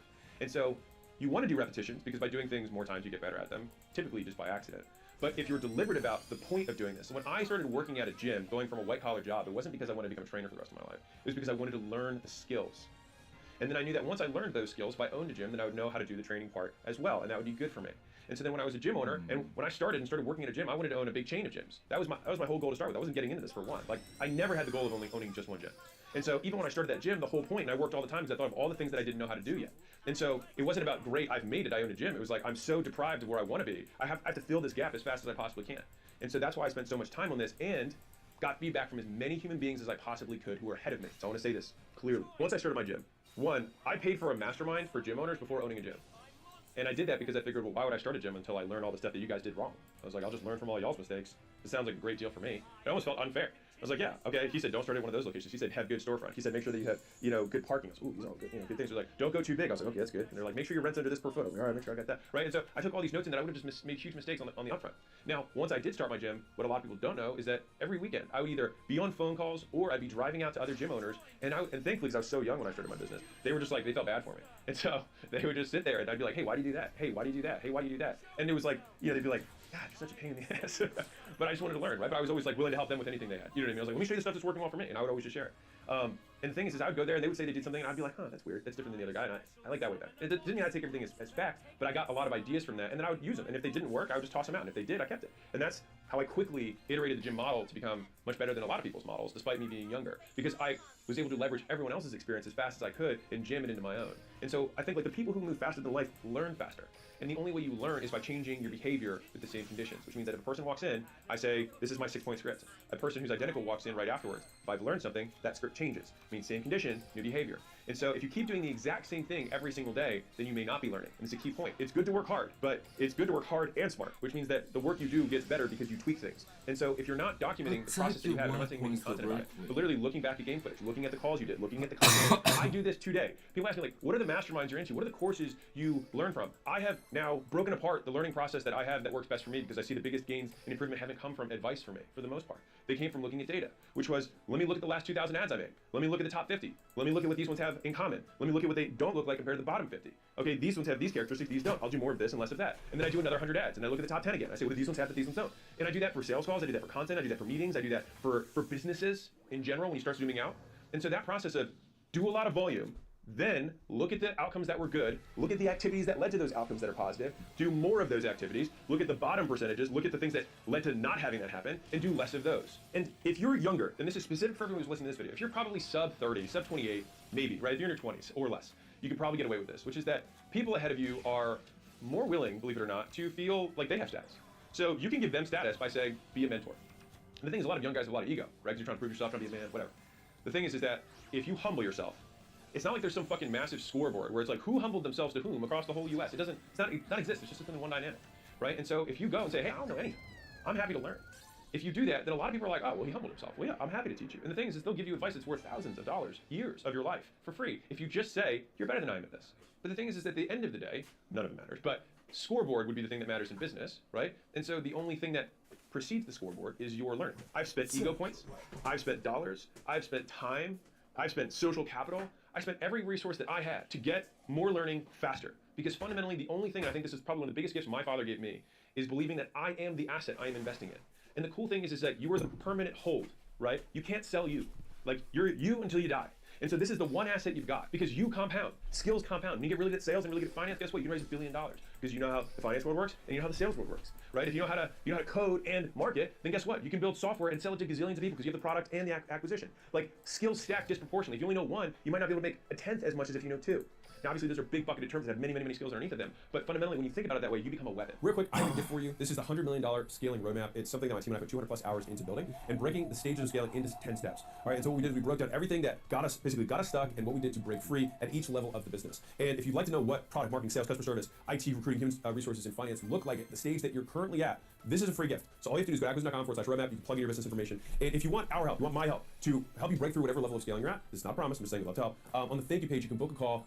Every month we have a workshop out here at my headquarters. You actually talk to my real team that does our marketing, does our emails, does our ads, does our copy, does our sales, does our finance, does our recruiting. The real people are doing this at a very high level. And what's really cool about that is that they can typically find and spot what the constraints are in a business like that. And so it's one of the valuable things that I can possibly do. Obviously, space is limited based on our actual headquarters. But if that's interesting, on the thank you page, you can book a call. No pressure. This is a gift either way. It's absolutely free. So let's tackle the second part. I said you can solve a lot of male problems by getting in shape and making money. And so let's talk about the getting in shape side. So you can avoid tons of problems in life by doing one thing: going to bed on time. And so instead of setting alarms to wake up, set alarms to go to sleep on time. It's hard to wake up late when you go to bed at 9. Right? And so the thing is that one simple behavior actually can eliminate a lot of the things that derail men, especially young men.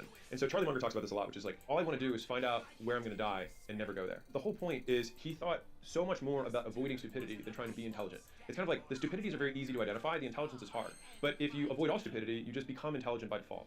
And so if you define intelligence the way I do, which is rate of learning, so how quickly you pick things up, that is intelligence. If you can avoid all of these things that make you look like an idiot, right? Then you become more intelligent. So let's talk about this from the getting in shape perspective. Show me a situation where you have two groups of men. One group of men that is really out of shape and fat, and another group of men that's really in shape that are going to outperform one another. And this is generalized. You have to take random sampling of the population, a bunch of in shape guys, a bunch of overweight guys. Who's going to do better at any task over and over again? If we pick 10 tasks that are completely different, the in shape guys are going to do better than the out of shape guys. Period. They're going to have more energy. They're going to be more focused. If it's anything interrelation based, like those guys are going to close higher percentages. If you're better looking, you will close more. If you're better looking, you get paid more. If you're better looking, you get more promoted. If you're better looking, you do better in content. Period. Fight me.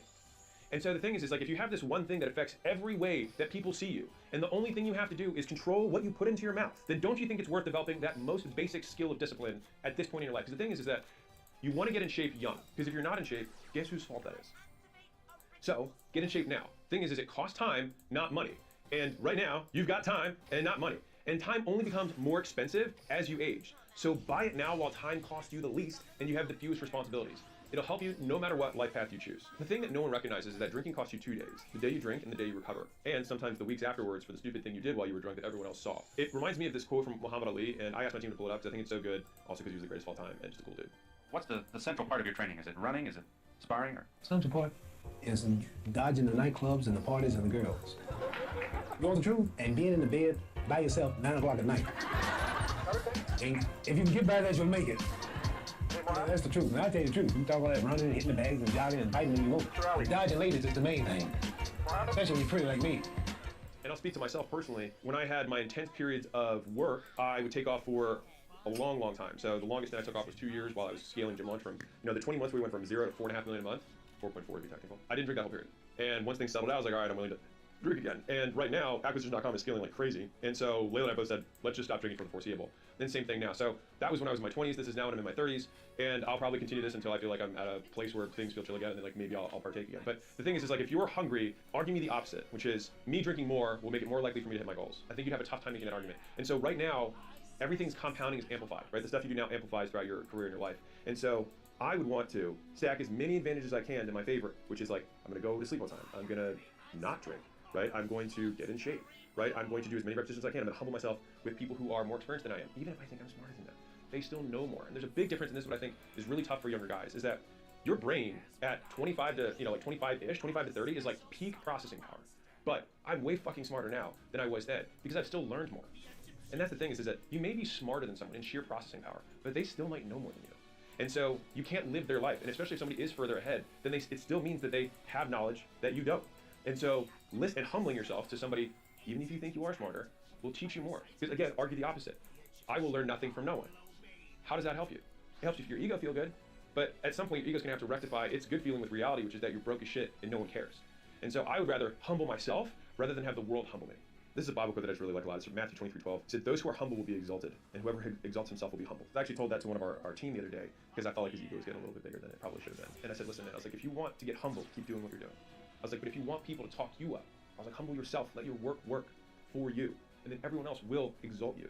And so I think most men want to be respected. They don't have respect, and so they compensate by exalting themselves because it makes them feel better in the short term, but you look like an idiot in the long term. And think about it like this, like for some reason, I don't know why we're wired this way, but we say nice things about ourselves and we feel good, but everyone else feels bad, right? If everyone else says nice things about you, it doesn't make them feel bad to say it, but it makes you feel good. Think about those people in your life who always like talk themselves up. It's like, what do you see? You're like, this guy's so insecure. It's obvious. And you look that way. You don't feel that way, but you look that way. And some of the things that you develop as you get older is the separation between how I look and how I feel, which is like, oh, even though this feels good, I look dumb doing this. Your feelings can lie to you in terms of how well this behavior is serving you with your goals in the long term. And while we're talking about your friends exalting you and your friends saying you're cool, how much do their opinions of you really matter? Because now this is going to take a completely different direction than you expected, which is you being humble is a description that other people would give to you, but it relies on you caring a lot of what they think, which is a double-edged sword. And the younger you are, actually at all points, it hurts you. It's kind of like the stock market. One person, two person, 1 day or 2 days in the stock market, it's just about sentiment. But how big the stock goes over a decade is about how good the intrinsic stock is. And so if a few people say you're an asshole, no big deal. If everyone says you're an asshole, probably a problem, right? And so it's understanding the nuance between that. But your friend group has a disproportionate sway over your behavior. And so your reference group is one of the number one correlations with how big your life gets, or rather, the goals you achieve. Now, they've done this studies in terms of finance because it's easy to quantify, but your reference group, the five people you compare yourself to, not necessarily spend the most time with, but compare yourself to, are the ones that determine your future. And so sometimes you have to like your goals more than you like your friends. And every person who wants to do something in their life or has done something with their lives is going through the exact same chapter that you're going through right now.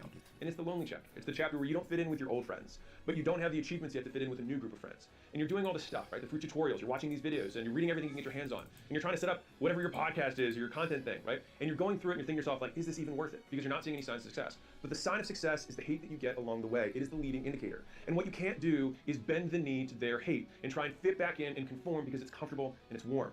It's like the scene in the Matrix when Trinity opens the door, the very beginning, the first Matrix, when Neo's about to take the red pill and he wants to get out of the car. And Trinity says, you've been down that road, Neo. You know that road.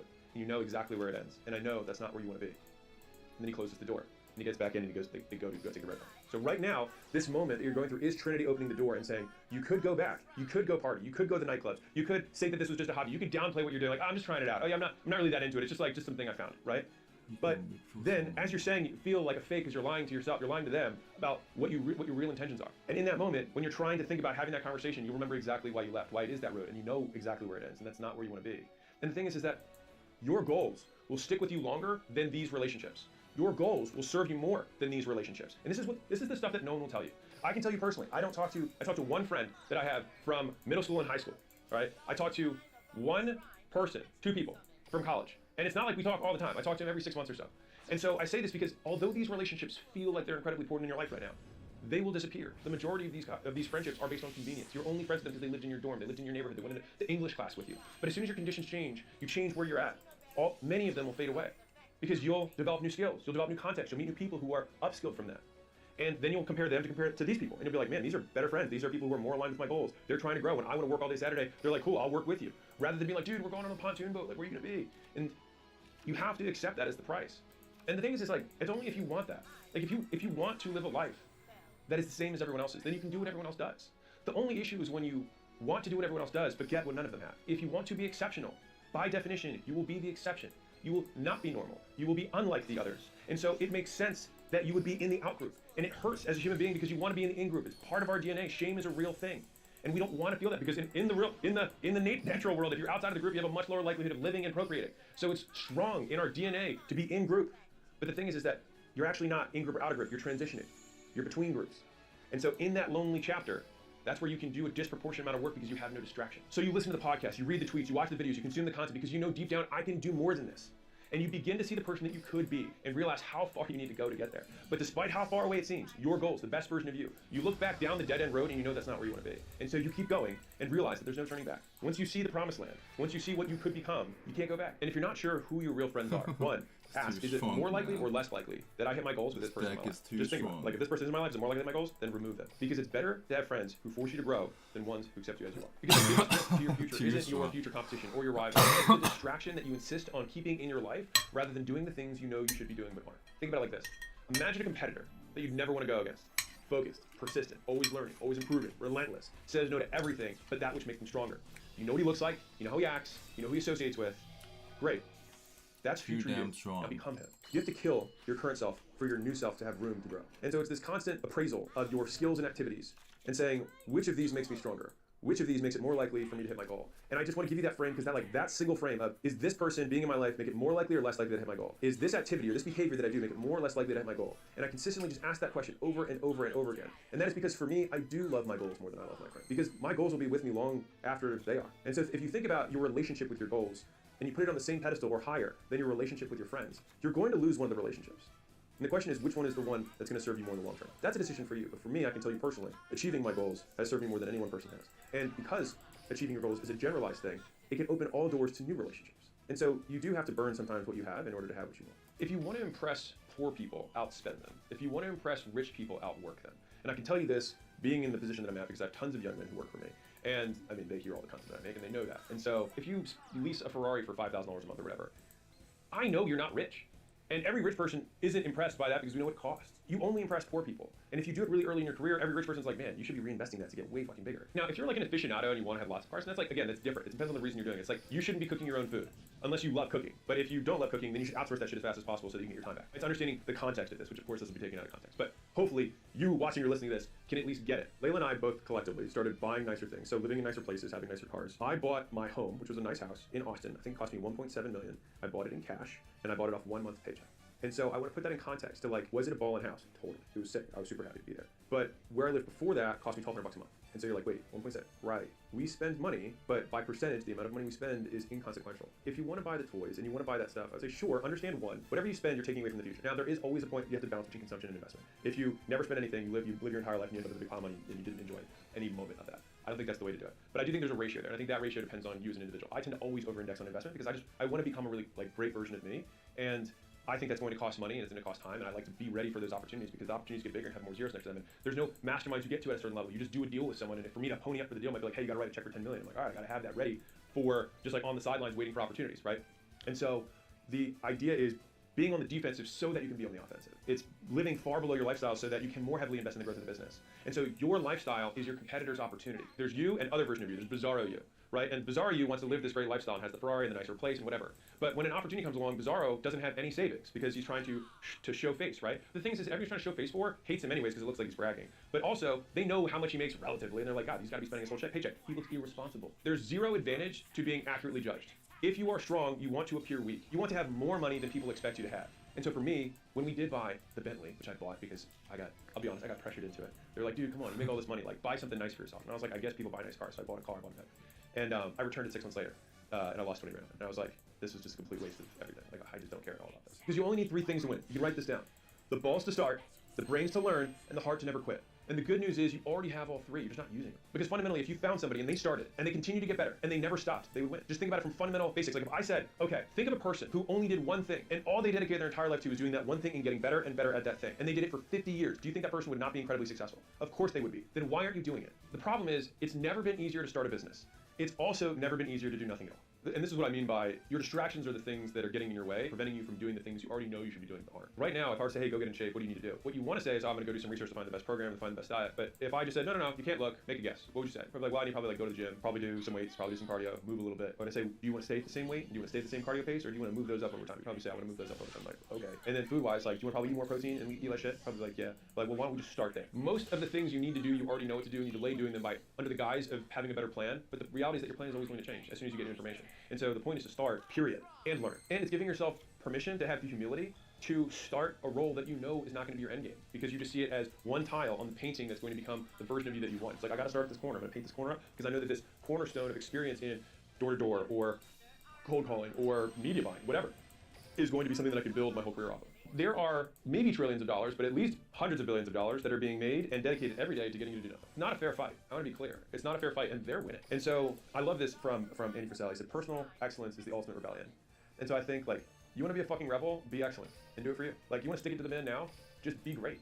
Fundamentally, the point of entertainment is to get someone to pay attention to it. That's all entertainment does, is pay attention to it, right? And so that means that you're not paying attention to the thing that matters more to you in the long term.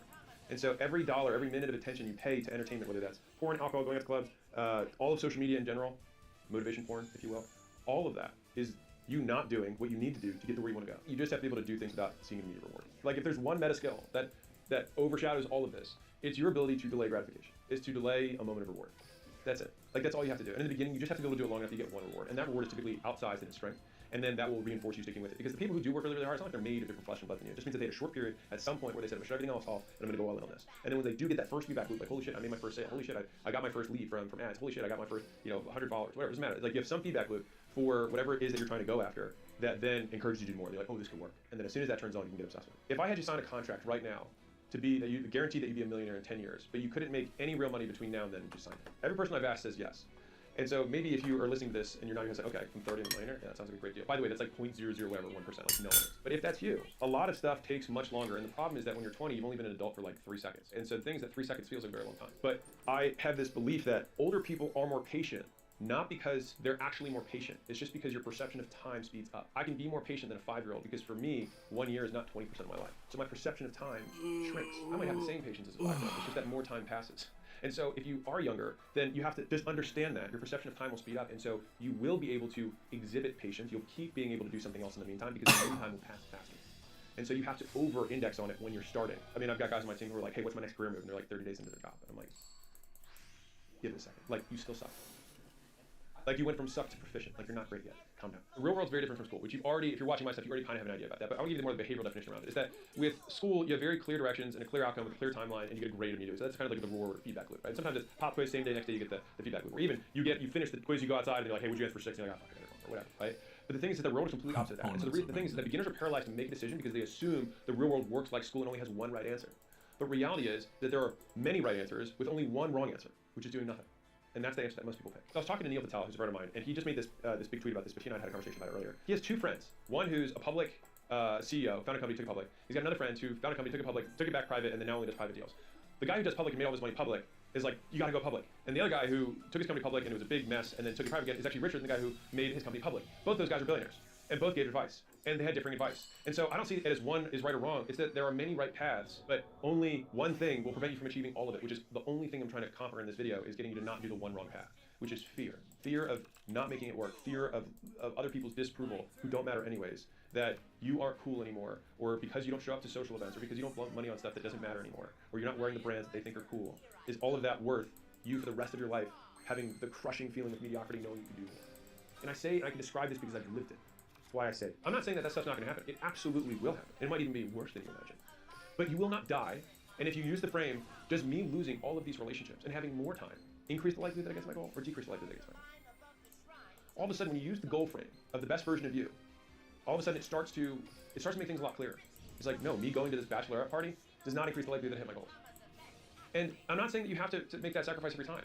But the thing is you're making a sacrifice either way. You're either sacrificing your goals or you're sacrificing that relationship.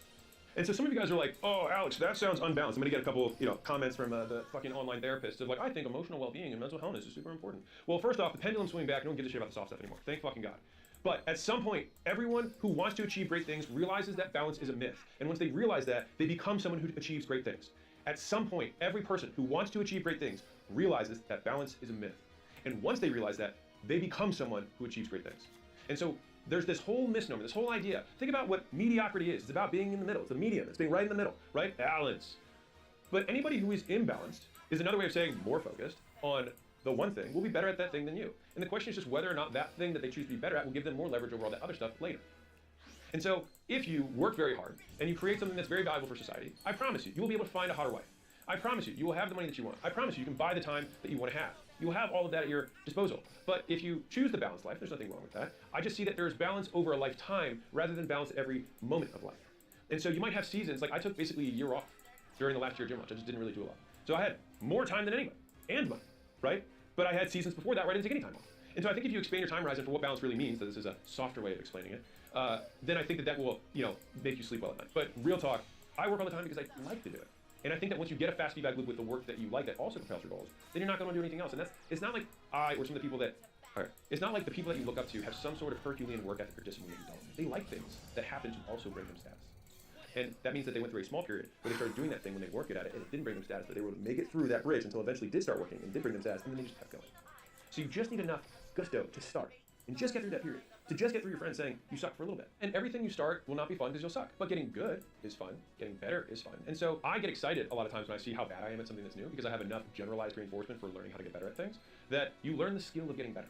Like that's a meta skill. You learn how to learn. And so just see it as an opportunity to learn how to do anything better. So if you have a first thing, then that's the first thing that you get better at. And then you learn the skill of getting better, you can apply to other ones. So if you're a business owner and you'd like to scale, I'd like to invite you out to my headquarters for one of our scaling workshops where we help identify and solve your number one constraint so you can start the year with lots of momentum. And so if that sounds at all interesting, click the link below, book a call with my team, and if you're fit, we'd love to see you out here. Some of you guys are listening to this and you're like, okay, this is great, I'm feeling awesome. The thing is that people, maybe it's you, are waiting for this perfect moment, but it doesn't come, right?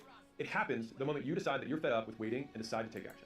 And it only becomes the perfect moment when you look back on it, because today it just looks like now. I had a conversation with a young man yesterday who said, listen, I have demons. And I was like, bro, you don't have fucking demons. I was like, shut up. He was like, the thing is this, and I was so visceral with my reaction because I used to say this stuff, because I thought it made me hard. I thought it made me complex. I thought it made me mysterious. But you don't have demons. You're not self-sabotaging. You don't have mom or dad issues. What you have is a lack of skills in how to behave in a certain condition. So when you say you have demons, what it really means, if I say, okay, what do you mean by that? Define that. Define having demons, right? Most people say that they don't mean they actually think they have spiritual demons inside them. I'm not going to touch that. What they really mean is that under these conditions, I behave a way that is not ideal. And so what that means is you have a skill deficiency. No shit. You're inexperienced. Of course you have a skill deficiency. You don't have demons. You don't know how to be consistent. You don't have, I just can't stay with anybody for a long time. No, it either means you have really high standards, which is fine, and you haven't met that person yet, or you just don't know how to behave consistently. It's like when I have a sales guy who's like, hey, I'm 30 days into this role and I'm getting kind of bored taking sales calls. I'm like, oh, your ability to not be able to continue after something gets boring and learn to love the incremental improvements, the 100 or 1,000 repetitions, is the skill discrepancy that you need to overcome. Activate the best bad salespeople try and have a couple good days. Good salespeople get on hot streaks. Great salespeople never get cold. And so that takes discipline to understand how to consistently get yourself hot, how to consistently treat every sale the same way you do when you're on fire. Because there is no being on fire. It means you simply behave differently. It's not like you have magic. You pause differently. You take longer spaces. You ask the question. Your tonality shifts. And those are skills because you can learn them. And so this whole thing of like, this is this young man, I'm traumatized. First off, you don't know the fucking definition of trauma, all right? Trauma is a permanent change in behavior from an aversive stimulus, meaning something bad happens and forever it changes how you act. Now, if we understand that as the definition of trauma, is trauma bad? Well, if I touch a stove and then I never touch a stove again when it's hot, is that trauma bad? It permanently changed my behavior from an aversive stimulus. Is that trauma bad? Well, it prevented me from burning the house down, from permanently damaging my hand in the future. No, I would say it was good. And so this whole appraisal of your past being tough, or you don't understand, bro. No, and no one cares either. They don't understand, nor do they care. And so all anyone is going to care about is how you act, how you behave, what you do based on a series of conditions. And so you just need to expose yourself to the conditions so that you can get the repetition, so that you can learn how to overcome it. The thing that determines whether it's good or bad is whether it creates a behavior that's conducive to your goals. And so that means that fundamentally you can have a stimulus like touching the stove that creates a behavior that is conducive to the goal. In that way, trauma was good. So, by the way, parents, when you punish a child, the hope is that you traumatize them, is that you permanently change their behavior from an aversive stimulus. It's just that people don't define words and they just shout them all over. If they say it's stored in your body, it's energy, it's like, no one even knows what the fuck that means. Show me on someone's body where it's stored. Give me an x-ray. Show me where it's, no, come on. Like, you're saying you're storing your emotional trauma from your father and your liver. Like, I can just say words and make things up and get people to nod if I say them with conviction. It doesn't make it true. And so you may have been fooled, because sometimes it's more convenient to say you can cast your power onto this thing that happened that was outside of your control as the reason why you can't be successful, because it's easier to say that than to say that I chose not to do anything about it anyways. And again, listen, you can do whatever you want. You can just keep wallowing in that. You can keep saying that that's the reason, and wherever you point is where your power is. Right? The only time that you have more power is if you say it's on you. Period. Because all of those things may have happened, and they may have all been terrible. And what are you gonna do about it? Right? Because the only like no one cares. Like the world doesn't care.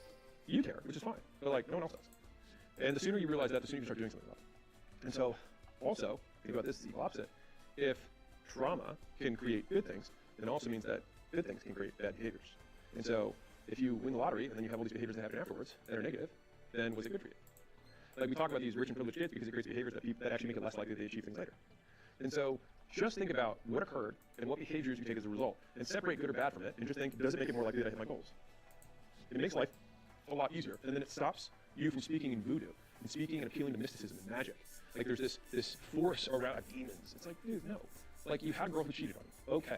Now, what does that change about your behavior? I have trust issues. No, it just means that under these conditions, you are slower to give someone access to your bank account, or slower to move in with someone. Comma, who cares? And is that a bad thing? And so I'll walk you through a 3-step framework that has been unbelievably valuable to me. And this is from Dr. Kashi. Logic, evidence, utility. Logic is, what does that mean? So you have demons. Okay, what does that mean? Define it in terms of behavior. What does that mean? Okay, got it. Now, how do you know that? Evidence. So you say, I have demons. We unpack that, and it means that for you, you self-sabotage, which again, define that. Okay, it means that I show up late to meetings after I get into a job after 2 months of being on time. Okay, so after 2 months of being on time, you start being late to stuff. That we translated from I have demons to I self-sabotage to that is the behavior that occurs. Got it. Now, I would say, how do you know that? Now, a lot of times people are like, well, it's happened. But when you actually look at it, like it happened 3 times over in my last job. Okay. Is it really a problem as you define it, or it happened in those 3 occurrences? Okay, got it. So now you know. Now most times people are like, I don't have any data, and you're like, okay, so then this is basically made up. And when I say made up, I'm not saying that's like you are a liar. I'm just saying that humans work in narratives, and a lot of times we add narratives, stories to things that don't actually mean anything. But it's convenient and it's fun, and we like talking about it, but it doesn't mean it's true. And so then you move to the third one, which is, and so what? Utility. Who cares? Why does this matter? And so then you say, okay, well, this matters because it decreases the likelihood that I will be able to retain future employment. Fine. Then, what do we do about it? And so you can walk through things that you have struggled with in the past with simply saying, let me define this in terms of behavior. What evidence do I have that this is actually true now that I've defined it based on these things? And who cares? I have demons in the kitchen, all right, just as a completely ridiculous example. Okay, well, in my past, I've had bad things happen, bro. Like what? Like what occurred? I touched the stove and it burns me. Okay, great. Now we have some. Evidence-wise, how many times did it happen? 1 time. Okay. And it never happened again in the future. Okay. What did that result in? I don't go into kitchens anymore. Okay. Now, this is good or bad. When you say who cares, it's in relation to what? My goals. Does you not going to the kitchen prevent you from achieving your goals? Well, if you want to be a chef, yes. If you want to be an entrepreneur, no. If you want to be a kitchen entrepreneur, probably, right? And so the question is just, who cares? Why does it matter? And so much of our time and effort goes into explaining things to people that don't matter at all, that you could literally just move on from and just literally forget about. You could get over that quote trauma by changing the behavior that it changed aversively. So in this context or in this condition, I behave this way and it's not conducive to my goals. Great, that's good that you've identified it. Cool, so what do we need to do so that when you're in the condition, how can we increase the likelihood that you do act the way that you want to? And then you start stacking the deck to start shifting the pendulum in your favor. And you start attacking each of these little problems from skills that you have, whether it's behavior with people, or it's skills at work, or with a relationship, and you just do it one by one by one. And if you do it over a very long period of time, you get better. I promise you, I'm saying this as somebody who, I struggle with my demons. You don't understand, bro, like I have stuff. Like, okay. But does it help you? And it also doesn't make you look harder. It just makes you less capable. Losers talk about what happened to them. Winners talk about what they made happen despite it. Hardship is a reality for losers. To winners, hardship is just your origin story. And like I promise you, if you can use this frame, like I was texting Layla the other day, like the bigger the monster, the more epic the hero. It's the story that you're going to someday tell. When you're 85, you're not going to want more boring stories, right? The idea is that if you're going through hardship now, that's the story that you're going to tell. And if you believe yourself to be the hero that you want to someday become, then the harder it is, you're like, bring it. This is my story. This is the Spider-Man getting bitten. This is him getting beat up by the bullies. This is the origin story. No one cares about a hero who never had it hard. I bought a lottery ticket years and years and years ago when I was in college because it was like a billion or something like that back then. That was when $1 billion meant something. But I was in college, and my girlfriend at the time, I was talking to her, and the drawing was that we bought it for fun. We bought one ticket. I wasn't expecting one. It was just basically I was buying it for the conversation. And I thought about it as like the drawing got closer, and I realized I had this big pain anxiety because I was like, what if I win? And I had this moment of terror because I realized that if I won, that I would never be able to achieve anything that anyone thought was my own. And that thought terrified me.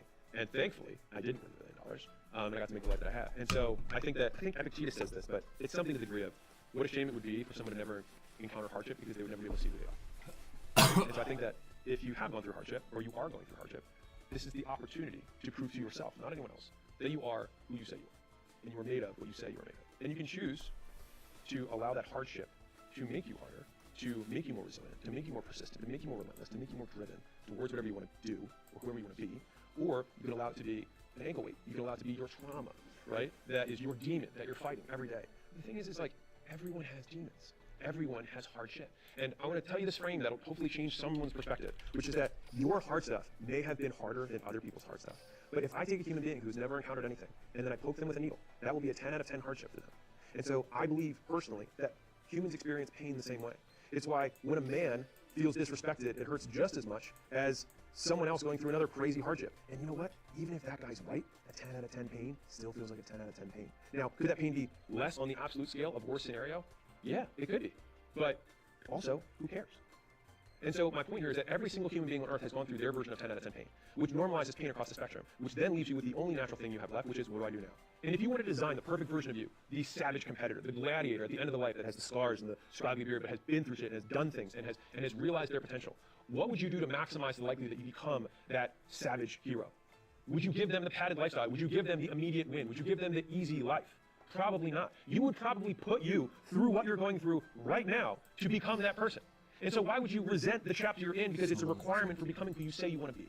Let's say you've gotten over your little demon thing. And when I say gotten over, you just stop giving it power by saying it now is the reason that you can't be successful. Awesome. So what do you do now, right? So you gotta start figuring things out. And that figured out muscle is probably the most powerful muscle you can build. It's just like, oh, I don't know how to do this. I will figure it out. Why? Because I figured out things in the past and I can do it again. And if that person can do it, they're no smarter than I am, they have 2 hands and a brain, I can do it too. So the next time that you say you can't figure something out, just set a timer for 20 hours and actually try for 20 hours before you quit.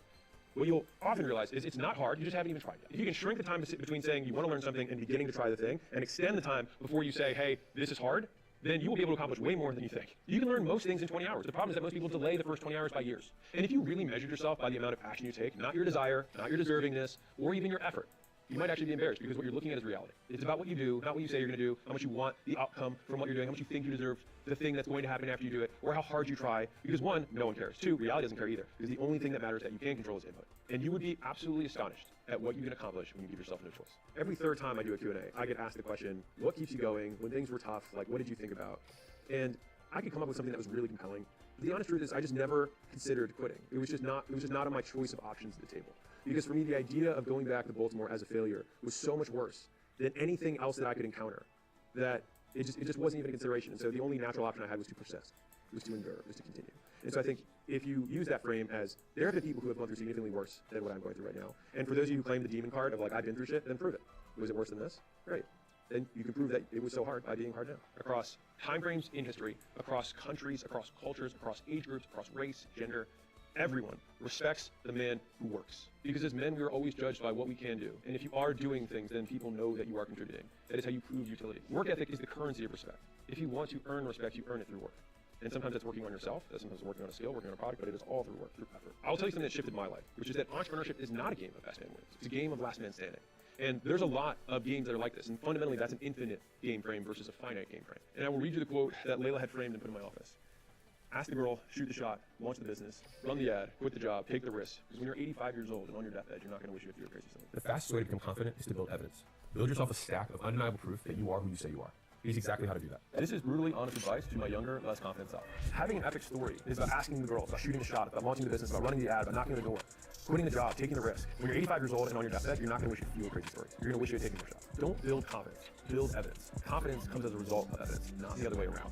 Confidence without evidence is a delusion. It's you beating your chest, looking at yourself in the mirror, trying to pretend you're something you're not. Do it so you get the confidence, but don't think you need confidence to do it. So the whole idea of fake it until you make it should switch to walk it before you talk it. Right? Prove it to yourself so you don't need to prove it to other people. And let your path do your talking for you. Until you win, effort always goes unnoticed. Get used to it. If you aren't willing to suck, you're never going to get good. Losers stay losers because they aren't willing to lose. Confidence is also domain specific. So you can be really good at public presentations and really bad at talking to girls. It takes a lot for a skill to transfer between domains. And so if you want to get good at the thing, don't try and do something for less of it. Just do the thing. The first sales consult I ever took, I didn't close. And I say that because everyone just imagines that most of you just came in just slinging credit cards and stacking bodies, right? It didn't work that way. I came in, it was a 5-minute conversation. The girl was like, I need to go get my card from home. And I said, oh yeah, okay, go do that. And she walked away and I went to my boss. He's like, how'd it go? I said, oh, I closed. And he was like, oh, that's awesome. You got the credit card. I said, oh no, she's gonna come back with the card. And he literally stopped what he was doing with 6 other guys around him, and they all nonstop laughed for a minute straight. Like they couldn't breathe because they thought how stupid what I just said was. But I had no idea. And so that was my first ever experience in sales. I'm known for sales now, and I wouldn't even say I'm confident in sales. It's just more like this is what works and has worked for me, take it or leave it. And so people perceive that as confidence, but it's simply just based on experience. And confidence comes from experience. What it really is a prediction. What you think is going to happen will happen. And so even in statistics, what is your confidence metric? This is 0.7, 0.8. It's literally just what the percentage likelihood that what you think is going to happen is going to happen. And so how do you increase the likelihood that what you think is going to happen? Have it have happened already. I could have either spent 30 minutes every day looking at myself in the mirror and telling myself I was going to be a great sales guy, or I could have reviewed the fucking script. Which one do you think would make me a better salesperson? Reviewing the script. You can take all the time that you're trying to spend psyching yourself up, and you'll feel significantly more confident not having done that and simply knowing what you're going to say, which you get from practice. The world belongs to those who can keep doing without seeing the result of what they're doing. The longer you can wait to see the result of what you're doing while still continuing to do is the extent to which you can win big in life. For example, to be a top 1% podcaster, you have to upload 21 podcasts. 21, top 1%. 90% of people don't get past 1. 9% don't get past 20. And then 1% of podcasters, of all of them, make it to 21 plus. So when people say try harder, it usually just means don't give up. The price for excellence has never been so low. People give up so easily now that it's just so easy to win by just being willing to post 20 times. You're in the top 1%. Like, I'm at the top 1%. We're not even talking 10, top half. Top 1%. People are so afraid of being humiliated. They get the long-term humiliation of never amounting to anything. No one's gonna watch your first 20 episodes anyways. And even if they do, it doesn't matter because that's not what you're building towards. Like, you posting those 20 isn't what you judge yourself on. You should be judging yourself on the difference between your first one and your 20th one. Are you better? Probably. And the difference between your 20th one and your 100th one. Because the win is you. You are the asset you're building, not the downloads that you get on your first shot. Mosey immediately had podcasts with millions of downloads every single month. No. I spent 4.5 years making 2 podcasts a week straight. Didn't miss. And guess how many podcast downloads I was getting per month at the end of that? 2,000 to 3,000 downloads a month. Not a lot. I used to think to myself, okay, well, each one of these podcasts gets like 200 downloads. Well, 200 downloads is like an auditorium of people. And so would I feel okay giving a speech to 200 people? Yeah. And even before that, when they were getting like 10 or 15 downloads per episode, if I had a little lunch and learn that I used to have to do to like get leads for a business, I'd be fine talking to a group of 10 or 15 people because the reality is that those people are doing me more of a favor than I'm doing them. They're literally giving me their ears so that I can practice my voice and how to talk and how to present. And it was only at year 4.5 to 5 when things started taking off. You know what the 2 things that changed are? One is I changed it from gym secrets to just the game, which was a business thing, so it made it more applicable to more people. And the second thing, here's the real one, is that I sold a company for $46 million. And so people are like, oh, what does this guy have to say? And the big thing that everyone misses is people try and dissect my content. The message is 10% of how people consume it. 90% is the context around the message. So Elon Musk can tweet on the toilet and be like, I'm on the throne taking a shit, and it'll get 1 million likes. Why?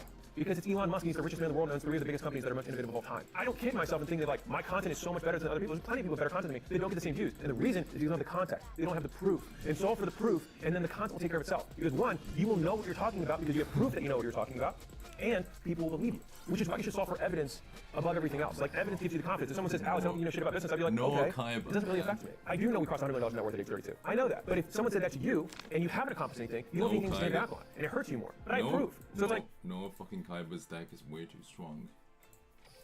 You just deflect it towards the proof and keep living your life. The secret to longevity is, especially in the content game, really in any game that you're trying to at least help other people with, is that if you've done the thing, you can be certain rather than confident. Be certain based on what you've done, not based on what you say other people should do. There used to be too big to fail, and I think there's an alternative which is too good to fail. If you make your stuff so fucking good that only one person gets exposed to it, sends it to somebody else, then you have nothing to worry about, and you will eventually get discovered. It's a time game. And in the meanwhile, you just keep getting better.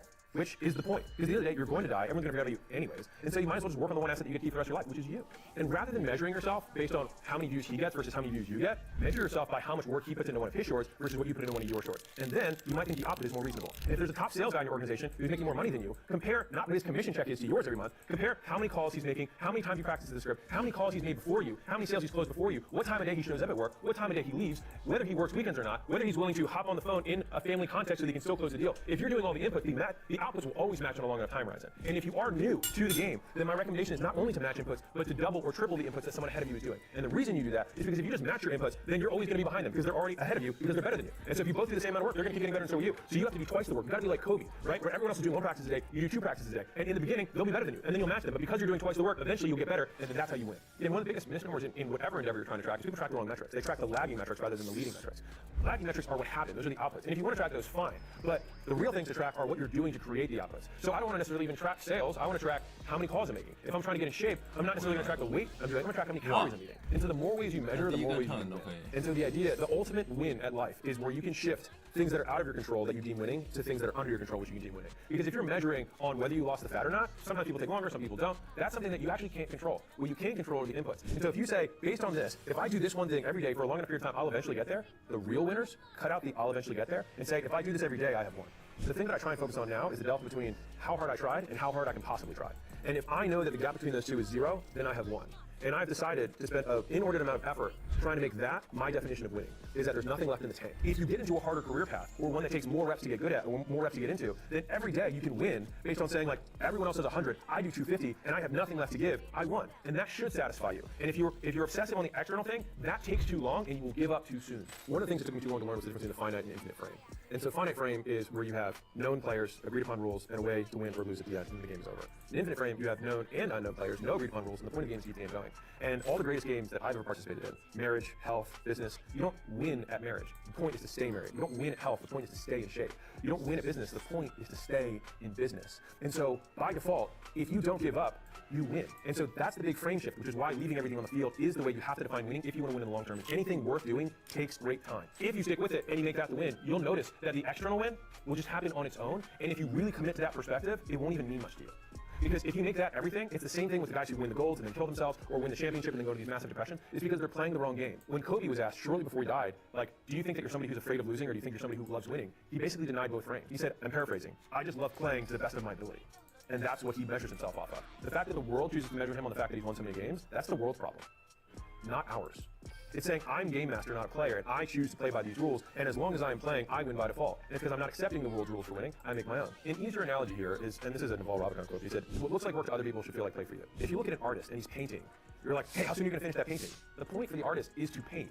He'll finish that piece and he'll start the next one. But the process of painting is the thing that they enjoy. And so the idea is that if you can commit, and the broader you can generalize what you're committing to, the easier it will be to stick with it. So you might be like, I love making calls, but I hate entering things in the CRM. Well, both of those are required for the role of sales. And so I prefer to chunk up a level and say, I prefer to do hard work because of what that work does to me. Then, whether I'm putting shit into the CRM or editing a document or having a hard conversation, all of those things are difficult, and I see those as all contributing to the person I ultimately want to be until eventually I die and it won't matter anyways. And so the only asset that you really get to keep with you is your character, and that's the only thing you keep building. And so if you make the character the W, at the end of the day, did or did I not contribute to the character of the person I want to become?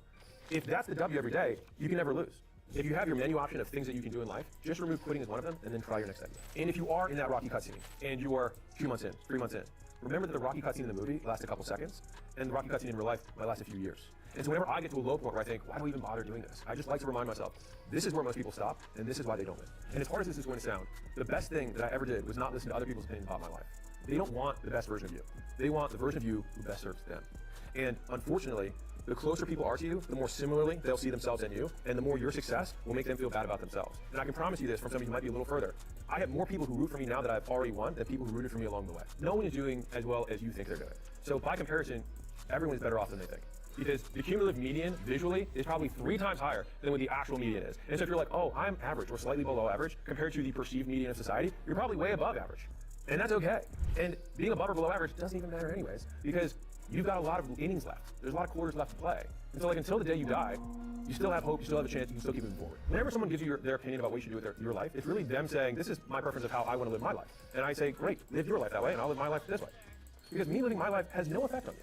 So live your life the way you want to live it. And I don't want your life either. They make those statements because they feel uncomfortable, and so they have to like release it, and so they say that to you to make themselves feel better. And that's their problem, not yours. I think I've learned a lot of frames around not caring about other people's opinions out of necessity. Because I was so crippled by the opinions of other people for what felt like such a long time that I always had to face my death in order to get myself to move. And so I talk about death a lot because it has actually been one of the few things that actually motivates me to change my behavior. And so when I had done all the things that I thought would impress other people, one, I realized that they didn't really care. And secondly, I realized that I deeply cared about how much I hated my life. When I was like, is this what winning feels like? Because if this is what winning is, then I don't want to play. I think I'd rather be dead than continue to play this game. I was forced to change the game I was playing, which was like, well, what is the game that I would like to win at? Well, I'd like to win a game that is by rules that I set out, and they're things that I can control.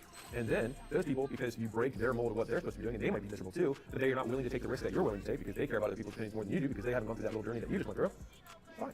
You do it your way, they do it their way. I mean, I went from prodigal son, my father's super proud of me, graduating Vanderbilt in 3 years, president fraternity, vice president powerlifting team, management consultant, to minimum wage employee. Like, that's a pretty significant drop in status. I have these frames because people will say whatever they want, but for me, that relative drop in status was a lot. I went from about as high status as you can get as a 22-year-old to about as low status as you can get. I mean, I remember having people be like, so did you go to college? And I was like, yeah, I went to college and I fucking murdered it. And I did everything. And because the implied question is, why are you here? And so that's what, in the beginning, hurt a ton. But then I just realized that they just didn't know. And they were asking genuinely. And all of my judgment around that was just my own problem. How I'm perceiving this question is affecting my mood to such a great degree. What if I apply this to every question? All these people are asking me things, and I'm either getting offended or getting complimented, but the statement doesn't change. So that sounds like a me problem. And so the more I started diving into things like that, the less bothered I became by everyone else's opinion, because they also have no context. Even if they did mean it as an insult, So what? If they're saying, well, I'm better than you, I'd be like, yes, you are. A lot of even really successful people frame their success around trying to prove someone wrong, right? But when you try and create your entire existence in opposition to someone, you actually give them complete control over your life. It means that because of the things that this person said, I will choose to change all of my behavior.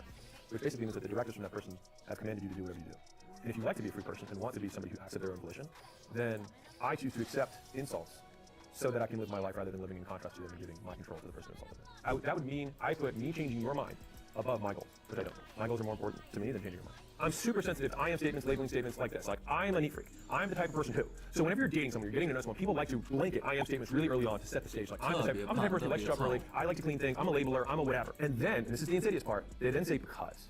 And then they insert a reason that they made up or that sounded good in the past and people nodded their heads and agreed with. Because my mom never loved me enough. Because I didn't get enough hugs. Because I gave a speech once and everyone laughed at me. Because you don't know. And the reality is, you will never know. All we know is that you do a certain type of behavior. That's it. By giving these because statements all this power, you actually put all the power into something that is unchangeable in the past. And so you have to keep dealing with it. Whereas if you just said, I do these things, period. Now, if I want to change what I do, then I should just reward myself in the present for doing something different. And that makes it a lot more malleable. And it makes your identity and what you do as a result, or rather what you do and your identity as a result, something under your control. You don't want to blame the things in the past that you can't change. You want to blame things in the present that you can. So if you said, I have trouble getting close to girls because my mom and I aren't close, one, you give your mother all the power in your love life. You give power to something that happened in the past that you can't change, the things that are happening in the present you can change. And so wouldn't it be more useful to say, in the past, I have struggled to get close to girls, period. Now that could be for a number of reasons. The thing is that you don't know what reason it is. Because I could say, let's say imagine all these things happen. You struggled with your mom. Let's say you had a bad breakup at some point in your life. You're not in shape. I could say, I struggle getting close to girls. And I could use any of those three as my reasons. But which of those serve me? None of them. All we know is that you struggle to get close to girls. Okay, well then just look at what it would take to get close to girls and then do that, rather than having this other thing that's attached to the behavior that you can't do anything about. It just makes changing who you are and what you do. Sometimes people are such douchebags. They will tell a young child, you will never have a successful relationship with a woman because you don't respect or love me. A mother. Or the reverse could be true of a father. You're a fucking douchebag for saying that. Because they are labeling you with something that you can't change. But that's their problem. It also is no basis in fact. When people are like, look at how his son treats the mother, that's how he's going to treat his wife. Why the fuck would I treat my wife like I treat my mother? Dear God, ugh. That's just a statement that sounds good, but has no basis in fact. You treat your wife like you treat your wife, you treat your mother like you treat your mother. They're different people. People want to have problems because it gives them a reason to suck and it be okay. It gives them ego padding so they can protect themselves for the reason why they're not successful. The reason they haven't accomplished what they said they were going to accomplish. And so they lean on their potential, and their trauma as the two reasons that people prop up. I've got lots of potential, but I have all this trauma. And neither of those matter. I've gone through 3 stages of like mental development in terms of how I see changing my behavior. In the beginning, I attributed my behavior to my past traumas.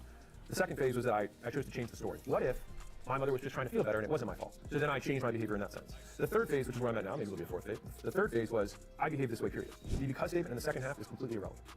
One, because I don't know it. Two, because I can't change it. So I might as well just choose to do the thing that I want to do. Irrelevant of my past. The single strongest predictor of my behavior is what will make the more epic story. I've thought about that frame a lot, and it's still continued to win out. And so when I'm forced to make a decision between two things, I prefer to choose the one that's the more epic story. Because either you have an epic story of failure or you have an epic story of success, but no 85-year-olds are regretting their epic stories. They are regretting the stories they never told. Our minds are meaning-making machines, and they have to be because we create associations between things we know and things we don't know. And that's how we learn. The problem is that our brains will make wrong associations, and then they will plague us for the rest of our life, but we can just redefine what the association means for ourselves and make our lives easier. Because whether you miss the game-winning shot when there's a huge crowd or you miss it when no one else is there, the only reason it hurts more is because you choose to let it hurt more. Now, there are things that you can do prior to the game-winning shot that can increase the likelihood that you make it, which is that you practice way more in high-stakes conditions over and over and over again. And if you do that, it increases the likelihood, your confidence, that you'll be able to make it. Why? Because you made them before.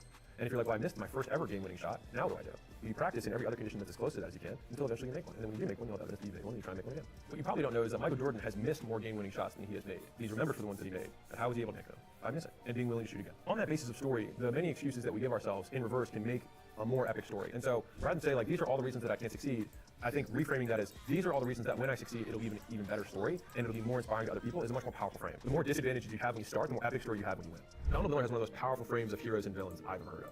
Heroes and villains always have the same backstory. Pain. They're always an orphan, right? Or the villain has some sort of disfigurement to show that they went through hard times. The difference is what the character chooses to do about it. Villains say, the world hurt me, I'm gonna hurt it back. Heroes say, the world hurt me, I'm not gonna let anyone else hurt this way. So heroes use pain, villains are used by it. And so I think all of us have the choice to become our own heroes or our own villains in our own life, simply by how we choose to deal with the pain that we all inevitably experience. So pain is a constant. The choice about how we react to it is the thing that dictates the path of our lives. You know, there are certain rules of playing the game that have served me really well. One of them is, and that's okay. And I probably use that frame more than anything else, which is, I'm not close with XYZ relative, your parent, your mom, your sister, your brother. And that's okay. I spent a lot of my mental effort trying to untangle stories that I told in the past about things that were my fault or were a problem. And the easiest way that I found to solve problems is to decide they're not problems again. I have a handful of pictures that I took for the first 5 years of sucking during business, and I use those pictures all the time, every day. And the zillions of pictures after I became successful, I barely use any of them. The time to document your life is when it sucks, not when it's great. Because those are the stories that you're going to tell. And those are going to be the reminders that you use in the present day of things that you have been through and prove as to who you really are. Because my favorite line in the Matrix is in the second or third Matrix, when Morpheus is standing on the hill and he's looking out towards everyone. He said, I stand here truthfully unafraid, not because of the path that lies before me, but because of the path that lies behind me. And so the struggle period that you may be in right now is the path behind your future self that you are building, so that that man or that woman can stand on the pulpit and look at you straight dead in the eyes in the mirror and say, I'm confident, and I stand truthfully here unafraid, not because of what I said my goal is going to be, but because what I've been through to get here. And so here's my advice to my younger self. Document your life more. Otherwise, you'll forget the details. And the details are what make it worth remembering. It's the time you're sleeping on the floor. It's the time the person walks out and you miss the 7th sale that day. It's the time when your bank account's at its absolute lowest. It's when your car breaks down on the side of the road and you're like, what am I going to do now? I can barely afford this. Right? Those are the moments, the ones that you want to ignore, the ones that you want to look away from, that are the ones that you need to capture, because those are the moments that you will tell in the future of things you got through. Because no heroes are heroes without epic monsters. And the bigger the monster, the greater the hero. When I was poor, I didn't need motivation. I needed someone to give me tactical advice. If I could talk to my younger, poorer self, this is what I would say. This is more brutally honest advice to my younger, poorer self. This advice is only for somebody who wants to make more money, grow in their business, grow in themselves. People obsessed with their morning routines make less money than people obsessed with making money. People work, sacrifice, and then they get rich. Then they fill their time with weird routines. Then they forget how they got rich in the first place. And then they tell other people the weird routines made them rich rather than what they actually did, which is whatever it took, not some 3-hour morning routine. There was a kid who DM'd me who said, hey, I've been working with this business coach and he has me doing a morning routine. Could not make this up. After I do my grounded walking, I do my gratitude journal, I do my list for the day, I do my ice plunge. He's like, after I do that, it takes me about 3 hours in the morning to get all that done. He's like, I barely have any energy to actually get work done. I just said, I'm gonna give you the biggest hack in the world. Cut the 3-hour morning routine, replace it with 3 hours work, and I promise you'll get more done. And he messaged me back a week later. He was like, dude, it changed my whole life. I'm getting so much done now. I was like, what a fucking nonsense. Work more, get done. And I love just looking at this. It's like, what actions do I have to take to get what I want? Anything that is not that is a distraction from it, period. If it takes you 5 minutes to feel 20% power, and you can actually measure that your output goes up by 20%, then cool, that makes sense. So I'm not against doing things. I'm against doing things for the sake of doing them. And so one of the biggest issues with learning and education, as humans do it, is that we make correlations to things that are approximate or close to one another. Tall people play basketball. I should play basketball to get tall. We make these very mistaken correlations. What we should look at is what it took to get there, not what they're doing now. So the better advice is to look at what someone was doing on their way up in the grind, mirror that more than what they're currently doing at the top of the mountain. So it would be like assuming Warren Buffett is rich because he drinks Coke. I drink probably 5 12-ounce Cokes a day. All you have to do also on the corollary is, are there other people who drink Coke who aren't rich? I've had probably 10 different podcasts seed the premise. Do you think that the fact that you have a hard childhood has created the success today? And I would say no. I would say the work that I did created the success. And all we have to do is look at all the other people who had bad childhoods who aren't successful. And I think there are way more of those than there are that are, to prove that it actually has nothing to do with who's successful. There's also people who didn't have bad childhoods who are successful too. And so it's just that many people have bad childhoods. Some of them become successful. And so that's why trying to figure out why something happened, I have spent less and less of my effort trying to do that and only look at what actions created a result rather than looking at intention or anything else that's amorphous that can't be measured. 30 isn't the new 20. It's an excuse to take 10 years longer to accomplish the same thing. You can die when you're done. Until then, keep going. In your 20s, you're young, you can fuck around, it doesn't matter because life is long. Number one, that assumes that you're not gonna die. If you're in your 30s, you know someone in your high school class who died. It's not just the drug overdose people, it's the people who got shot, got in a car accident, had a weird brain cancer. I've had all of those things happen to people that I went to high school with. In one way, I think it's a little bit arrogant to assume that you're just going to live, because it means you can waste your life, and I wholeheartedly say against that. The second translation around that I think has hurt a lot of people is that they can do what I would consider dead-end jobs, and that means jobs that don't have any direct correlation to your personal growth. It has nothing to do with pay. You can work for free and grow more than anyone else. This is not saying that you need to go into a season of earning in your 20s, but you do need to be setting yourself up for growth, in my opinion, if you want the big ultimate outcome. And so most people that at least consume my stuff, they want to be better. They want to grow, they want to get in better shape, they want to have better relationships, they want to have a better business, they want to be bigger in every way, they want to expand. If you spend the decade of your 20s not growing and not investing in your skills and your education, if you do that in your 30s, you're going to be further behind than someone who starts in their 20s. You're going to be a decade behind. Nowadays, there's kids who are starting out the entrepreneurial journey when they're like 13. And so when they're 23, they're Mr. Beast. He's young, but he's actually pretty old in business terms, because a lot of people start their business journey in their mid-40s. And so if they're 50 years old and started their business 5 years ago, Mr. Beast has twice the amount of time in the ring under the bar that they do. For me, I want to start my time clock on paying down my ignorance debt as fast as humanly possible, because the debt is a constant for everyone. All of us are trying to pay down that debt as fast as we can, and taking a decade, arguably one of the most productive decades of your life, and not paying down that debt, you just sit in such a deficit compared to your peer group. Some people might watch this and be 30 or 40 or 50 and be like, well shit, I took the wrong advice from the wrong guy. Guess what? You're gonna die, it's not gonna matter anyways. Big deal, whatever. The best time to do this was start when you were 10 and get born to an entrepreneurial parent who got you in their small business and invested in all of your education as a homeschool student and taught you all the ways of the Jedi. But you probably didn't have that. And so the second best time is to start now, because let's play out the alternative. How much does it serve you to just say, I guess I have no chance? Okay, die. There's nothing left for me to do. I will relinquish the remainder of my living days and years because I choose to lose. And that's a choice. And if you want that, that's cool. The idea of quitting simply because you're older, because you didn't do something, everybody doesn't do things that they know they should be doing now. And that's because you're always going to know more in the future than you do in the past. And so it's a faulty premise to say that I'm not going to take action today because I didn't know something in the past. Everyone doesn't know anything in the past. But all you can do is take action with what you know today. And by taking action, you have learned. And so you actually take one step to making your first payment on ignorance debt through actions, not words. I mean, I think a lot of people know the story of the 30-year-old barista. If you love that, then do it. You know what I mean? Like, I have no judgment on what you do. If you don't love that and you wish you were doing something else, that's what I would say I have a problem with, which is, why are you not doing it? And I think diving into that, which is usually some sort of fear, some sort of anxiety, some sort of label that they believe that isn't true from someone else. And just trying to zone in on like, why am I not doing it? And taking 2 steps closer to it, not just like, because I don't know what I'm doing. Well, duh, okay, neither does anyone. What are you doing about that? Just defining it to what actions am I going to take as a result just makes life a lot easier. Let's figure it out, maybe. It means that I'm going to read 2 hours a night on specific subjects until I feel like I can make a decision within 30 days on what I'm going to do. Great. That's something I can do and I can measure. Damn, this deck is amazing. You have seasons of earning and you have seasons of learning. I had this kid who reached out, he was 18 years old, said he was going to edit videos for us. When he came in, he said, I want $100,000 a year as an editor, as a starting job. His reasoning was that somebody else had offered him $1,000. I want to make this statement because I think it's logical and also stupid. If you're optimizing your earning potential in your 20s, you're missing the fucking point. This individual has the potential to be on a team that has a massively globally recognized brand in terms of media. And from there, learn how to be way better than they currently are, and then become a creative director at another company or at one of my portfolio companies. Like, that is the career path. And instead, was comparing that to something that he would make $100,000 a year and be the only person in the department, and no one there knew anything about media. And so he wasn't going to learn, he was going to earn. Whereas somebody who got into the big leagues and learned 10 times the skill set, then 10 years later is either starting a multi-million-dollar company or heading up a multi-million-dollar division in a billion-dollar company, and the potential is so much wider because 10 years from now, someone says, what's your experience? It's like, well, I worked at a real estate firm and I made their social media content. Who gives a shit? Whereas if you're like, I work for one of the biggest media companies out there, everyone will give you the job offer. And that is when you can choose to earn over learn. But people make the trade too soon because they compare themselves to people on social media and think that the 0.0001% is the norm. Whenever you choose to earn rather than learn, you're right hooking life and saying, I'm no longer going to develop and this is good enough. And so if $100,000 a year is actually good enough for your long-term goals, then do it. But I would imagine that it probably isn't for what you really want to do long-term. And I'm using hundreds, 6 figures as a placeholder. It can be whatever number you want. When you make that decision that you're no longer going to learn, that's when you stop growing your potential to learn more. I say this because that's what I did. I had a white-collar consulting job for defense contracting. I had a top-secret clearance. I had everything that looked good on paper, space, cyber intelligence. I had a 2 to 3 year path clearly for getting an MBA in an Ivy League school, and then decided to drop all of that and start working for $13 an hour at a gym after I graduated magna cum laude in 3 years from Vanderbilt. I know what I'm asking people to do, and I'm not asking them to do something that I wasn't willing to do. And I think that I might have even a more extreme version that most people are having to live with. Trying to say like, well, I can't figure out what I want is a really paralyzing place to be that I think a lot of young people are in. It's like, I want to find my passion. But the big misnomer is actually a language issue, which is that people say they want to find their passion rather than want to build it or create it or mine it. And so like, I can promise you that if you're good at something, you like doing it. And the only way that you get good at something is by doing things that you suck at and doing a lot of it. So let's say you make $50,000 a year. It costs you $950,000 a year not to know how to make $1 million a year. So how much is that education worth? Answer? The difference. The difference between $1 million and $50,000, which is $950,000.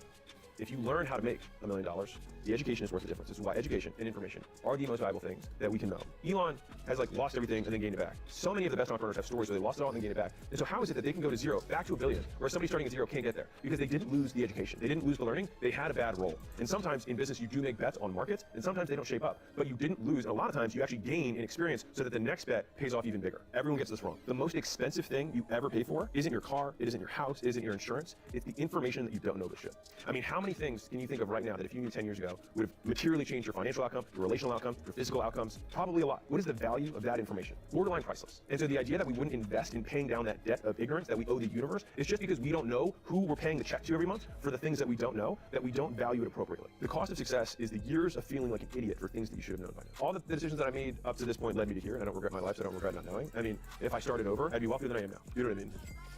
I can't go back in time, but if I could go back in time to talk to my 20-year-old self, and it wouldn't change the outcome of my life now because I've never rolled that dice, is I would say there's 2 things that you don't understand that will massively change your life. You don't understand brand, and you don't understand product. Because I was obsessive in my 20s on sales and marketing and what I would consider fast money. I had fast feedback loops. So I'd get better at sales, and then I'd immediately make more sales. I'd get better at marketing, immediately make more money. And so I had this very fast feedback loop that gave me the misinformation or the false belief that this was the right path, but I was actually just playing the wrong game. Because it's kind of like in the Matrix when Neo says to Morpheus, so you're saying when I'm fast enough, I'll be able to dodge bullets. And he said, no, I'm saying when you're ready, you won't have to. Me being obsessive about sales and marketing was me trying to get faster and faster in the Matrix and not being the one and seeing the code for what it is, which is that if you make a product that's good enough, people will do the marketing and sales for you. If your brand is strong enough, people will make the association that they want to buy your stuff regardless of how good your copy and your headline and your landing pages and your conversion rate optimization and your media buying are. I kept getting really good at a game that if I knew how to master the big things that mattered would make those skills almost irrelevant. When $100 million offers came out, the book, I didn't make it for anything. I made it for me. And it was originally intended to be an internal document, and so I just wanted to make it exceptional. And what happened once I released it is what shocked me the most was that I posted it once. And I just said, hey, I wrote this book, hope you guys like it. And then we sold out in minutes. And I was like, that's weird. The next month, more copies sold. And then the next month, more copies sold. And then the next month, more copies sold. And it's continued to sell more copies month after month after month for 2 years.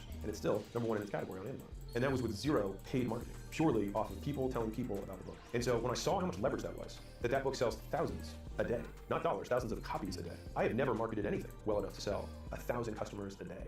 Now, mind you, I've always had more expensive stuff that I've sold, but like, I've never seen that kind of transaction volume. And the only way to get that kind of transaction volume is to have a huge amount of leverage. The leverage that product unlocked for me, or that understanding, was that if you make it good enough, and I love this saying, which is, there's too big to fail, and I love the other, which is too good to fail.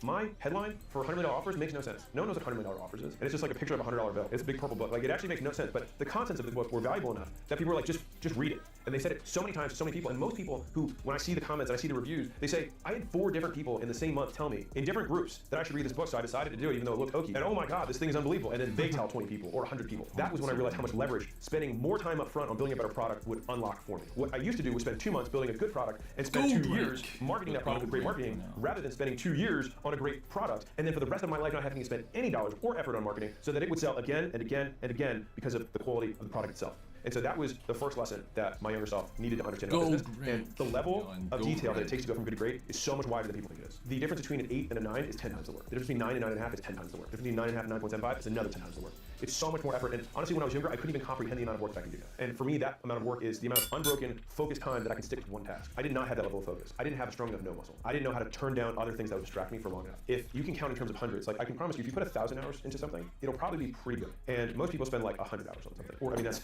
most people spend less time than that. You start a clock, when you start working, you stop a clock, when you stop working. You spend 1,000 hours, 2,000 hours on something. There's a level of detail because of the number of exposures you'll get to it, the crispy details of the product or the service that can only come from looking at that thing when it's cold, looking at that thing when it's hot, looking at it when you're angry, looking at it when you're sad, looking at it when you're inspired, looking at it when you're bored. You see it with different lenses, and then what happens is it just gives you so much more depth and context to whatever you're trying to build, that's the difference between mediocre products and excellent products, and it just takes time. And real quick, I spent 200 hours this year just making this one project for you, which is the $100 million scaling roadmap. And I broke up the stages of business into 10 stages, and you can identify where you're at by simply just putting in your business information. You go to acquisition.com/roadmap, and it'll spit out this custom report that tells you what the constraints are at that current level and what you need to do to graduate and get to the next level. This is our gift to you, absolutely free. On the thank you page, you can book a call with our team, and we'd love to help you figure that out and ideally get past it. In an ocean of volume, which there's more commoditized products and services today than ever before, there's outsized returns to being number one. It is an even bigger winner-take-all market now than it ever has been because of social media and the ease of letting other people know about stuff. If you are truly the best, everyone will know. And if everyone knows you are the best, you will have more demand than you possibly do. People think that word of mouth is dead when there's literally never been an easier way to go viral in a literal sense for people telling other people about stuff. I said the second lesson was brand. And so I had to look at a company or brand as a learning tool, as what are people going to learn to associate my brand with, the tangible and the intangible ideas. There are many people that I associated with when I was younger that I would never associate with today. Even though I would say, well, I don't act that way, I don't live my life the way they live their lives, people would still make that association. If I did nothing but talk with porn stars on my show, people would still make a very different association with me. And so I want to embody certain values that I want my brand to associate with. And anything that is not those things, by default, detracts from it because it dilutes the association. Branding is like curating a garden, where pretty much anything but the flower that you're trying to grow there is a weed. Even if it's a daffodil, even if it's a sunflower, even if the flower itself is fine. Like I said, I have no issues with porn, like the sunflower, whatever. But if I'm trying to grow roses, then anything that's not a rose doesn't belong. Being so vigilant about defending that garden of association and reputation gives you so much leverage, because the reason Warren Buffett now can just do deals that no one else can do is because his handshake means more than the US government's. If he says he will pay, we know he will pay. If he says he will be there to insure your entire city, we know he will. He can do a deal on a one-page agreement for billions of dollars because people trust and they know that his reputation matters more than anything to him. And so trust is leverage for deals, it's leverage for sales. The first experience I had with having a strong brand was when we were probably a year and a half into gym launch. I launched what would become Alan, my software project. And when people heard I had launched a new thing, the clients that I had were sending screenshots of their credit cards to my customer support team saying, I don't know what it was, but if Alex made it, I'll buy it. And so all of the ideas and the obsessions around how I was going to market it and how I was going to position it, the thing that mattered most was what they had already received from me and how much I delivered on my first promise. And so when I realized that, I was like, all of this sales and marketing stuff gets you one sale. Delivering an exceptional product and exceptional reputation around your products gets you every other sale after that. And you will always be able to sell the next thing provided you deliver it on the first thing. And that's where there's this obsession with marketing, because there's always more people to sell to. It's a very, in my opinion, tiring life. You always have to go get new customers. If you make sales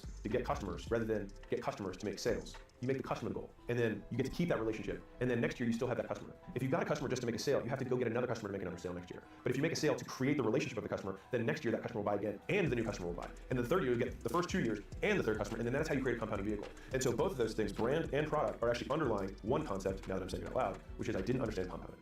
I thought that it was normal to have to go out, bang doors, call phones, DM, run ads to get customers every single month. And that next month, I'm gonna have to get another 20 just to keep the lights on. Rather than having spent more time on my reputation and the quality of my product so that when I sold the first 100, they would never leave again. And then they would send me the next 100 and I wouldn't have to do anything. And then I would be able to fend people off, and then I'd be able to raise my prices and be able to take people on my terms. But I didn't understand any of that. And part of that is because I wanted money so fast. And building a great product takes longer. Building a great reputation literally never stops until the day you die. leaning into that lesson, the first book I launched, I think it did 2,000 or 4,000 copies sold its first month, something like that. The second book that launched 2 years later sold 250,000 copies in its first month, which for context, the average New York Times bestseller sold between 10 and 100,000 in its first 12 months. And we sold 250 in the first month. The only way that can happen is if the people who bought the first book buy the second book, and everybody they tell also buys. And that book still continues to sell at twice the rate of my first book today.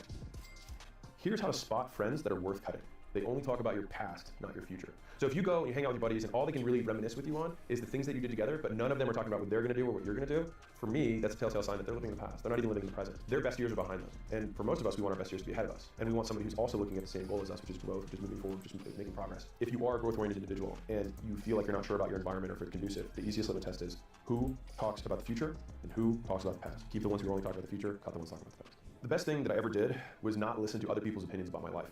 They don't want the best version of you, they want the version of you who best serves them. Now, when I first said this, I got flack from a bunch of parents. They're like, I really want the best for my kids. I was like, that's not true. You want a version of your children who serves what you think will make you look the best. Family, I would say, more often than not, has a closer alignment with your long-term goals than strangers do. And so it makes sense that family would have more aligned interests, but not completely aligned interests with you. Because the only person who has a completely aligned interest with you is future you. Keeping that as the litmus test of whose opinion I'm going to listen to, although it's more difficult, has ultimately been very fruitful for me. Because if you're looking at even two parents, you can disprove that concept by saying, okay, well, both parents want different things from me. Of the things that both parents want, which of the things help each of the parents individually out? Because I can promise you that the thing that one parent wants doesn't hurt them and help the other parent if they disagree. It's usually something that's more aligned with their worldview, their beliefs, or what they will get status from in their community for you doing. And so all of the things I just described have nothing to do with you. So why consider it? I'll say this up front. I hate why questions because who knows why. But I would say that if I had to make a guess on why we care about other people's opinions, it's because we've learned to care about other people's opinions. And when we're children, we learn to orient ourselves to the world through other people telling us what is what. Literally, when you're a kid, you point and then you say, what's that? And then they say this. And so you have to listen to other people on the way up. The problem is at some point you have to turn it off and say, some of the people I was listening to had no idea what they were saying. But you don't know they have no idea because you don't have a context to make a judgment. You have to learn to become human and then you have to learn to become yourself. And I think that at that turning point, you then have to analyze the beliefs that you've been given and then keep the ones that you choose.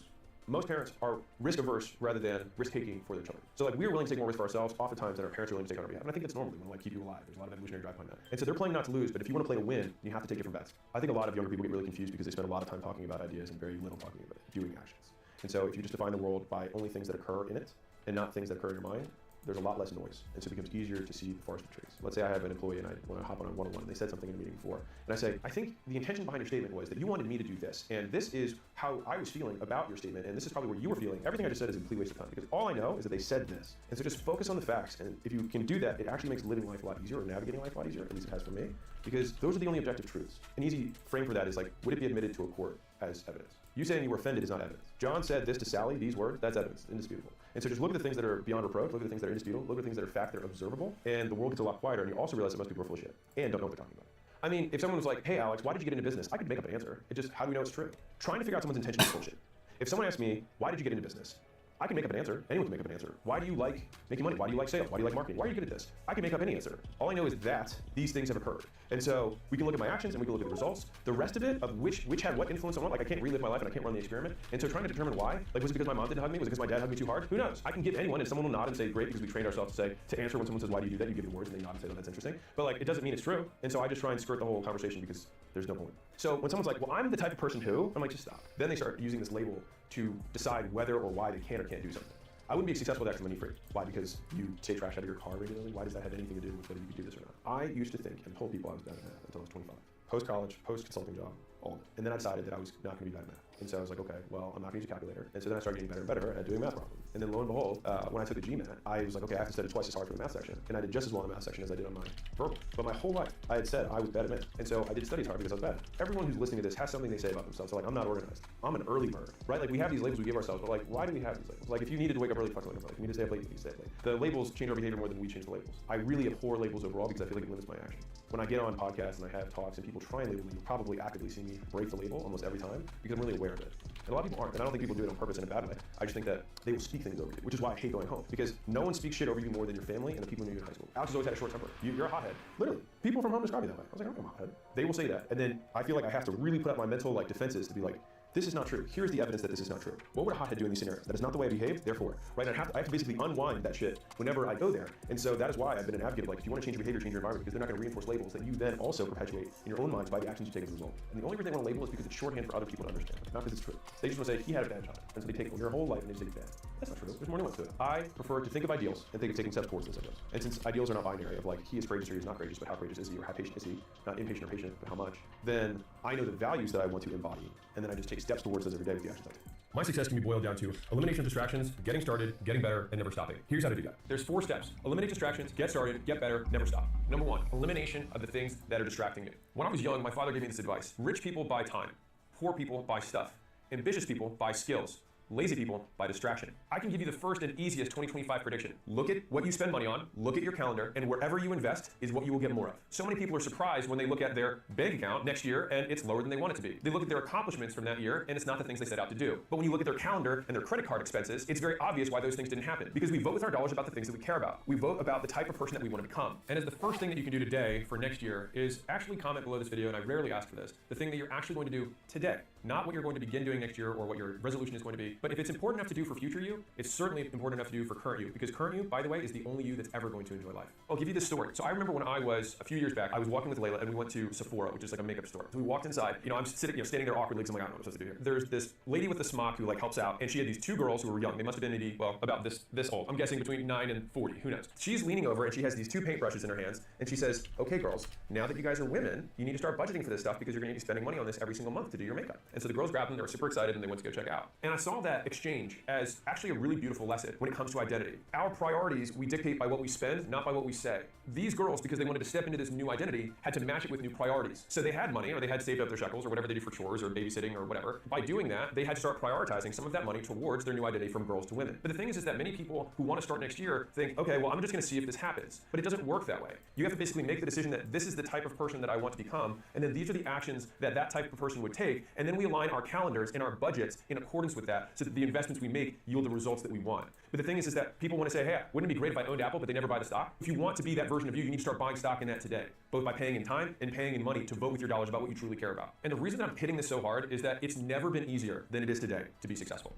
It's also never been easier to be distracted. So along the theme of investing in the things that matter most, the first thing we do is we eliminate all the stuff that sucks. I define commitment as the elimination of alternatives. If you get married, you eliminate all people of whatever sex you're married to that are not that person. Actually, you eliminate everyone who's not that person independent of sex, right? That is a commitment, right? If you enter into a partnership and you say, I'm not gonna do any business besides this business as part of the terms, then you've eliminated all alternatives. And so if you want someone to commit, ask them to eliminate everything else that's not the main thing. These are all the things, a laundry list of things that are probably not your main thing that very likely are getting in the way. And these are the most common things that I see in my DMs, that I see in my comments from people who are not getting where they want to go as fast as they'd like to get there. First big category is bad friends. So if you want better friends, get used to seeing them less.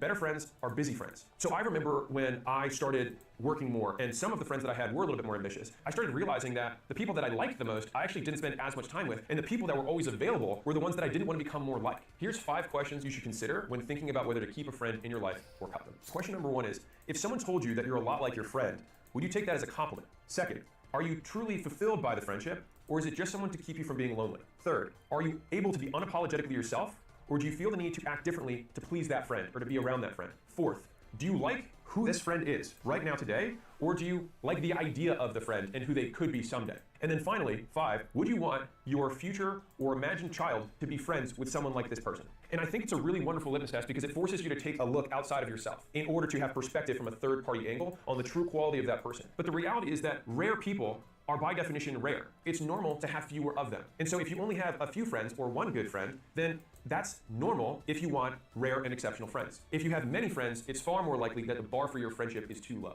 And to give you a filter that I actually use for the most important friend in my life, Layla, I like to think, does this person have the same scale of goals that I have? So it doesn't mean that they have to have the same goals as you, but it has to be the same level of goals as you, because at least you're going in the same direction. So that's number 1. Number 2 is, do they have the same level of dedication and commitment to those goals? Because I don't know about you, but I had plenty of friends who were like, I want to be an NFL player, I want to be a really rich tech entrepreneur, I want to be a touring musician, right? And they have these goals, but I'm like, dude, I see you just playing Fortnite 4 hours a day, and you practice guitar once a week. Like, do you really want that, or do you just like saying it because it makes you feel good? And so I wanted people who walked the walk, and I wanted people who would keep up with my pace. And if you are someone who's ambitious, and this is me just talking specifically to you, because there's only a few people who are watching this who really are, and you'll know that if it's you. You have to get used to being alone, because there are seasons where you'll basically transition from one group of friends into another. And it's not even a group of, you'll usually transition from a group of friends into no friends, and then you'll find 1 or 2 people who are at a new level, and then sometimes those people introduce you to some of their friends. And if you keep walking, and you keep outpacing, then that group will then start retiring past you, and then maybe one person stays with you, maybe no one does, and you'll have another lonely period. I'm saying this because I used to think that there was something wrong with me, when in reality, I just didn't understand what the nature of being exceptional meant.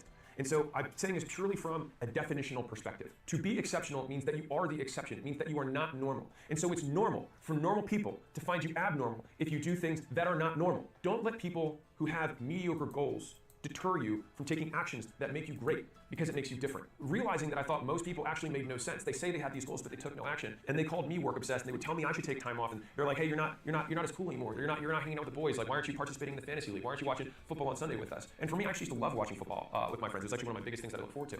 But the thing is that like I needed that Sunday because I had to prep workouts, I had to prep the music list for the next day, I had to run billing, I had to do all this other work. And the thing is that like I looked at that football game and I was like, my goals are more important to me than this. And so I think that a lot of people don't actually look at themselves in the mirror and say like, 1 year from today, will I remember this football game? Or will I remember the fact that I'm not where I said I wanted to be? And to me, that was significantly more painful. Now, this is an uncomfortable fact for a lot of people.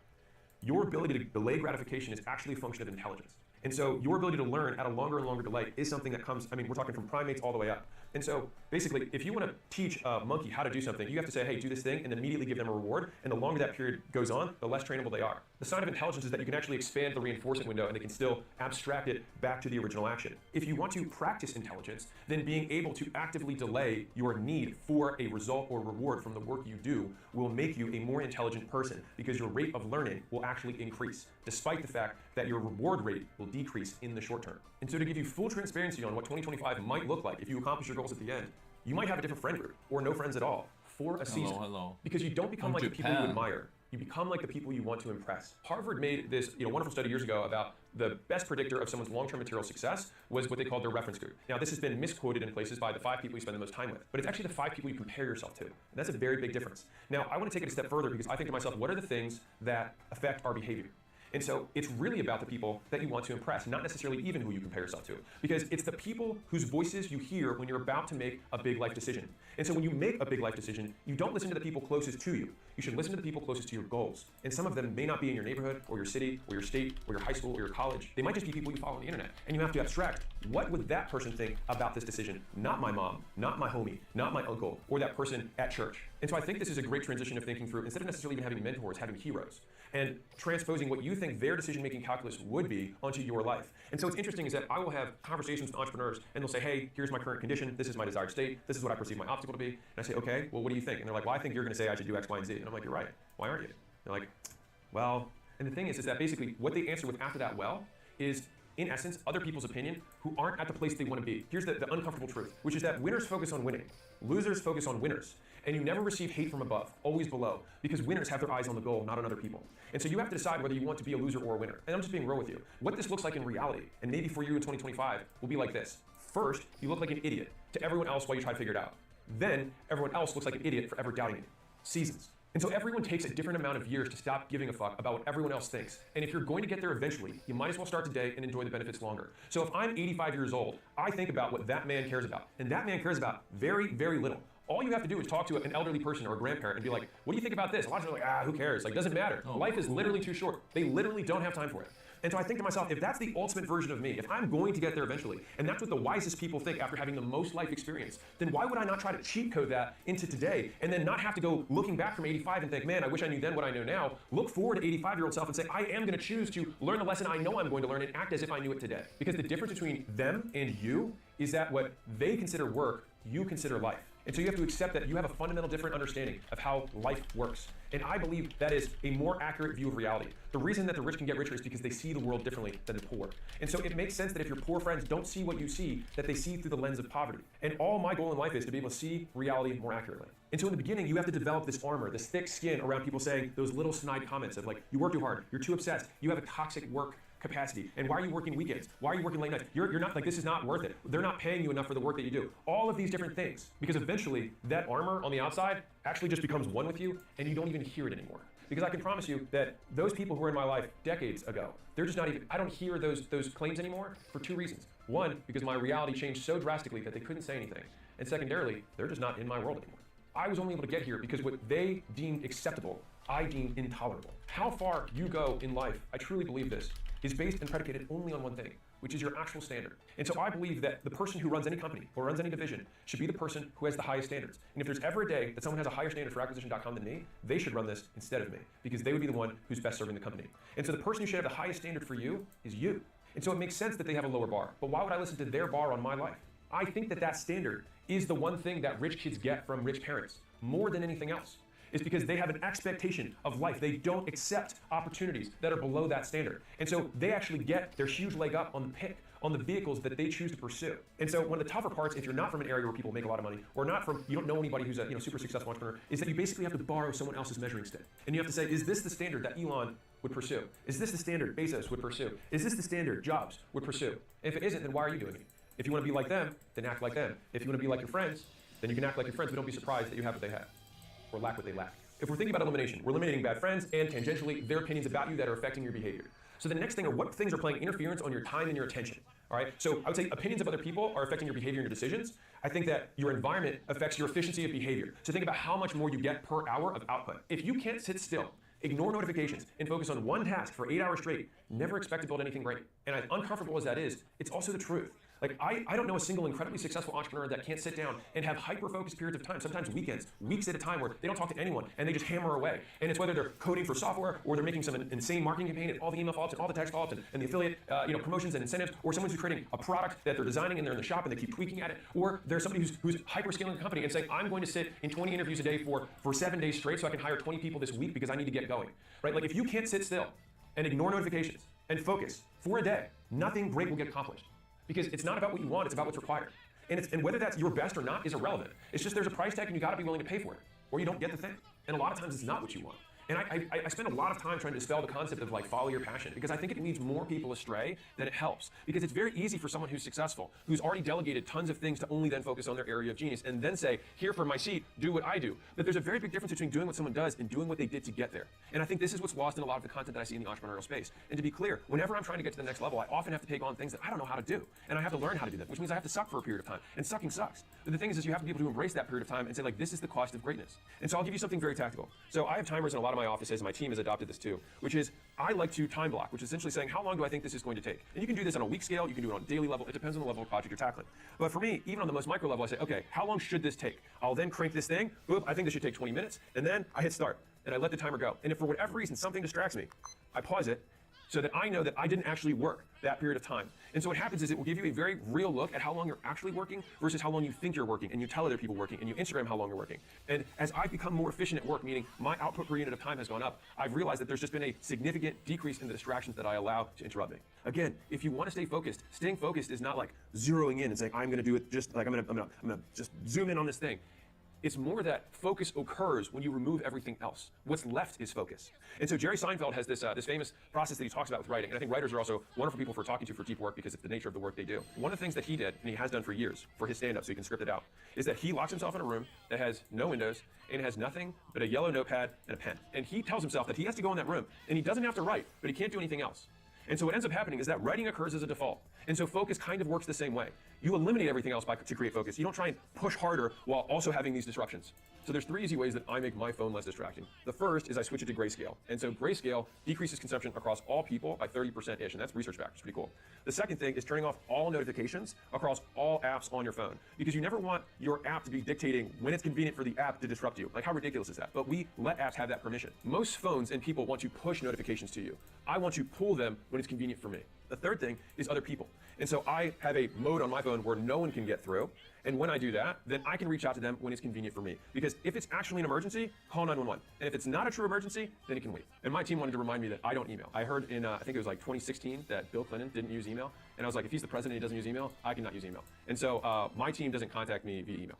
And so if you can eliminate entire channels, that's also an easier way to concentrate fewer flows of communication. And here's the thing, it's always harder, takes longer, and costs more than you think it will. That is a reflection of poor expectations, not that the reality is bad. And so it makes sense that it would be harder, take longer, and cost more. Because if it didn't, then everyone would have it. And if everyone had it, then it would be worthwhile. And so literally the difficulty of the task that you embark on is proportional to the reward that you ultimately get, because you are the asset that you build more than the achievement. And so if it's hard, that's amazing, because it will make you that much harder once you conquer it. And it will also make it harder for anybody else who wants to follow in your footsteps. And so the higher up the mountain you climb, the thinner the air gets, and the rarer the climber or explorer must be in order to get there. And so I don't know about you, but I would so much rather climb a mountain that so few people have been able to climb, so that I can see a view that other people haven't seen. And so speaking of expectations, let me talk about the worst expectation of all, which is entitlement, which is the expectation of life or other people to give you something without earning it. And I think that this is a virus in today's culture right now. And so there's the famous quote, hard times create strong men create good times. good times create weak men, and weak men create hard times. It makes sense that right now we have a lot of weak men because it's been pretty good times. The good news about that is that it's so easy to beat them. You just have to show up, be on time, prepare the night before, remember people's names, actually follow up when you say you were going to, and try like you mean it, rather than trying like you want to get credit for trying. And I see this is this thing that's pervasive right now, is that people will comment or they'll DM me and they're like, hey, I'm trying really hard, as though I'm supposed to give them credit for trying. The world doesn't work that way. It gives you credit for achieving. And the reason that you want credit for trying is because you want it to cost less, take shorter time period, and be easier. And so if you restate your complaint about the difficulty as, oh, I have false expectations about the ease or the price tag of this goal, then all of a sudden you realize that the only real problem was that you expected it to cost less. It's like going to the store and being like, oh, I've got these Jordans that I really want to buy. I got $50. I'm so excited to buy them. You go to the store and see that they're $300. At that point, you can just say, Jordans aren't for me. Or you can say, oh, I will have to keep working and keep saving so that I can afford this. And so it's a lot about affording the goals that you want to achieve. And a lot of things that we have to spend in order to get them is the time and the rejection of not achieving what we want on the timeline we originally thought. Like, what makes success hard is that the expectation that society puts, because we only see the highlight reel, you actually only see people after they finish the race. People think success is like watching a marathon, not running a marathon. When you watch a marathon, you look at the beginning and you look at the end. It only takes you a couple of seconds to see both of those. But running a marathon is 4, 5, 6 straight hours of breathing heavy, wondering when it's going to end, counting, starting to play games in your mind of like, okay, I'm 2/3 of the way there. I'm two more quarters of that. I'm only 1/5 of 1/8 of the way there. And you keep doing this to play tricks on your mind to keep going. The thing is that in a mile marker race, it's very clear to know how you're going to get to the finish line and how long it's going to take. The only difference with success is that you just have to keep running and you don't know where the finish line is. And people will only cheer you on at that finish line that they don't know where it is either, which means you have to get used to running alone. And so the difficulty is you have to start running and you have to keep running, but you just don't know whether you're running for a mile or 300. And so this is where the pacing is important. So a lot of people will run really hard. They'll think, because they only saw the beginning of the marathon on TV and the finish of the marathon on TV, that they can just sprint because both of those clips only lasted a couple of seconds. So they start their marathon of success of whatever it is they're going after by sprinting as hard as they can. And then they realize that there's no one around and there's just a bunch of open road ahead of them. And they're like, how long is this going to take? And that's when reality sets in. And so I make these videos to say that a lot of times it's going to take longer. So one of the big nasty things that you have to eliminate on this path is the identity that you have about yourself, the isms that you claim. And so, for example, like, oh, I'm a neat freak. I'm not good at math. I'm not techie. And so you make these statements and they don't serve you. Fundamentally, you should have one razor that rules all decisions. And this is pretty cruel, but it's also the reality of the world, which is, does this thing, person, belief, make it more or less likely that I hit my goals? And so if you run every single thing you do, the actions you take, the people you hang out with, you having your phone in the room, you saying, I'm not techie, does this increase or decrease the likelihood that you hit your goals? And I'm not saying this to preach because I had one that I dealt with for a long time. So I always considered myself to be bad at math. I remember I was decent at math, and then in 9th grade, I had a really bad teacher, and it basically put me back a year. Basically, after algebra, I didn't really learn anything because the year after that, I didn't have the foundations from the year before. The difficulty was, I kept saying after that point, I'm just not good at math. But when I was in my 20s, I made the decision that that didn't serve me anymore. And so I was like, okay, well, what would I have to do to feel like I was good at math? And I was like, well, people who can do math in their head, I think that's a pretty cool thing. And so I didn't use a calculator for anything for years. And then I learned, I made a lot of mistakes in the beginning, but then I got better and better at doing math in my head. And I would check it, obviously, after I was done, but I always let my head try and do it first. And so nowadays, if you were to ask people, man, is Alex good at math? They're like, dude, he just rattles off numbers like crazy. But the thing is that until I was in my 20s, I thought I was bad at math. And so it's like, we are so much more pliable than we think we are. And we had something that set us on a trajectory a little bit earlier in life that just gave us maybe a little bit of disadvantage. Fine, because you just have to get over it. Everyone's childhood was difficult. And if you want to win the award for hardest childhood, congrats, you win. You feel better? Right. No one cares about what happened to you then. Only what you can make happen now. Identity is a lie. We only describe people about who they are by what they do. Doing is being. And so if you want to be somehow different, you have to do different things. And then only afterwards will people describe you based on the actions you take. Think about back in the day, the actual names people had was, he's John the carpenter, he's John the stonesmith, he's John the mason, right? People literally had their names based on what they did. That hasn't changed. The first thing you do when you meet somebody is you find out what do you do? And that gives you indications. And if you want to describe who someone is, what do you say? You describe what they do. And so this means that our identity is 100% under our control because we control what we do. And then only after the fact will other people describe you in that way. So we covered environmental things like with the phone and having a timer. We covered interpersonal things in terms of our identity and voting with our dollars and time about the things that we care about. We eliminated the bad people and their opinions about us that affect our behavior. And so we've eliminated all these things. So now we've made room to get started. And the good news is you only need 3 things to win. The balls to start, the brains to learn, and the heart to never give up. And the best thing is you already have all 3. And for the girls, you have gonads, so it's fine, it still counts. And so my ask of you is to make the commitment. Now this is, again, the elimination of alternatives. To make the commitment to never stop. And so it doesn't mean that I'm asking you to commit to be successful. I'm asking you to commit to keep running, to keep walking the marathon. Even if you have to pant and you have to slow down, you just can't stop. And so the best way to hit next year's goals is to not wait until next year to work on them. It's to start now. Because I'll tell you this, if you feel like you need a special occasion to begin making your life better, then it assumes that a special occasion must always be there for you to want to improve yourself. It shows that you don't think today is worth improving. And so that means that you typically will always cast forward when you think things are worth improving. And so the easiest way to vote with your action is to make today the only day that is good, because it's the only day you have control over. My hot take, which shouldn't be, is you don't have to wait until January 1st to better yourself. And I'm purposely posting this before the year ends because I think it's stupid to wait. Like, why would you wait on getting better? Why would you, like, if you had a lottery ticket, why would you wait to cash it in? You would cash it in as fast as humanly possible. And that lottery ticket is the life that you want on the other side of this. Why would you wait? Here's a harsh truth. You're young. You've got time. False. All that lie does is extend how long it takes people to realize tomorrow isn't guaranteed, nothing is going to be easy, get over it. It takes time to get good, and the sooner you start, the sooner you act. And the sooner you act, the sooner you get. And don't stop until you do. And as harsh as that sounds, I do have good news. It only takes 20 hours of focused effort to get decent at anything. The problem is, people wait years before they start their first hour. So many of you could probably start achieving next year goals before the end of this year. 20 hours is not that long. If you're like, man, I really want to learn ads, I really want to learn how to make content, I really want to learn how to edit videos, I really want to learn how to sell, you can do that now. And you can have that skill. Like, we can onboard a new sales guy in a few days. There's this massive delay that people think because of the unknown. They don't know what is going to happen. And so they therefore assume that it's bad. And so the reality is that most people don't like surprises, even if they're good ones. Have you ever heard people like, oh, I don't like surprise parties? It's a fucking party. Why would you hate a surprise party? That's in your favor. You hate it because you don't like the unknown. And so it's a really good thing to test for yourself, which is, why would I hate a good surprise? You hate it because there's a possibility that the surprise is negative. But on a long time horizon, 85-year-old you isn't even gonna remember it to begin with. This is gonna be a weird one for you, but just stay with me. If you've ever been so drunk that you're throwing up and you think to yourself, man, I'm probably not gonna remember this. The good news is that once you do succeed, that terrible period of vomiting or whatever the difficulty is that you're going through, it'll actually compress in your mind. And so as difficult as it may seem in the moment, it actually doesn't stay with you. All you'll have left is the thing you accomplished. You won't remember the work that it took to get there. There'll be a significant discount on the punishment you endured. I tend to have a bad habit of really not looking back very much. And so I occasionally will go through my photos and I am reminded about all of the mistakes and the detours that I took along the way to where I wanted to go. And I'll tell you the story that my father told me when I was very impatient. He said, listen, you think that this is taking too long for you to be successful. He said, do you know how long it took me to become a doctor? And I was like, no. He's like, well, so my father's Iranian and he left the country to get educated. And there was a program for anybody who's Iranian that the government would pay for your schooling as long as you came back with the education. Now, the revolution occurred during the time he was away, so he actually never got to go back. He went to France, Paris, to try and enter medical school. Only problem, he didn't speak French.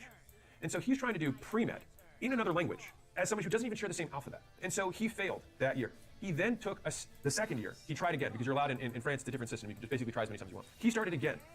And the second year, he failed again. And then he talked to his brother and he's like, I don't know if being a doctor is for me. Like, I just feel like, imagine this, like failing 2 full years in a row. And his brother said, hey, why don't you go to Belgium? Change the environment, different school, different people, go there. So he went to Belgium, and then his third try, he made it past his first year. Now, mind you, at this point, he had 2 years of learning French, and so he was able to finally actually understand what the professor was saying. So was it that he wasn't smart enough to understand how to become a doctor, or was it that he just had other skills that he lacked along the way? And so a lot of people right now are judging the fact that they didn't succeed because they somehow think it's some innate trait. I'm not smart enough, I'm not good enough. But sometimes you just lack some prerequisite skills, right? Like if you're like trying to learn calculus and you've never done arithmetic before, it's gonna be really hard, right? Dare I say, impossible. And so if you jump straight into calculus, you're not gonna win. So sometimes you have to take 2 steps back in order to build the foundation to get forward. Now, I'm gonna keep the story going. So he then graduates in 7 years, because how long it takes. The actual medical school system is different in Europe. They actually do college and the next degree all is one thing. So 7 years later, he graduates. Okay, then he's this Iranian dude, can't go back to his own country, meets a girl in Belgium. She says, I'm from the US. And so he comes back to the US with the lady who would eventually become my mother. And when he's in the US, his doctor, his MD, doesn't apply here.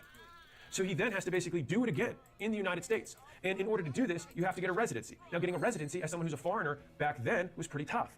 And so it took him 2 years where he had to basically work minimum wage jobs. He was like, he had to like run slides, like radiology slides back and forth as like a runner, a courier, when he was a full surgeon. But he couldn't do it here in the US. And so imagine how emasculating it is, right? Where your wife comes back, she was a US citizen and had all this other stuff, right? And she got her internship immediately because she was US and she was a girl, whatever. And my father didn't. And so he then had to do 2 more years where he didn't have progress. So he told me this whole story, and then eventually, obviously, he got the residency, and then he was able to get in the path. But if you look at that, he basically had 4 or 5 years of his life where there was basically no net gain in progress towards his goals. And so he's telling me this story when he's 50. And he's like, look at my life now. He's like, no one knows. He's like, no one asks me how long it took. They just know what I have now and what I can do now. And so you have this idea that it should take a certain period of time. It should only last this long. It should be this level of difficulty. But the thing is that level of perseverance, when he decided to go out on his own and start his own practice, rather than and left the practice that he was working in, He then didn't know anyone, and he still had a heavy accent, was a new guy in a new area, and it took him time to build up. And what did he do? My dad learned how to be a general contractor. He built his own surgical center because he couldn't afford having these outsourced third parties that charge $250,000 to build a surgery center. He built his for a fraction of that. And so it was my dad going to Home Depot, measuring and figuring these things out as a full plastic surgeon. It's not about the resources you have, it's about how resourceful you're willing to be. Right now, getting started is 100% under your control. And I love taking this frame, which is that every self-made billionaire is self-made. Now, if you're like, wait, there are billionaires who aren't self-made. Right, that's why I didn't say all billionaires. Every self-made billionaire is self-made, and every self-made millionaire is self-made. And here's the one people hate. Every self-made person in poverty is self-made. Now, that may make you feel uncomfortable. And you know what? You may be right. You probably did have more disadvantages. You probably did have things that worked against you. And now what? You're right. So that's it then for you. The rest of your life will never go the way you want it to go. The harsh truth here is, if you want to feel better, blame others. If you want to get better, blame yourself. And so my father told me that story multiple times in my life, as I'm sure your fathers have told you stories multiple times in your life, or you had a parent or an uncle or a brother, and they told you those big, meaningful stories. And so I'll tell you another time he told me. So after I lost everything for the second time, think about, like, I tell the story, but it's very easy to gloss over. But think about this. I had left my job, went to a new area, didn't know anyone, started a gym, didn't have enough money to have an apartment, slept at my gym, just grassroots got it going, made the gym successful by working there every hour of the day, was finally successful enough to be able to open a second location, a third, a fourth, a fifth, a sixth, finally feel like I tasted success, like I'm actually doing something, I'm actually pretty good here, like that bet that I made actually paid off. And then I lose it all. And so I sell all those locations, I put the money in a new thing, and then it's gone. And so I could look back and say, wow, I just spent all those years and I actually have nothing to show for it. The only thing I would have had to show was the money that I made. But my father retold me that story. And he said it was never about the amount of failures he had. It was about the education that he had. And so one of the other repeated fatherisms that he gave me was that education is the only thing that no one can take from you. The skills you have, the skills you acquire along the way are the only thing that are truly yours. There's nothing else in this world that actually belongs to you. Your clothes can get stolen, the belongings you have. And he said this from a place of reality, which is my family came from a country that took all of our assets. They seized everything. They seized land, they seized homes, they seized wealth. They just said, oh yeah, all that, that's ours now. Good luck. This may not be as real for people in the United States, but having people who everyone in my family had everything taken from them, that is very evident in how they talk to me and how I've always seen the world as these things are ephemeral. These material goods, the studio, the setup, the lights, the whatever, the platforms, like gone. But the thing is that my father came here with $1,000 because of the revolution and had nothing and built the life he has. And you can lose it all and gain it back. And so we've seen so many entrepreneurs who've actually lived through this cycle. It's actually a common thing in entrepreneurship. And it's because you have to understand and respect risk. The beauty of it is that after you fail, the likelihood that you're successful goes up, not down. This is the part that people miss. They fail and think it somehow decreases the likelihood of success, but it actually increases it. And so it's like you want to just get the failures out of the way. Why would you not want something that increases the likelihood to your goal? And the reason that it increases that likelihood is that failure is a requisite probability for taking action. And so anyone who has failed has taken more action than someone who's done nothing, which means it increases the likelihood that they are successful. And so when you fail, you get feedback. And when you get feedback, you get better. And when you get better, it increases the likelihood you win. Losers stay losers by never being willing to lose. Everyone loses before they win. And so there's this great moment in The Matrix, which is the famous jump, where Neo's trying to jump across the buildings, and everyone's gathered around because they think he's the one. He obviously takes the jump, and he falls. And they're like, oh, what does it mean? What does it mean? And Cypher, who ended up eventually being the Judas of this, says, everybody falls the first time. And so even the one, or the person who was going to become the one, was somebody who had to fail first. And I love that because everyone falls the first time. Your first business is very unlikely to be your last business. The first product you have will be a product that you'll be embarrassed of years from now. But what's important is having the product, getting the product, building the product, launching the product, shooting the shot. And so if you're never willing to lose, you're never going to win. So in 2025, if you start a podcast, you start making content, you start doing cold outbound, or you take a new job, whatever it is, just remember that your second try after you fail, which you inevitably will, takes twice the emotional effort, but half the actual effort. So you'll fail and you'll emotionally feel bad. But guess what you did? You actually gripped your hands on the unknown. And you go from unknown optimism to known pessimism. So it's like, okay, now I know what it takes. I now have realistic expectations of what is required in order to be successful. And although it may be bigger than I originally thought, I now can quantify what is required to win. And so here's the thing. The best entrepreneurs in the world have the biggest failure resumes. And so I don't even want you to win. I want you to build your failure resume. And so if you're like, oh, it must be easy for you to say, I lost money on my first 2 real estate deals I ever did. Almost lost all the money I put in. I've lost money on crypto when I put it in years ago. I lost money on bad hires. I've lost millions in bad hires, actual hard costs, not soft costs. I've had 6 failed businesses. I've had 9 failed partnerships. And so I bring these things up because like, you're not gonna hit it out of the park on the first shot. But the crazy thing about how success works is that you only need to win once. That's the crazy part, is you only have to win once. I'll read you this quote from Jeff Bezos, which is what I started my first book, $100 Million Offers with. We all know that if you swing for the fences, you're gonna strike out a lot, but you're also gonna hit some home runs. The difference between baseball and business, however, is that baseball has a truncated outcome distribution. When you swing, no matter how well you connect with the ball, the most runs you can hit is 4. In business, every once in a while, when you step up to the plate, you can score 1,000 runs. This long-tail distribution of returns is why it's important to be bold. Big winners pay for so many experiments. And when he says big winners pay, they pay in failures. they pay in the scars that they have to incur and endure along to hitting it out of the park and hitting it out so big that they never have to swing again. And so I want to make this as real as I possibly can. I just found an old note from myself to myself that's 12 years old. And so I talked about my $10,000 per month income goal. And reading it got me actually pretty choked up. This is all to say that no matter where you're at in your journey, you've just got to believe with all your fucking heart that you're going to make it. Because no one else is going to believe for you.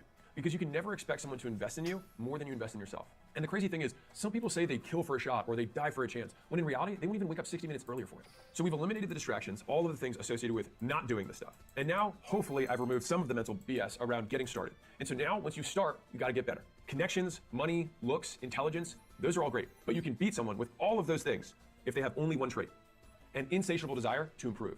No matter where they start, it's hard to beat someone who improves every second of every day without giving up. And this is why earlier I said, ambitious people buy skills, and they pay for those skills with time and money. And in order to have the time and money to invest in those skills, they have to take them from somewhere else. Because the thing is that your resources are zero sum. And this is something that a lot of people aren't comfortable with. Whatever you choose to spend your time on, you take from something else. Whatever you choose to spend your money on, you take from something else. And so most people don't have a resources issue, they have a priorities problem. You are choosing to say that other things are more important. And hey, I want to be real. If that stuff is more important to you, then amazing. You won at life. Congratulations. But if you don't have what you want and you're spending money to proliferate a life that is not the one you want to lead, then you need to shift the list to invest the time and money and pull from those things that you don't want to put more in the ones you do. And you want to starve out failure. So think about this.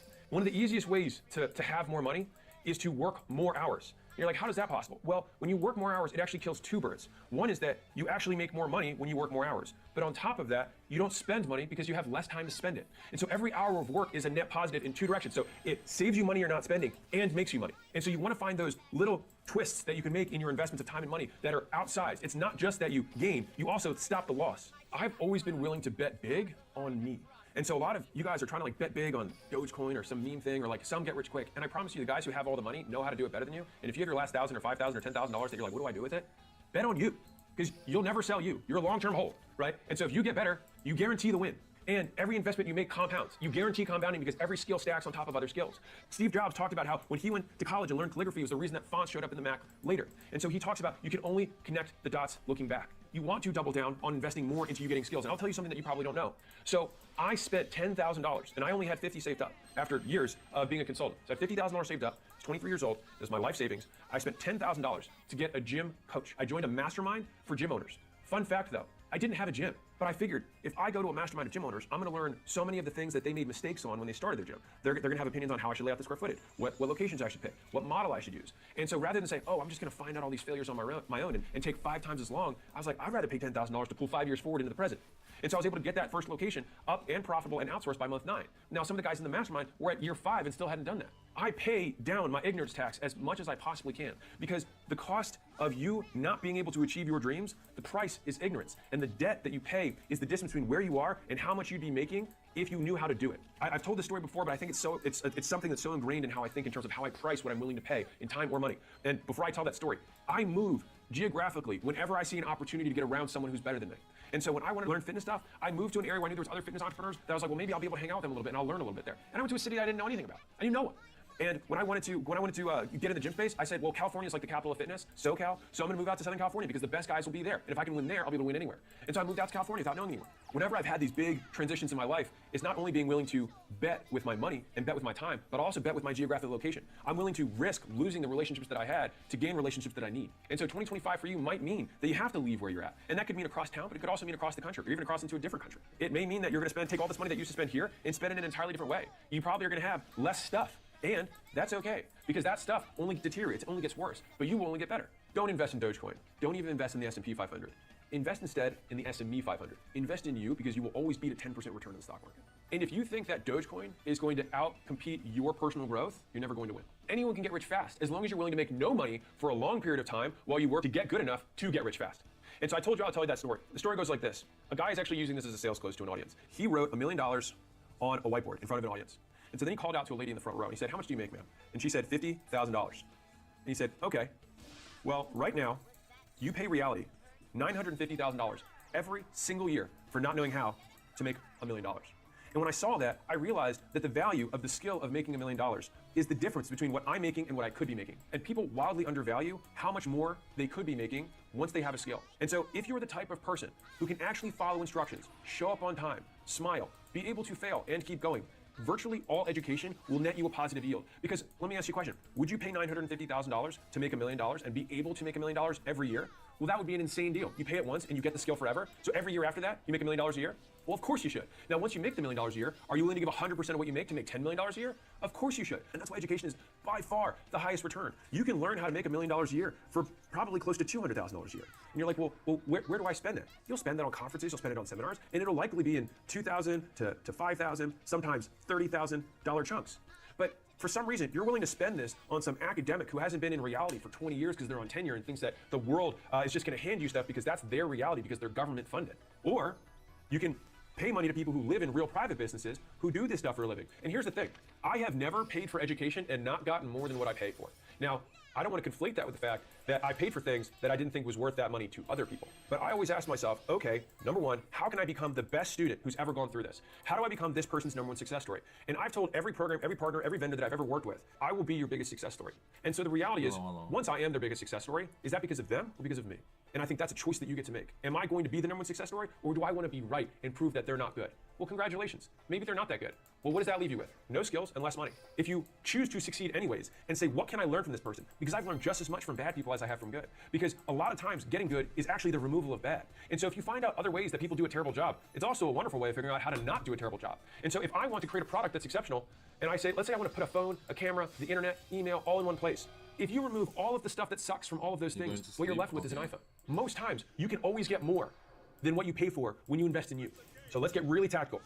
If you really want to double down on you, which will by far, I mean, think about this, 10% improvement is the S&P 500. So you're saying that you could take, okay, let's be real. Let's do real math. So let's say that you've got $10,000 saved up, okay? Let's say that's what your savings is, which by the way makes you like a top 40% American, FYI.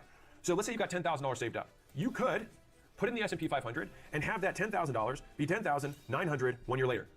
Or you can spend that on something that can triple your earning capacity, and next year, instead of making, let's say, $50,000 a year, you make $100,000 a year. Well, which of these increases, the $50,000 plus increase, is more than the net of the 900? Because you lost the 10, you spent the whole thing. Here you invested it, here you spent it. But did you spend it, or did you invest it in an asset you could control? And so, I don't know about you, but I'd rather have the extra 50 and put the 10 in, and then what do I do next year? I'm gonna take this 50, and I'm gonna ask myself, is there anything I could put this $50,000 into? Okay. So I could put in the S&P 500, and I could go and add myself an extra $55,000, whatever. Let's say I get 10% that year. Okay, so I get $55,000 this year. Or I could put that 50K into 5 10K things or 2 25K things, and all of a sudden take my earning power from 100K to 250K. Wow, what a deal. But I'm gonna lose the whole 50 again. And so the thing is that on my way up, I basically took my savings and I spent it almost every year on education. Because why on earth would I want the future to take longer to get to me? When you buy skills, it's the closest approximation to buying time. And so there's this big thing like you can't buy time. False. You can buy the future at a discount. And you buy the future at a discount by buying the skills required in order to get there faster. And so if it could take you 5 years if you did it on your own, or it could take you 1 year if you paid 4 different people to help you out with each step of the process, why would you not want to pay all of the money you have to get to there and then have 4 years of gain with that new baseline? You now are living 4 years, 5 years into the future. It's like you skipping from being 20 to 25 and you're getting the earning power at 25 plus, but now you're just 21.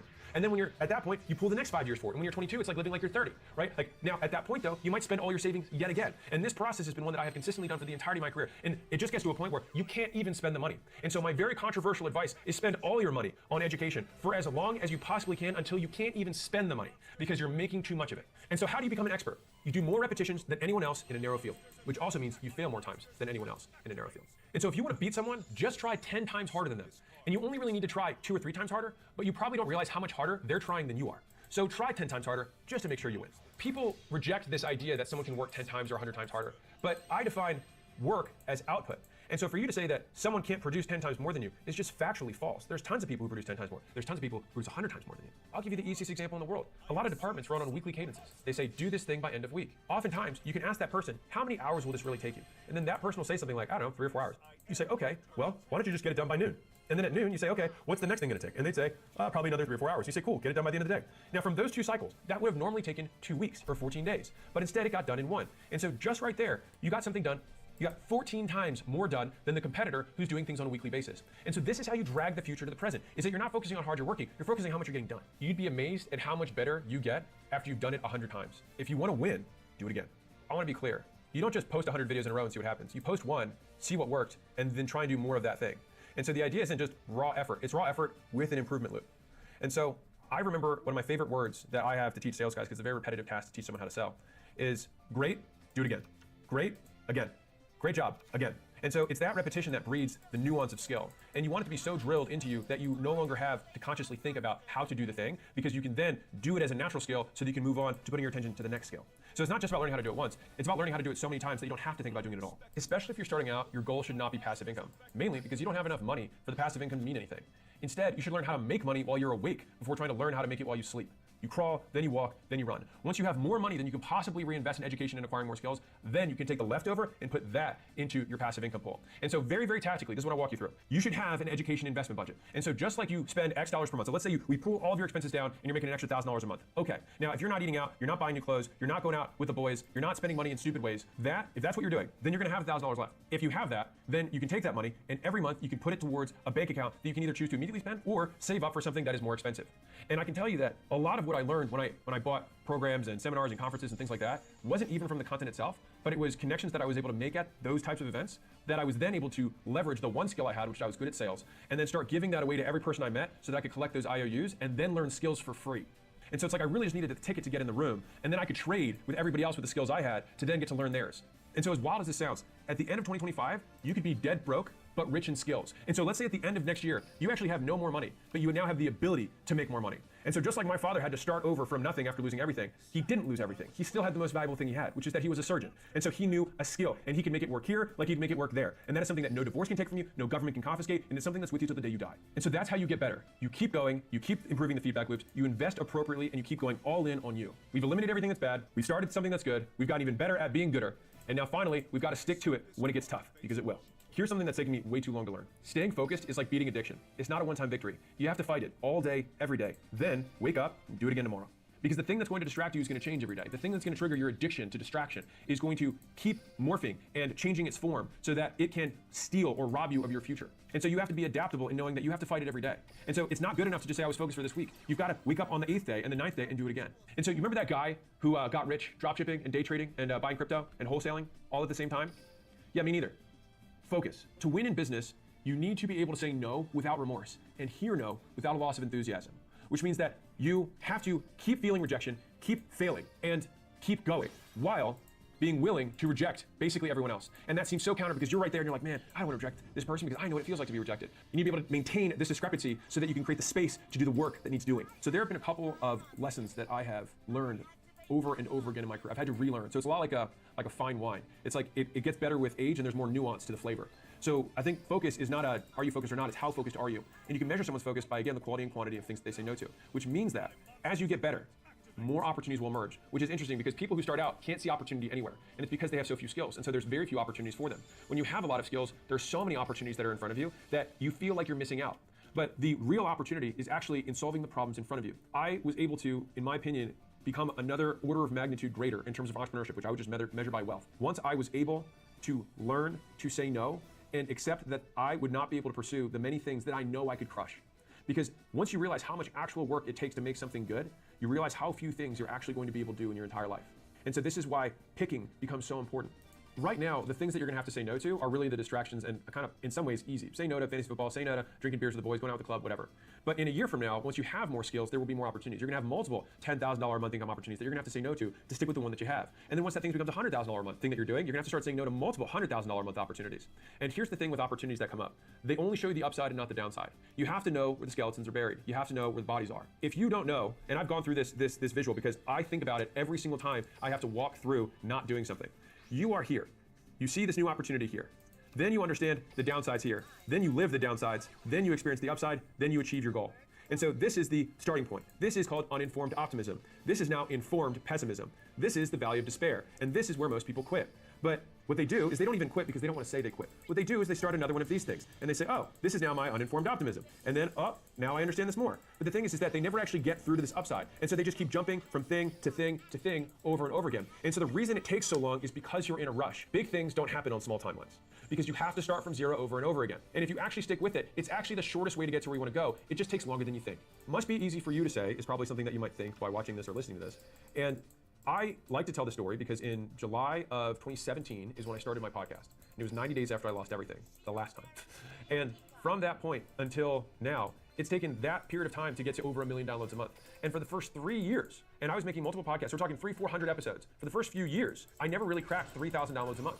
And so I could say, man, why is this taking so long? But the real is that it took me that long to get good. It also, being extra real, took me that long to have proof on the outside that what I was saying was true on the inside. And right now, no one who listens to my podcast cares that it took me 7 years to get here. They just care that it's good today. And so people quit here when things get hard because the thought of something being hard forever is unbearable. They think that this line is just gonna keep going this way forever, but it's not. Because once you fully understand all the bodies, where the skeletons are hidden, then you can actually start solving them one by one. The thing is that distraction only is distracting because you don't know what sucks about it. You might think you know what sucks about it, but you don't know what sucks about it. And so the big difference is you have something called declarative versus procedural knowledge. And so there's two types of learning, and this is actually formal. This is from academia. So you have declarative knowledge, which is knowing about something. So if you go memorize a fact or you learn how private equity works, right? This is knowing about. The other type of knowledge is procedural, which is knowing how to. And so a lot of people mistake declarative knowledge for procedural. And so they mistakenly think that if they watch 10 videos on doing a private equity deal, that it means they understand how to do a private equity deal. Or they watch 10 videos on cold outbound and they think it means they understand how to do cold outbound. Or 10 videos on sales and so forth. But you're never really gonna learn how to do it until you do it. And so you're gonna learn more from your first 100 cold calls, your 100 cold knock on doors, than you will from 100 books or videos that you watch. But I have good news. Nothing hard lasts forever. There's only 3 things that can happen. You either quit, it gets easier, or you get better. So no matter what, it always ends. You only lose when you quit before you see it all the way through. And I think that's incredibly encouraging. So no matter how hard whatever it is that you're doing is, which by the way just means that your expectation doesn't match reality, but no matter how hard it is, you either quit, it gets easier because something changes externally, or you get harder, something changes internally. But no matter what, it will end. Think about it like you're mining for gold, right? You're chiseling away underground and you've got this pile of gold. You don't know how far away it is, but it's underground and you're digging towards it. This difficulty of swinging the pickaxe can end when one, you walk out of the mine and say, you know what, marketing doesn't work. Sure. The second is that all of a sudden you hit a soft patch and then you're like, oh my God, I'm digging so much faster now, this is great. And then you get to the gold. Or you just start swinging the axe harder because you get more muscle, you get more efficient with your movements, and you just keep chiseling away, even if it goes from dirt to rock. You just keep chiseling away at a slower pace, but you eventually break through and get there. But in all 3 of those scenarios, hard doesn't last forever. And so I'll give you a little rule of thumb that I've seen on how do I do more of what's working, right? How do I keep going? When it's easy, do more. When it's hard, do different. And so I told this story years ago, and I'll tell you guys again. So when Gym Launch just barely started to work, all right, so I'm like 3 months into Gym Launch working. Guess what brilliant Alex thought he should do? So I went to this meetup of 10 entrepreneurs. All the entrepreneurs were 8-figure entrepreneurs, so 10 million plus per year. I was not making that. We were pacing probably $300,000 or $400,000 a month at the time. It was just me, Layla, and I think we had an assistant over kitchen sink, right? So I was making the most money I'd ever made in my life, and probably to this day, because it was the most material change in my life by percentage. When you go from no money to hundreds of thousands a month within 90 days, me looking at bankruptcy attorneys 6 months earlier to that, I can't explain how crazy reality shifted. But I had this guy who came up to me after I gave my little presentation of like, hey, this is what's working. And so of course what I want to do now is start a supplement company. He came up to me and he said, if what you're saying is true, if the economics of the business that you've outlined really do work as well as you say they do, when it gets easy is when you go hard. It's when you double down on what's working. And he said that to me, and I remember he said, because what's going to happen is that if it really works this well, someone bigger and badder is going to take all your stuff and immediately try and do it with their distribution, their audience, and their leverage. And so if there's ever been a time to focus on the thing that's in front of you, it's right now. And I remember Layla and I felt this huge weight of pressure that started us at that point. Because literally, I think I was really content for like 6 weeks. And I was really thrilled. We had just gotten married. We're 6 weeks into being, married. We're making really good money. She's 23 or 24. I'm 26, 27. So like we're young. I was like, holy cow, this is amazing. Our rent, for context, was $1,200 a month. I was taking home $400, right? Like, and so I've always lived far below my means. At this point, though, we went back home with the devil inside of us in terms of the fear of us losing everything that we had. And so we basically worked around the clock like someone was trying to put us out of business. And the thing is that people did eventually, but by the time they did, we had gone so far ahead that they were way behind us because we were working against a hypothetical enemy who was trying to destroy us, not the ones that were actually mediocre and distracted. When it's easy, do more. Once it starts working, put the blinders on and hit the gas. And I would challenge you with this tactical setup. Right now, if you've never worked for 30 days straight, I would encourage you to try it. In China, there's something called the 996, which is basically the standard for Chinese tech work hours, which is you work 9 a.m. to 9 p.m. 6 days a week. That's the bar. And so I like to state that because we think we work so hard. That's just the average. And so I would encourage you, remember hard times, hard men, right? Good times. Well, we need to act as though it's hard times because if you don't, you're surely going to become soft. My challenge for you is work 30 days straight. Work 10, work 12 hours a day, 30 days straight. What you will realize at the end of this is 1, how much work you can actually do. 2, that you're not going to die, you're not made of glass. And 3rd, you'll know that you have that gear if the time calls for it. Now, I will be very real with you. I work more now than I've ever worked in my life, save maybe when I opened my very first gym. So I work in absolute hours more than I ever have, and I produce significantly more than I did then. And this year, I think I've taken something like 10 or 11 days off in 2024. I would measure a day off as any day where I worked probably fewer than 4 hours. I put this as context, and I had a security guard who was here at acquisition.com earlier this year, and he was talking to some of the younger guys on the team. And he said, you should never let Alex work more hours than you, because he's already ahead of you. And so if you want to catch up with him, certainly don't let him outwork you. Some of the hoodoo, mental health, whatever people are going to disagree with me. Also, don't give a shit. And so the thing is you can just go and make those mental health people happy, or you can get what the fuck you came here to get. You can do what you came to do. And I have found that in my life, I've gotten significantly more purpose and more drive from a long day's hard work, from earning my shower at the end of the day, than anything that I've ever had from a pleasure-seeking perspective. As much as it's great to go to the pool for a day and hang out with some people, or maybe just watch movies, as great as that may be, there's nothing that I get more fulfillment out of than knowing that at the end of a day that I work 16 straight hours, that I have some product that I pulled out of my brain and into the world, that this thing got life now. Looking back on the best days of my life, it was those types of days. And so when I realized that, I stopped trying to satisfy what everyone else told me my life was supposed to be like. They're like, you should take vacations. I took my first vacation this year, and it was supposed to be a 2-day vacation, and Layla and I left after 1. Because what happened was, I got there at this beautiful resort, $5,000 or $10,000 a night, very expensive. And I say that just to say that it was risky, right? It was luxurious. I get there, I sit out on the back of this beautiful patio for this really expensive room, and I look out on this mountain view, and I think to myself, this is beautiful, and I don't care. I wish I felt something. And all I wanted was to get back in the game. And so I realized that even that little mini vacation was something that I had done because I thought it was an expectation. It was unspoken or spoken from someone else in my life. And so I have this quote that I live by, which is, if you don't know why you believe what you believe, it's not your belief, it's someone else's. At that time, it's like I had this belief that I should take a vacation. But why? Now, if I can't explain it, which I really can't, then I shouldn't do it. And now, I want to be very clear. This doesn't mean that there's no time for rest. But I like to think about the hypothetical extremes. I like to think about the 996 that is just the standard in China.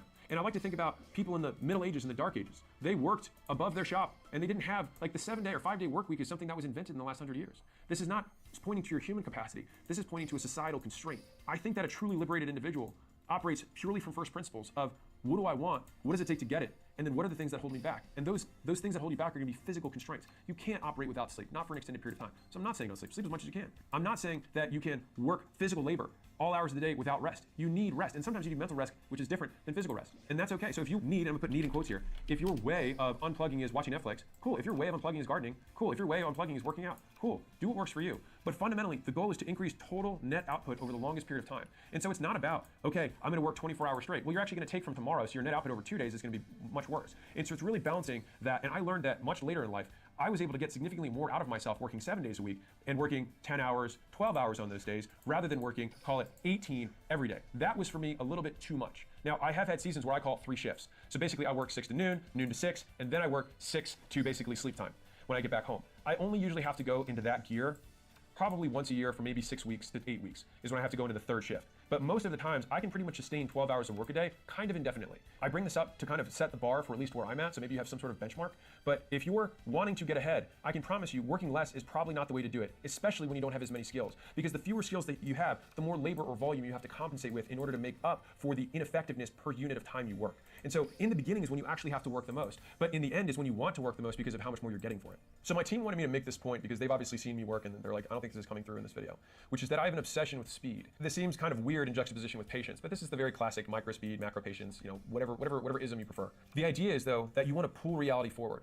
And so I always like to break things down, whether it's me or my team, into how many hours and minutes something's going to take. And then I like to stack those things back and forth. And rather than using arbitrary deadlines of, okay, let's get this done by next week, you use actual deadlines based on how long it should take. And then when you find out how long something takes, you then ask the next question, which is, how can I make this take less time? How can I automate this thing? How can I automate portions of this work? How can I give away chunks of this? How can I deem some of this unnecessary? And so that continuous cutting and pulling forward of tasks is how you can move so much faster through life and towards your goals. And so I have this weird mental belief that there's like this big path in front of me that I have all these skills that I have to achieve to hit these milestones. That is laid out on this time span. And so I reject the timeline, but I accept the skills. And so the idea is like, okay, it's like I'm a Pac-Man of like eating those little dots, and each of those dots is a skill. It's like I want to pull it towards me as fast as I can so I can ingest the skills and basically power up myself faster. Because I know that these skills are requisites. I can't move on to calculus without knowing arithmetic. I can't move on to calculus without knowing algebra. There's no way around it. But I can choose to learn algebra faster.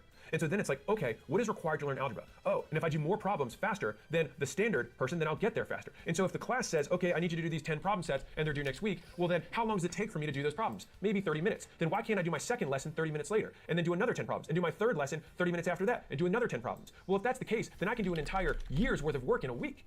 And this is how, in my opinion, pulling forward is one of those things that I've seen so many of the most successful entrepreneurs do, is they simply question timelines aggressively and ruthlessly eliminate any waste or gap between the actions required to win and everything else. Honestly, I think the things that I'm working on right now for my skills are I'm learning how to reinforce cultural norms across a company that continues to scale, which I define as the rules that govern reinforcement in an organization. That is the culture, and those are both spoken and unspoken rules. And when I say rules, I mean when someone does this, they get a pat on the butt. When someone does this, they get chastised or they get a ding, right? And the thing is that people like to say they have a good culture here, but the culture is 100, 1,000 unspoken rules, and that's why it takes people time to learn and figure out what the culture is when they go somewhere new. You can give someone a list of 100 rules, and if you were very granular, you could figure it out. The problem is that the culture changes based on the people who change the reinforcers. And so that means that the culture in a team could be different than the culture in the company because the person who's closest to them manages it differently. And so that changes the behavior. And so that's why a sales team can have a different culture than a marketing team, a different culture than a finance team, a different culture than an HR team. And so I'd say right now, a big focus of mine is trying to standardize the rules that govern reinforcement across an organization that scales and making sure that everyone is aligned with that style of work. The second thing that I'm working on right now is basically the highest level of recruiting. And recruiting and talent is actually kind of like focus, where it's one of those skills that I don't think you ever master. You just keep learning how many more levels there are to it. It's like right when you finish it, you realize that you're at a sub peak and there's actually another peak beyond it. The mist lifts and then you see the next steps. And so like focus, I thought, oh, I was focused at $100,000 a month because I could turn these opportunities down. And then you got some even sexier opportunities. You got to learn how to say no to those. So the same thing happens with talent, is that you're willing to tolerate a certain amount of mediocrity at one level that is no longer tolerable at a level above that. And the types of people that you bring in, you have a higher standard, a higher bar for those people, and attracting them and the process associated with getting them to buy into your culture, your vision, and getting them to take their skills and apply them to your opportunity is a skill set that I am working on now, because fundamentally I have a belief, which is the best talent is always yet to come. And that's predicated on the idea that if I get better, my opportunity will get better, and that will attract more people and better people. And I bring this up because I basically want to translate one thing, which is that the reinvestment in learning skills never ends. And so Charlie Munger said this: you just have to be a lifelong student. You have to be willing and want to learn. So I actually had an example of this. So recently there was somebody on Teams. I did a bunch of one-on-ones over the last week because I was looking at one of the departments. And one of the guys said, hey, I have this particular skill. I was hoping that we could eventually have a role that only does this thing. And I said, you know, it's interesting that you ask or you make that request, because if I were you, I would not think that way at all. I would think, how can I learn 10 more skills? Rather than how can the organization meet my demands? It should be, how can I let my skills meet the demands of the existing business? It's asking reality to meet you where you're at, rather than meeting reality where it is. And I think that too many people do this. Why can't the world be more convenient for me? Well, the world is uncaring and doesn't care about you at all. And underpinning that statement is the entitlement, is the expectation that it somehow should. And I think that is a poverty lens. And so the wealthy accept the world for what it is and then choose to maximize and adapt. Everyone else tries to stomp their feet and throw tantrums and say how it's not fair. And they're right. And so what? There's a Haitian proverb that has nothing to do with cats and dogs that I think is relevant right now, which is, behind mountains are more mountains. Goals aren't finish lines, they're mile markers. And I think that's a great mental frame, which is that you think that your goal is to get to $10,000 a month, or $100,000 a month, or $1 million a month, or $10 million a month, whatever your goal is. And I can promise you, having hit those, you just move it again. The mist lifts when you get there and you realize there's another mountaintop. But where people lose their way is when they start listening to people at the bottom of the mountain who see them at the subhead and say, you weren't happy last time when you got to the last peak. Why are you going to be happy the next time? But that's under their assumption in their poverty lens that you did it to get to the mountaintop. You did it for the climb. And they'll never understand that. And don't expect them to. I remember I was trying to understand this person who had made this really irrational decision, and I kept thinking, like, how does this decision make sense? And I was talking to my father, actually. And he said, you're trying to apply logic to someone who's illogical. And that itself is illogical. And I remember thinking about that, is that, like, there are these people in our lives that say these things that you're like, I don't understand why they'd say that. And then you try and make sense of it. But the effort of trying to make sense of somebody who doesn't make sense is nonsensical. And so if it doesn't make sense to you, ignore it, because they're going to disappear anyways. One of the things that has been true in my life is that the lazy don't know how to start. The losers don't know how to finish. And the legends don't know how to stop. And if I look at that, the lazy, the losers, and the legends, I know which one I would rather be. And I also say that as somebody who doesn't believe in legacy or anything after we die. So this is tactical. Find what works, do more of what works, find the thing that's preventing you from doing more of what works, solve that thing, and get back to doing more of what works. Then repeat. And so the reality is that in health, marriage, business, or any game worth playing, you don't win by winning. You win by staying alive long enough that you outlast everyone else. So I will give you the advice that I gave a subgroup in school that we picked 100 people who had applied out of 500 plus to basically do a 90-day sprint to help them start a school community. So we wanted to do a more in-depth kind of training, things like that for this special group so that we could see if this new implementation yielded better results. And so the guy who we had running the group asked me, he's like, can you give any kind of like words of wisdom to these guys before we kick it off? And so this is what I told him. Number one, follow instructions. Number two, when you reach something that you don't understand how to do, Google first. Number three, when you figure it out, post it. Others also may have struggled.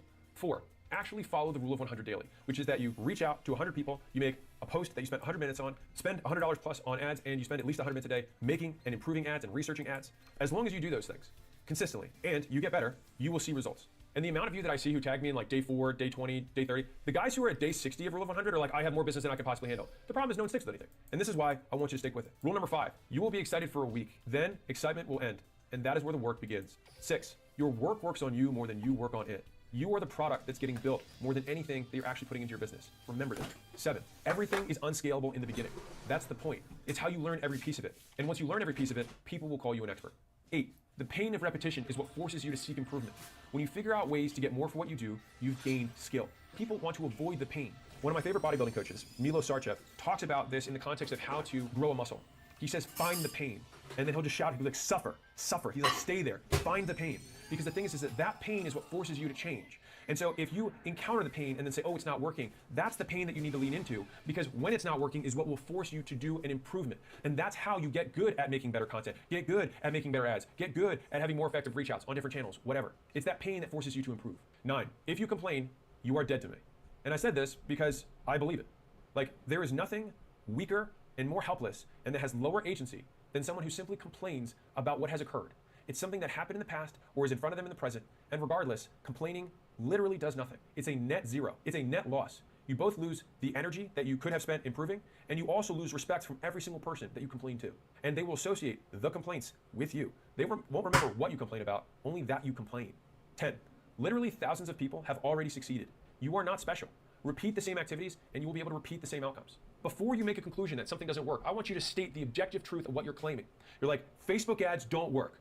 Sure, so the $400 billion a year in advertising that gets spent on Facebook just somehow doesn't work. People aren't doing it because it's not working. Cold outbound doesn't work. Yeah, so the gazillion companies that do 10,000 emails, 10,000 calls a day, it doesn't work. What you have to reframe it as is, I don't know how to make it work. I am not good enough to know how to make it work. Because you're not making as much money as you want because you're not as good as you think you are. 11, write down every reason that you're going to stick with it. Put it in front of you and revisit it when you need a reminder of why to stick with it. 12, business is shockingly simple but surprisingly hard. The hard comes in the form of consistency. The moment you don't want to do it or just skip today is the day you realize what hard actually feels like. Learn to endure, overcome. 13, just win. Because at the end of the day, all of this hardship will be forgotten. It will fade into your memory. And so know that as you're going through it, you're actually just going to disproportionately in your memory remember the good stuff and not the bad stuff. I only have a few glimpses in my memory of the time when I was sleeping on the floor and I had my gym and I was getting started and I remember being so tired that like a good night's sleep couldn't fix it. I remember that, but it's almost like I remember the words that I told myself more than I even remember the experiences because it was so long ago. Things will get better and you will remember the betterness more than you remember the suffering, because the betterness will carry over into today, which will always be fresher for you than how long ago the suffering may have been. The best time to work on improving your business was last year. The second best time is today. So you might as well get started. So if you're a business owner and you'd like to scale, I'd like to invite you out to my headquarters for one of our scaling workshops where we help identify and solve your number one constraint so you can start the year with lots of momentum. So it's 2 days, again, at my headquarters with my team talking about your business. And so if that sounds at all interesting, click the link below, book a call with my team, and if you're fit, we'd love to see you out here. Most of my success in business has come from finding and exploiting unfair advantages. Here are 15 lessons on finding and leveraging yours. So let's start with number 1. Pain is the price of progress. The fastest growth periods are often the most miserable. If you want to progress, get used to pain.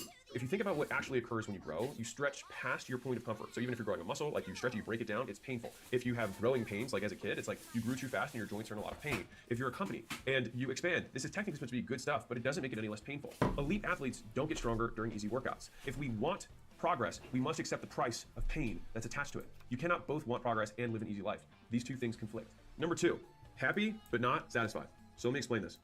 So you're allowed to be happy before you hit your goal, just not satisfied. And so there's a very big difference between being content with your life, content with your work, and complacent, meaning you're not going to take any more action. There's this great Haitian proverb, which is behind mountains are more mountains. It's kind of like after every peak, you can just see more peaks ahead of you. The work works on you more than you work on it. For me, I remember I had a year that I basically went in retirement trying to figure out what I wanted to do. And the thesis that I came out with was that hard work is the goal. And so the fact that there's something that happens as a result of hard work is really just a secondary effect. It's a consequence. But the goal is the work itself. I had a friend this morning who messaged me, they're like, why do you still work? And I was like, because it's the thing that I enjoy doing most.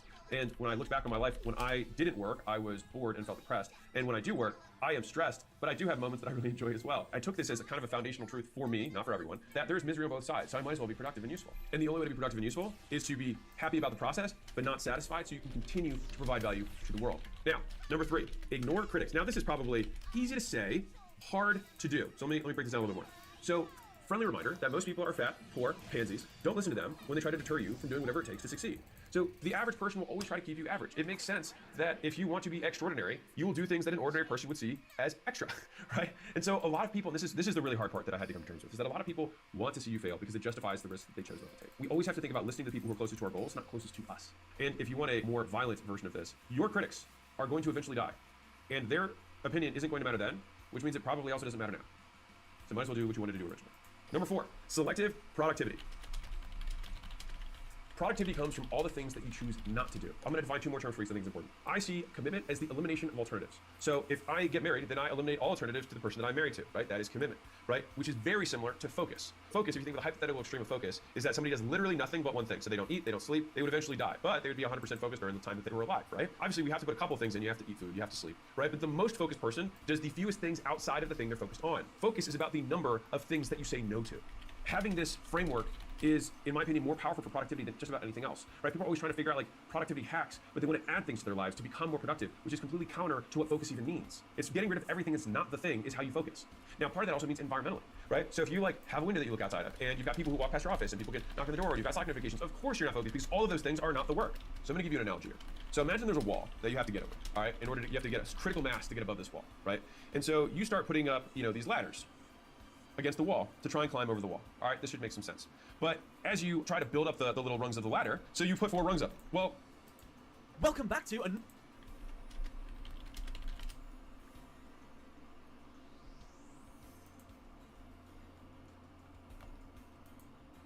No, what are you doing? Go back there and trash.